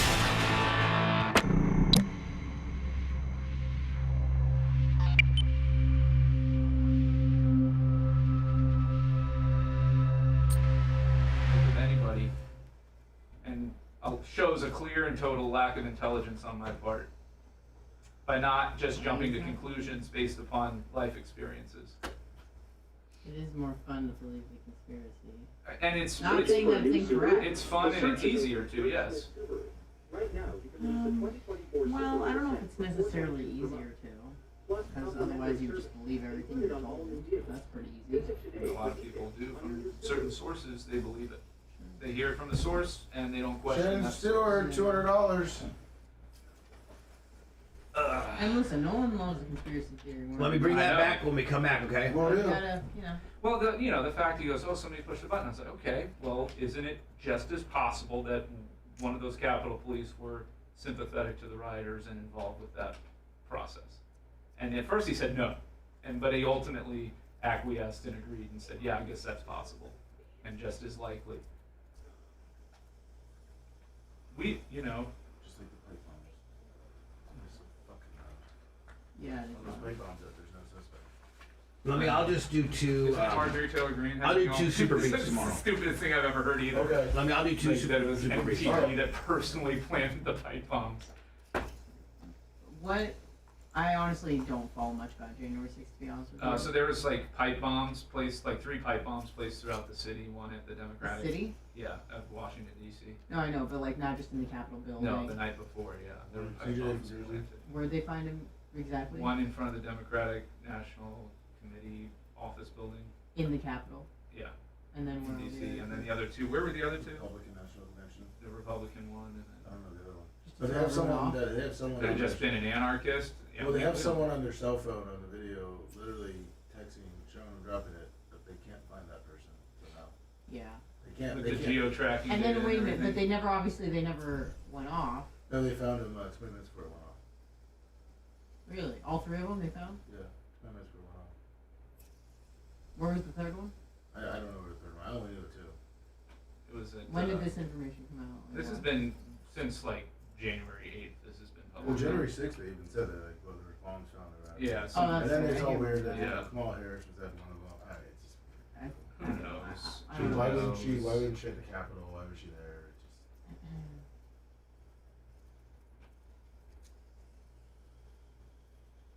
I just don't understand how they can't find the person that did it. Yeah, I mean, those things that you question, like how is that possible? How did it take them? they How found did it take grandma them that outside the long Capitol. to find Obama? Right? I mean, to find Bin Laden. How did it take them that long? Well, they knew where his whereabouts are, and they kept like missing him. Yeah, I mean, it's convenient when that's your boogeyman and that's the way you're getting all your. I mean, I'm with him though. Look, Raj's right. There's globalists that like world war and like the world at war. I agree with that completely. War generates money. Yep, and justifies. I mean, over Going half of our correct. federal money. Over half of our federal money is spent on defense. Over half. I love when I hear we don't have money for that, but we've got almost a $900 billion military defense fund each year that we know of. Yeah. the traceable money. Well, what do you say about Obama being born in Kenya? Yeah, the birther movement. I think it's fucking ridiculous. What about Michelle having a package? I think it's fucking ridiculous. I mean, that's a bit more likely. Thank you. Are you sure it's ridiculous? Yes. Because I don't care either way. I'm still hitting it, you know? In the front or the back. I was just about to ask that. I was just about to say that. Whatever's available, lum, you know? There's at least 2 holes. At least. Mouth and butthole. I just think it's funny when people hate people enough that they'll believe anything. You hate them enough to give them a penis?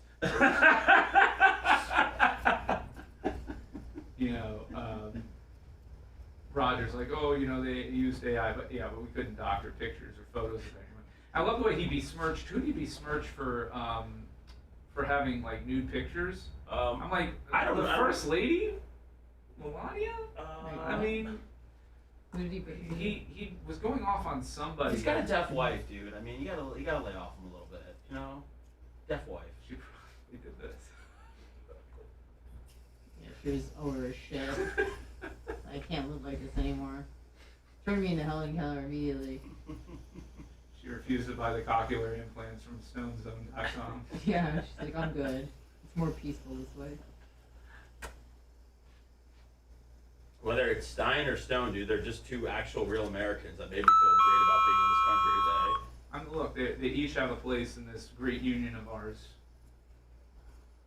The freedom of speech thing, though, is like, I get people want it to be that way, but it's just not the way it works. Now, you can be against.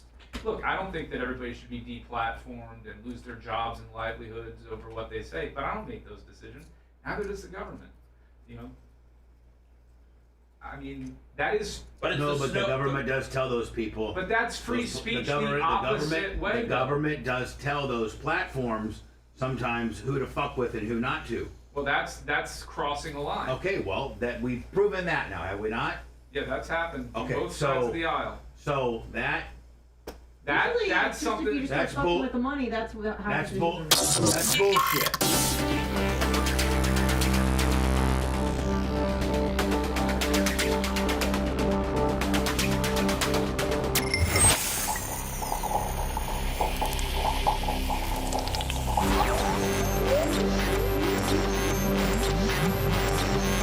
We are the only show that can talk about nothing. The use of all Bubba-isms is prohibited without the express written consent of Bubba the Love Sponge. This is not staged. It's not nothing. It's very scientific. Not in a killing mood. Right. The Bubba the Love Sponge Show.